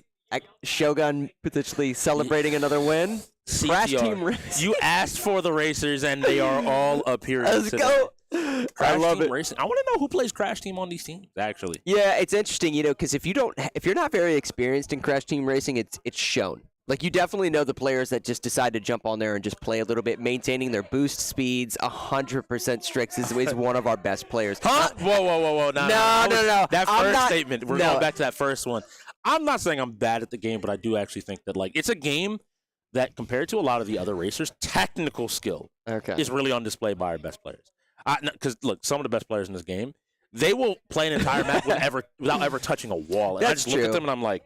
That's true, but you definitely know your shortcuts. You're able to maintain your boost speed and what have you. You definitely played the game really well. I don't know what you're talking about. Yeah. I appreciate it. He's very humble. I appreciate it. What I need to happen right now is the xGODS, though, to show. Going into playoffs, CTR is one of those games that is going to be contested, whether that is by the Ravens, the Blaze. Both have extremely strong CTR players. And then if you're looking to go further in the playoffs, you're going to have to play the bots. And the bots...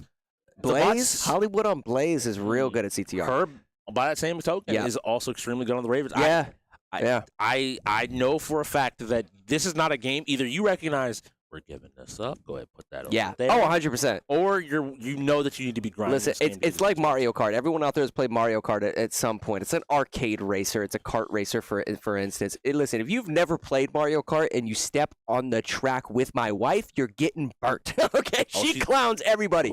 Everybody. And these type of racing games are like that. There's little mechanics. There's drift mechanics. There's certain abilities. There's certain shortcuts. If you're not practicing, it's going to be as bad as Shogun on Lumina Rush earlier today. Did I say? I'm so sorry. Oh boy, it's hot. It's hot in here. I'm letting you know right now. It's hot.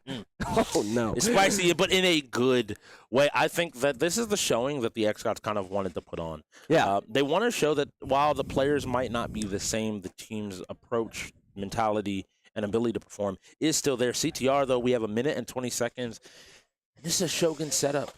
So let's get in the game. Yeah, I think if I was them right now, not only am I just sort of trying to play well as like a player, I want to create a little bit of that synergy and see how, I don't know, sort of develop myself as a team player, but just get as many wins as you can. You know, just get as many wins as you can and just finish strong. We've got 23 minutes here.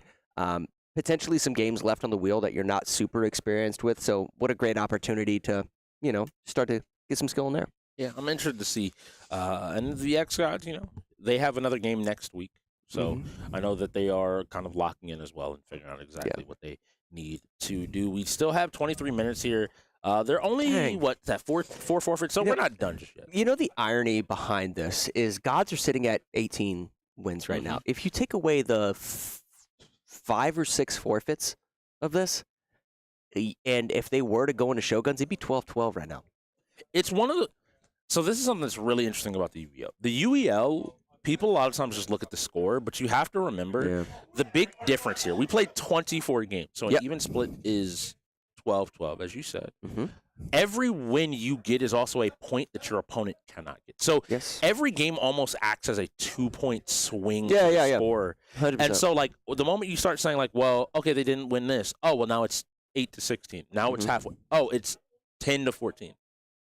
Oh my goodness gracious, they're on the wrong account. So again, more technical issues coming from Shogun. Someone needs to emerge as sort of the leader that helps organize everything over there.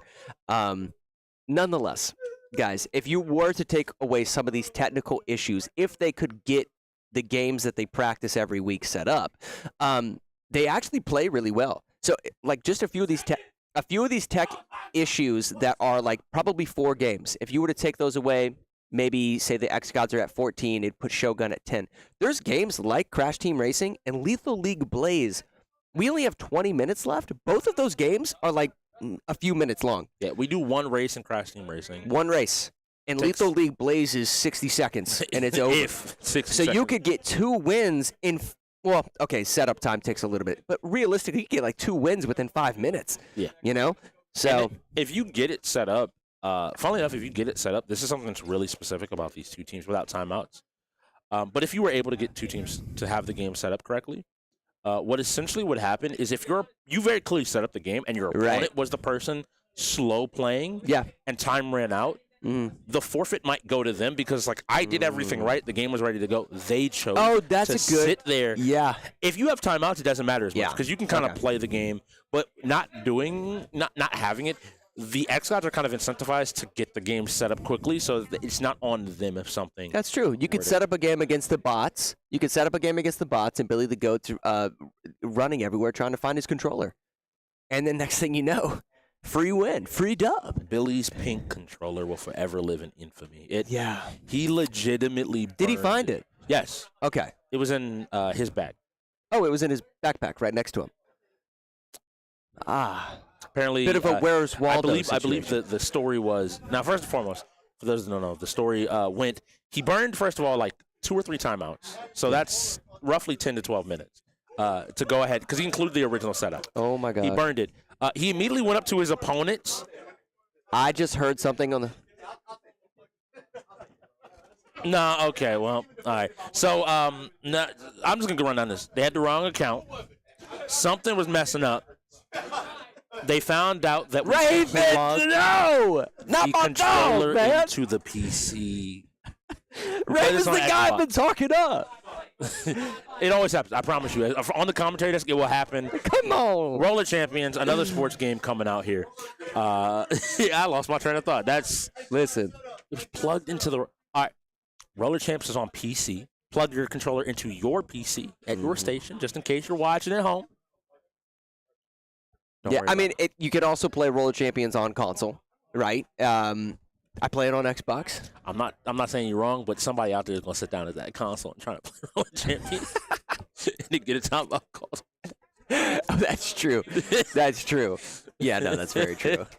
Oh, we're at the point where, at the end of the night, I think everybody's having a little bit of fun here. Yeah. I would have been interested to see how CTR Street Fighter might have gone. Ultimately. Yeah, I would say this, though. I mean, we talk about the games that people probably need to practice. Roller Champions is one of them. I would say there's a few teams within the league that are so good at Roller Champions. Watching them is like watching a whole other animal.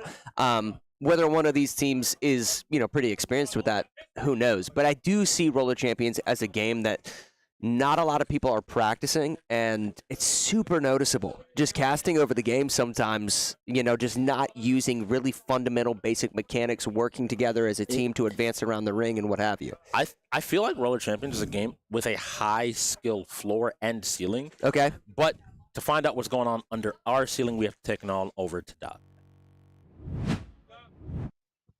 What's up, everybody? You got the Doc back here. I'm clearly not on the stage helping the Shogun set up their games. However, I am going to have a special guest coming in hot into the screen right now, Mr. Bubbles. What's going on? What's going on, everybody? Hey, what's going on out here, man? Are you guys like sabotaging the Shoguns or what? Hey, all I gotta say is learn your setups. If you're gonna plug in a controller, plug it into the right console. These are just easy things that we can start just focusing on. Just focus on these setups. The basics, guys. You heard it here from Mr. Bubbles. So I gotta ask you a quick question before we go back to the gameplay. How's the team chemistry? It looks like you guys are kind of jiving pretty well, and some excitement there. Yeah, you're winning some games, but overall in the gameplay, how do you feel like you guys are doing together? Overall, we're doing really well. the main thing that's really been helping us a lot more recently is the addition of Bosif. He's really come together with the team, and that's the missing piece we didn't have. And so Awesome. Yeah, he's definitely showed out today, and it's been a great matchup. Good chemistry all around from both teams. Good sportsmanship. I love all the trash talking. Gets me excited. But listen, set the game up. Let's go. Back to you, Mob and Strix. He made a really, really good point, man. I do feel as if Bosif sort of matches the energy and sort of the personality of the xGODS. To be honest with you, if I saw all of the teams and then I saw Bosif, I've talked to him a little bit, and if I were to guess what team he would be on, I actually think he would be on the xGODS. I think he complements the rest of them really well. It's really funny you say that, because last season when the xGODS became a team in this league, he was on, and he left to be a tier 1 on the Cyclones. This is effectively his homecoming game. It's like a LeBron situation. Not just a homecoming game. With 16 minutes left, I'm comfortable to say this. Bosif's first win this season. Really? Yes. He has not won a game yet this season. Who's his previous team? The Cyclones. Oh, yeah. Wow. That's interesting. Yeah. Okay. Rough season, all things considered. I mean, but to come, came back to a 5-1 team, now getting ready to go 6-1. Pretty solid. Yeah, I think that he's happy to be kind of back here. He and Havoc were on this team last season, and they put together a great season, made a playoff run. Right. Bosif's been showing up as tier 1. I think he's performed amazingly this season. This lineup is one of those lineups that I look at, and on paper, they have their shooters, they have their racers. I don't think they have a standout fighter, but Alchemist always performs. Havoc and Alchemist are both players that always seem to punch above their proverbial weight class, where people sometimes, I think, underestimate just how good they are. Yeah. And then again, racer strategy, they have all the different pieces they need to compete. It's just a matter of the synergy being there, and it sounds like things are working out. So I'm excited. And something to take note of for anybody at home, like starting to get into specific players or starting to like specific teams. What you admit, forfeit from xGODS. Interesting. I don't know if either one of these teams are capable of setting up. Bubbles, I'm going to need you to go ahead and tell your team. Yeah, Bubbles trash talking the setup, and then his team can't even set up. What I was going to say, though, is I would mention everybody at home take note of some of the drama, but also the storyline of some of these players as the seasons continue and as we go into other seasons. What Strix just mentioned, Bosif was on the xGODS, and he left the team, let's be honest, to chase the bag. And fair, by the way. Fair. Completely fair. Completely fair. No judgment here. But he left to do that. Now, we've seen that within the NFL, certain teams leaving, and we've seen that in the NBA, LeBron James jumping from team to team to team. There starts to become sort of a storyline or sort of an opinion of that type of thing. Not saying whether or not I'm for it or against it or what have you, but when you're forming a team, do you want a player like that may potentially leave your team?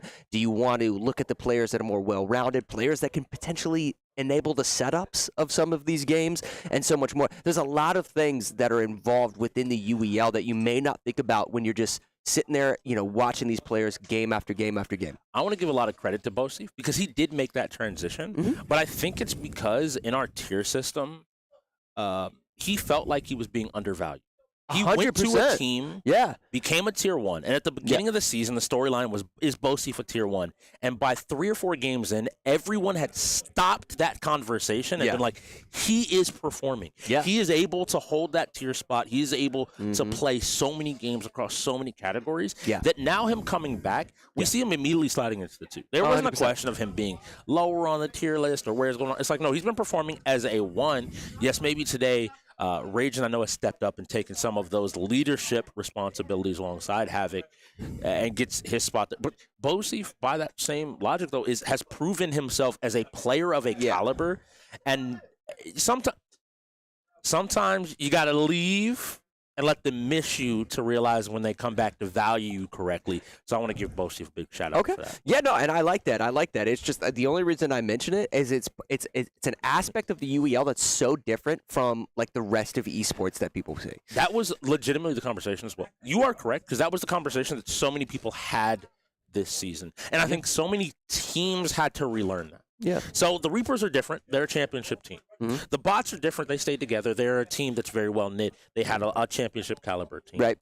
Beyond those two teams, Ravens are kind of in that similar position. But beyond those two teams, there were a lot of teams that made the assumption that everyone's chasing the bag.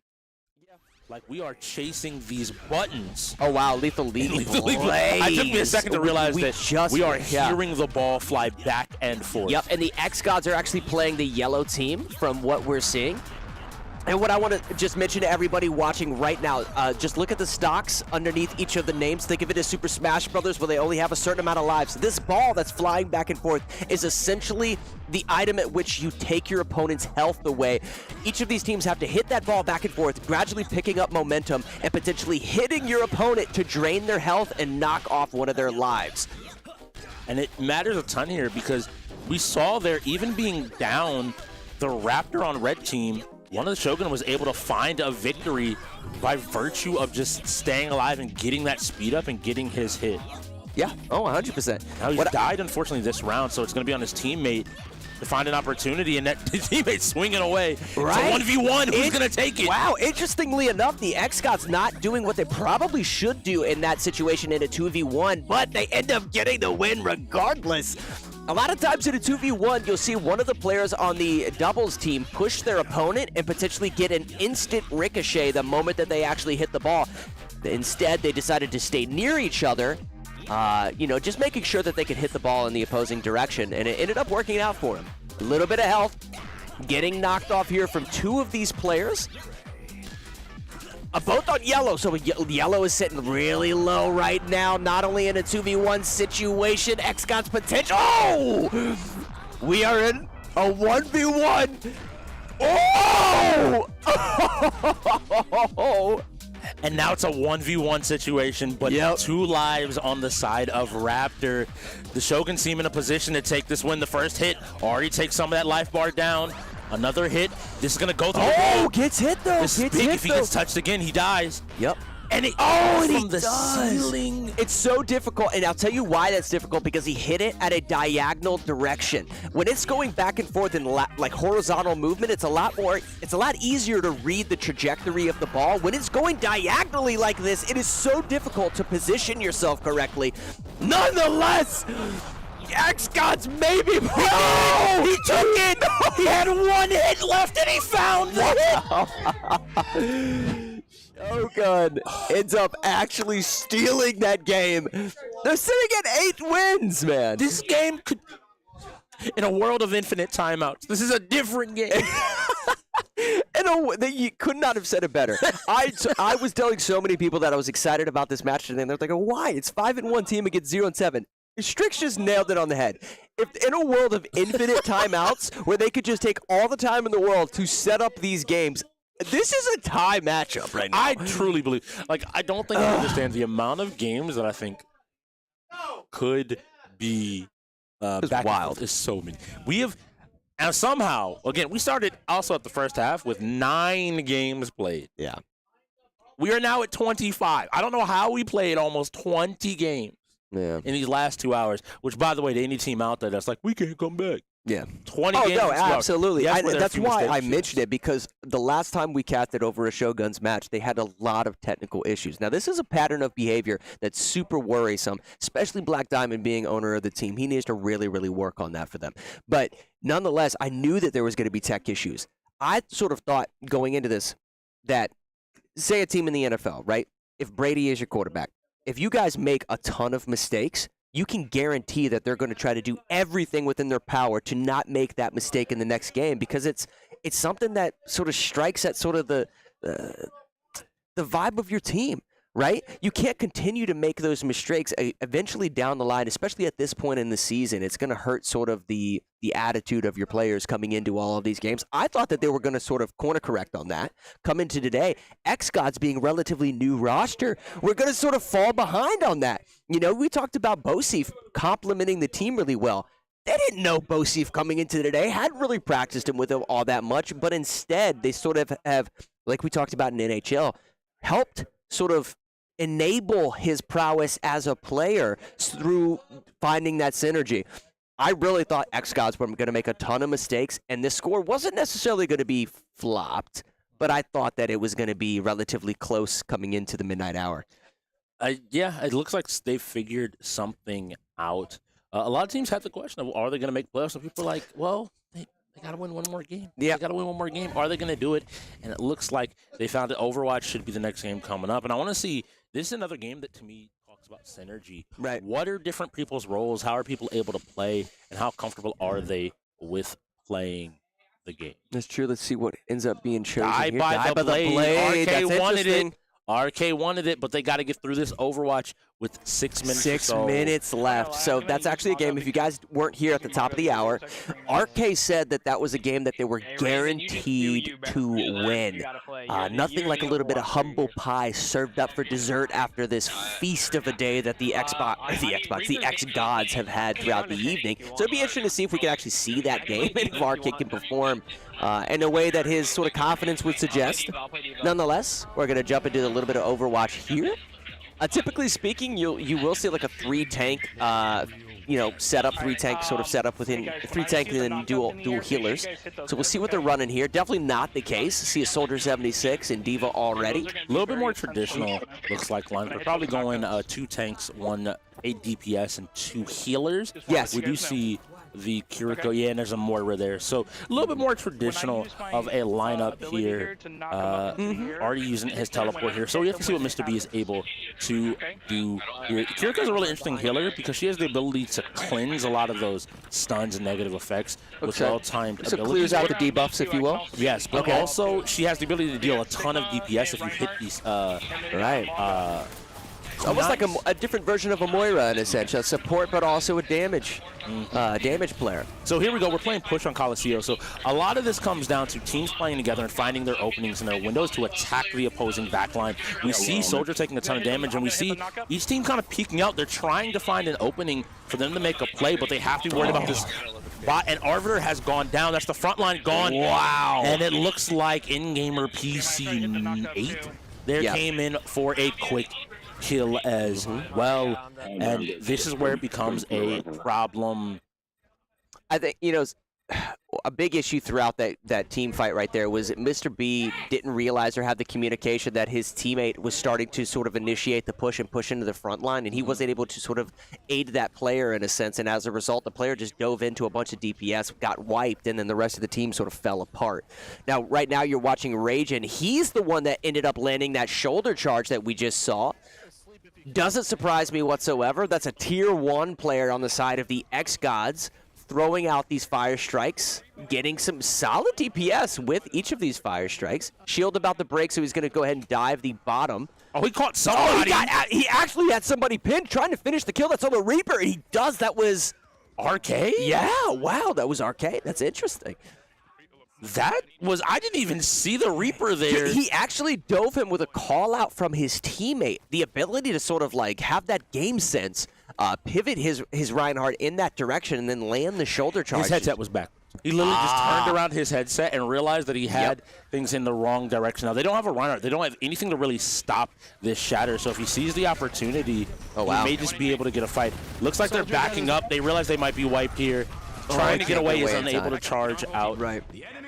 He did have a little bit of potential there. A lot of times what you'll see with Reinhardt players, if they know they're a man down, they'll actually bait their opponent players into a corner and then charge the corner that they just baited their player into by backing up, just to get a free pick and then potentially initiate with his ultimate charge, which he does actually have right now. Yes, and here we go. Sigma's picking him up. This is the first ultimate being once again eliminate the beginning of the fight. Sigma cleaning house with a triple kill. And that's a wipe, I think, for the entirety of the xGODS. Clean sweep. None of their players going down, which is going to go ahead and give them... Nope. Unfortunately, it's worse off than that. The Soldier was out in front, which means the Soldier is going to be staggered on his death, and they're going to be fighting 4v5 for longer. Yeah, and that's going to delay their push, most definitely, that Soldier 76 pick. Alchemist here playing the Moira. I would like to note that Bubbles is actually playing the Sigma. He was the individual that picked up that triple kill. Alchemist with a cheeky kill here on the Reaver. They're pushing forward. Oh my goodness, picking up a double kill is the Reinhardt. Alchemist trying to get this last kill on the Soldier 76, who was stagger picked to begin with and wasn't even there for the team fight. Oh my goodness. By the way, I found the shatter. It was the Shoguns found it too. It ended up taking their entire team. And as we walk forward here, I have to believe that this game is going to end. So RK will get the chance to go ahead and play Die by the Blade. Wow. Ragin is actually playing out of his mind with multiple double kills, multiple triple kills, playing the role that he needs to on that tank to a T. No pun intended. And Die by the Blade, maybe they can hit 20 games of victory today. Holy the moly. xGODS are trying to find. Yeah, 20 bombs, you know, oh, here it is, Ragin. I was just talking about Ragin on Reinhardt. Boom. Playing the tank to a T, multiple downs on the shatter, gets the shoulder charge, coming in hot with the flame strike. Oh my goodness. And one of his teammates took the final kill. Wow. Having fun. They're having fun. You can hear there in the comms. I don't know how. Oh, I heard something during comms as well that makes me a little bit worried. What's that? The question was posed, can we just forfeit this? I think they're looking for the demoralization. Yeah, look, I'm not going to even let you play the game you came in to play today. Well, you know, if I was GODS, the fact that, who was it that said that they wanted to play Die by the Blade? RK. RK. So the fact that RK on Shogun said he wanted to play Die by the Blade, I'm not just wanting to drop a 20 bomb. I want to beat them at their game. See, it's just a savage. Oh, yeah. Now, the big thing is I don't know how accurate. Sometimes there's a little bit of a disconnection. But we're winding down. Setup timer, I have to believe that it is because the game's not being called. But we'll find out here in 50 seconds if there's even enough time to get into this. Yeah, we'll see. We'll see. It would be an interesting game. It's one of our fighting games, guys. It's incredibly unique. I mean, it's single blade strike kills within this game. Imagine if you took Samurai Films, the showdown that inevitably happens, and turned it into a fighting game. Yes, that's a perfect way. It's a perfect way to Both describe sides are looking at each other. They're readying their weapon, and it's a singular strike for someone to die by the blade. Yes. You do get 2 lives, so you get a chance to come back in the sequel. Maybe you didn't die initially. You fell into a river, floated down, were nursed back to health. You know, the classics. But in fact, would ultimately, you do end up dying. And there's a ton of different weapons. It's really fun. But I have to wonder if these teams are even going to get into this game. I don't think that the xGODS really want to play. They're saying they got it set up, so we are hearing a little bit of potential for them to dive into this. I want you guys at home to be able to see this game. Give it a download because it's incredibly unique. It's all oh, wow. Shogun's forfeited that game. Do we know if it was a xGODS problem? Listen, I don't know, but if you're setup going to or talk the talk, you better walk the walk. xGODS keeping it 21 immortal right now with 21 wins tonight. We will find out just what that talk is here in a moment. We will have our teams joining us for a post-game interview. See you when it starts in just a few moments. How have you been feeling about the game today? Honestly, it was a great showing by xGODS. I felt like they had a level of confidence sort of coming in here that I wouldn't expect from a team that's newly sort of like forming, if you will. I think they know that they had talented players. I will say this, though. You talked a lot about Bosif stepping up, about Ragin sort of stepping it up. You had mentioned like Ragin sort of taking lead on some of these games. I'll say he took lead on his gameplay. I think the actual leader on that team is Bubbles. I think Bubbles vocally is communicating really well with his teammates, helping with the setups, helping organize everything, and then complimenting the rest of them. You had mentioned it sort of earlier today. Just because you're in Tier 1 or Tier 2 doesn't mean that you have to be the leader per se. I think Bubbles in that Tier 4 spot is technically sort of the leader of that team. Well, we'll have to get to the bottom of that in our post-game interview. We'll see you in just a moment. If he loses this now, I don't even know. All right, calm down, TOG. You just lost to him. Calm down. Stay focused, bro. Stay focused. Going great on his trail. Right now, hunting down from the bandits. Oh, and there and that one goes in there, taking this one away. It's 5-2. The first half is really starting to go their way. Yes, it is.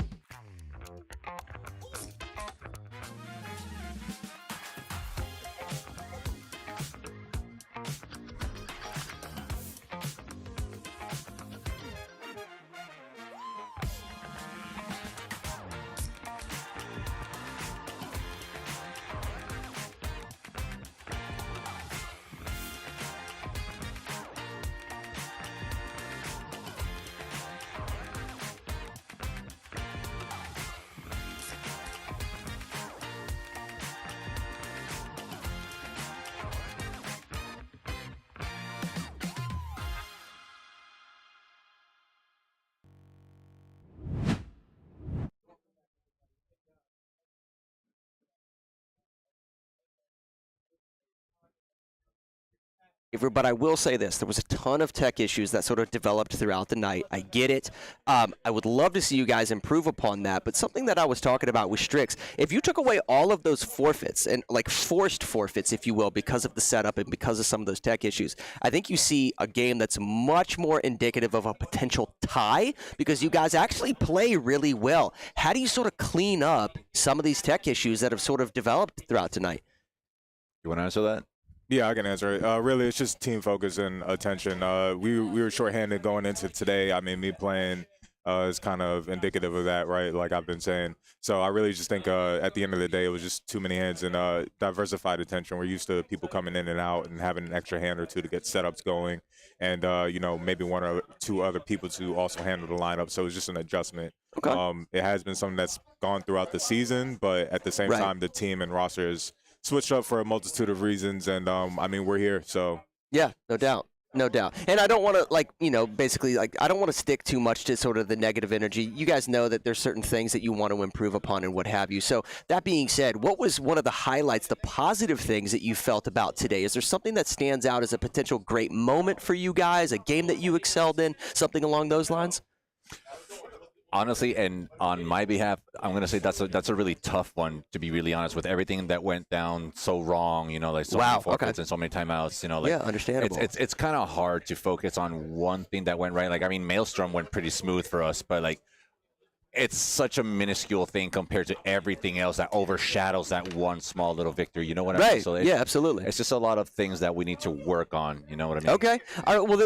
Well, then that being said, I had a different question, but I'm going to pivot here. If you had a little bit of advice to other teams or other players that may be struggling a little bit, because I know you guys are still trying to maintain a sense of prowess, you know, moving into the next season, you know, potentially being able to, you know, still compete here in the UEL and sort of find yourself, develop as players. If you had some advice to give other teams or other players, what would that probably be? Oh, I got this one. Or do you got it? It's real simple. Just stay focused, stay locked in. I mean, like, things are going to happen. To me, everybody's got different situations, but you kind of figure out, you know, who's going to stick by and, you know, take accountability for a lot of different things. And I just think it's really an accountability thing. Okay. And, yeah, just stay accountable, stay focused, stay locked in, and, you know what I mean, understand the part that you play in whatever is happening with your team's success, your team's role. And me as a leader, I have to take, you know, full brunt of whatever is happening with the team, regardless of whether I played, set schedules. It doesn't matter. Like, the results are the results. Okay. Right. Just to piggyback off of that real quick. I mean, I think something that I would share with every other team, there's a lot going on, right? Everybody knows that.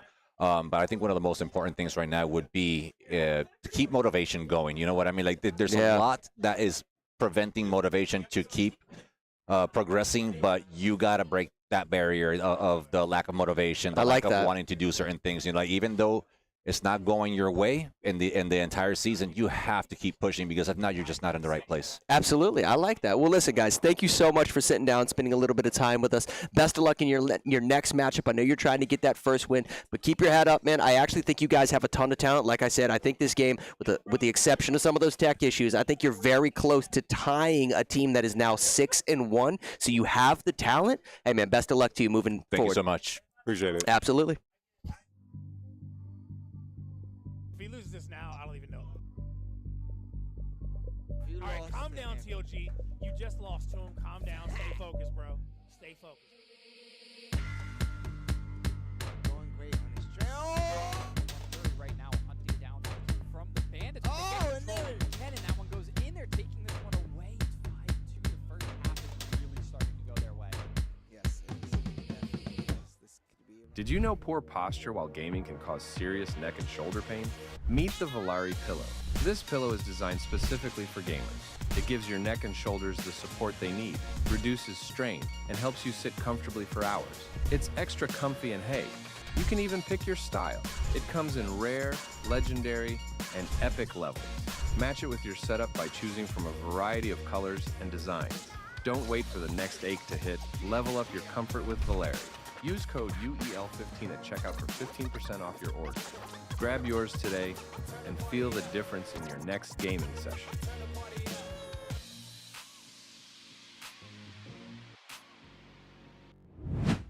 And we are joined by the LAX XGODS victorious and I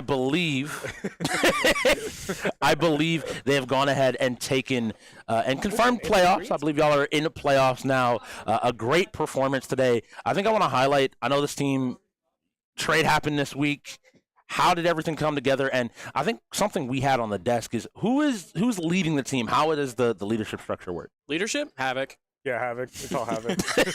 Havoc's like, get on right now. I'm like, okay. I'm not going to tell him no. Interesting to hear. Ragin, we saw you today in the Tier 1 position. You performed really well, especially in things like Dead by Daylight. You kind of took over and ran with the game. They didn't get a single gen. They did not.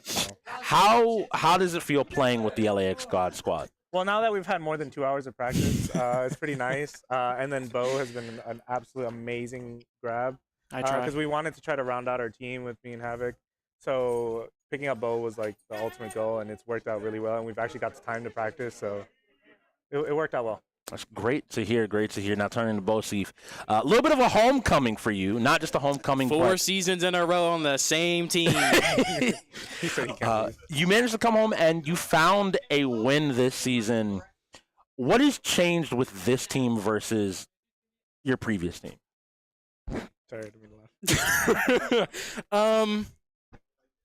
Because I don't want to be rude, but like these people are like, especially Ragin and Havoc, are very committed.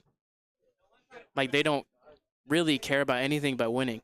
A lot of it was low key. It was like having fun. Like the practice were just having fun, but this is putting forth the effort to try and make it to playoffs and eventually win. That's interesting. It's an interesting perspective of playing kind of for that. They're looking at the future and playing for the playoffs and playing for a win. Y'all played really well today, but you did lose 9 games. Half of them are forfeits. So what happened with setups then? Since y'all are veterans, no, I can look across the board at the Shogun and say, hey, they don't really know. All of y'all have been here at least 3 seasons. So what happened? Why are we losing some a bunch of forfeits? PCs, some consoles, controllers weren't connecting. They had P1. They didn't. It was just a bunch of. It was just a lot of like tech issues, if anything. But it's still on us. We still should have done better. We just need to lock it down. Like we didn't use a single timeout until the half. We just lost 3 for no reason. So just losing those last 2 just really hurt us towards the end of the game. Okay. I love that. Look, this is the recognition. There's still stuff to work on. And now I'll look forward. You all are in playoffs. You're moving towards playoffs. What do y'all hope to clean up and to work on, obviously, in the run-up to that time? Setups. Yeah, probably setups. And then still getting used to the 5-man and just playing together longer. Like, we just got Bo, like, last week. So just more time together, more time on setups, and that's about it. Because Fighters, too. It. Oh, yeah, Fighters was a big one. I need work in Street Fighter. Someone hit me I up. should have fixed my buttons in Skullgirls. I didn't even do a button check. But I'm a bot moment. I understand. And I will let y'all head on out. I will ask Cajun. Yes. Bo Seif for MVP? For this game? Absolutely. Bo, every game that Bo went in went crazy. NCAA was crazy. We were a crazy duo. Yes, especially NCAA. Bo went crazy. So he was the best pickup we possibly could have gotten. Y'all looked amazing. I want to give both of y'all amazing credit. I am excited to see what y'all are able to do and the damage you're able to deal going forward. Thank you again for all of your time and have a great night. Thank you. We will get back with you on the stream in just a moment.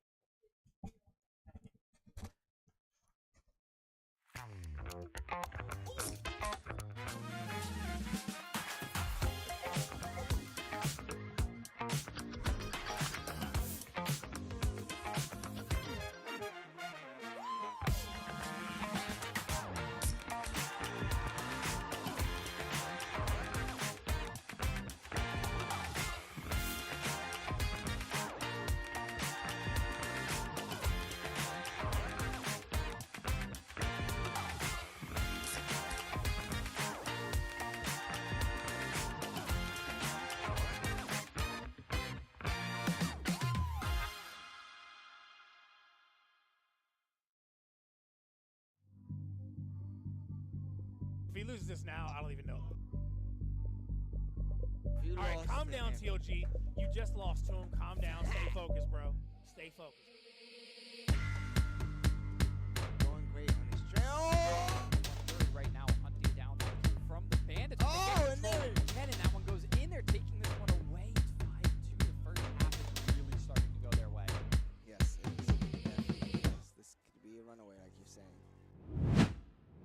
And that's going to do it for our Week 11 matchup between Shogun and xGODS. Finishing tonight, 21 wins for xGODS, only 9 for Shogun. Lots of forfeits, lots of tech issues throughout the night. The timeout sort of plague, if you will, that has continued for Shogun and a couple of the other teams within the league. Seeing those timeouts drained relatively early is something, hopefully some of these teams recognize as something that they need to improve on. It's not so much all the time about the talent, how well-rounded you are at these games, getting those games set up and working as a team. Super important. We've got 2 teams, though, competing tomorrow. Strix, tell us a little bit about them. We have 2 teams. We have the Georgia Ghost as well as the Las Vegas Click competing. Click trying to solidify their place in the playoffs, and the Ghost still trying to keep their hopes alive. Yes. A win here could mean all the difference, so it should be a banger of the game. We saw the Southern Conference today, the Northern Conference tomorrow. I'm excited to see what both these teams bring to the table. Absolutely. And that's going to do it for us, guys. Myself, Mobster Matt, my man Strix. We'll see you tomorrow for that Ghost versus Click matchup.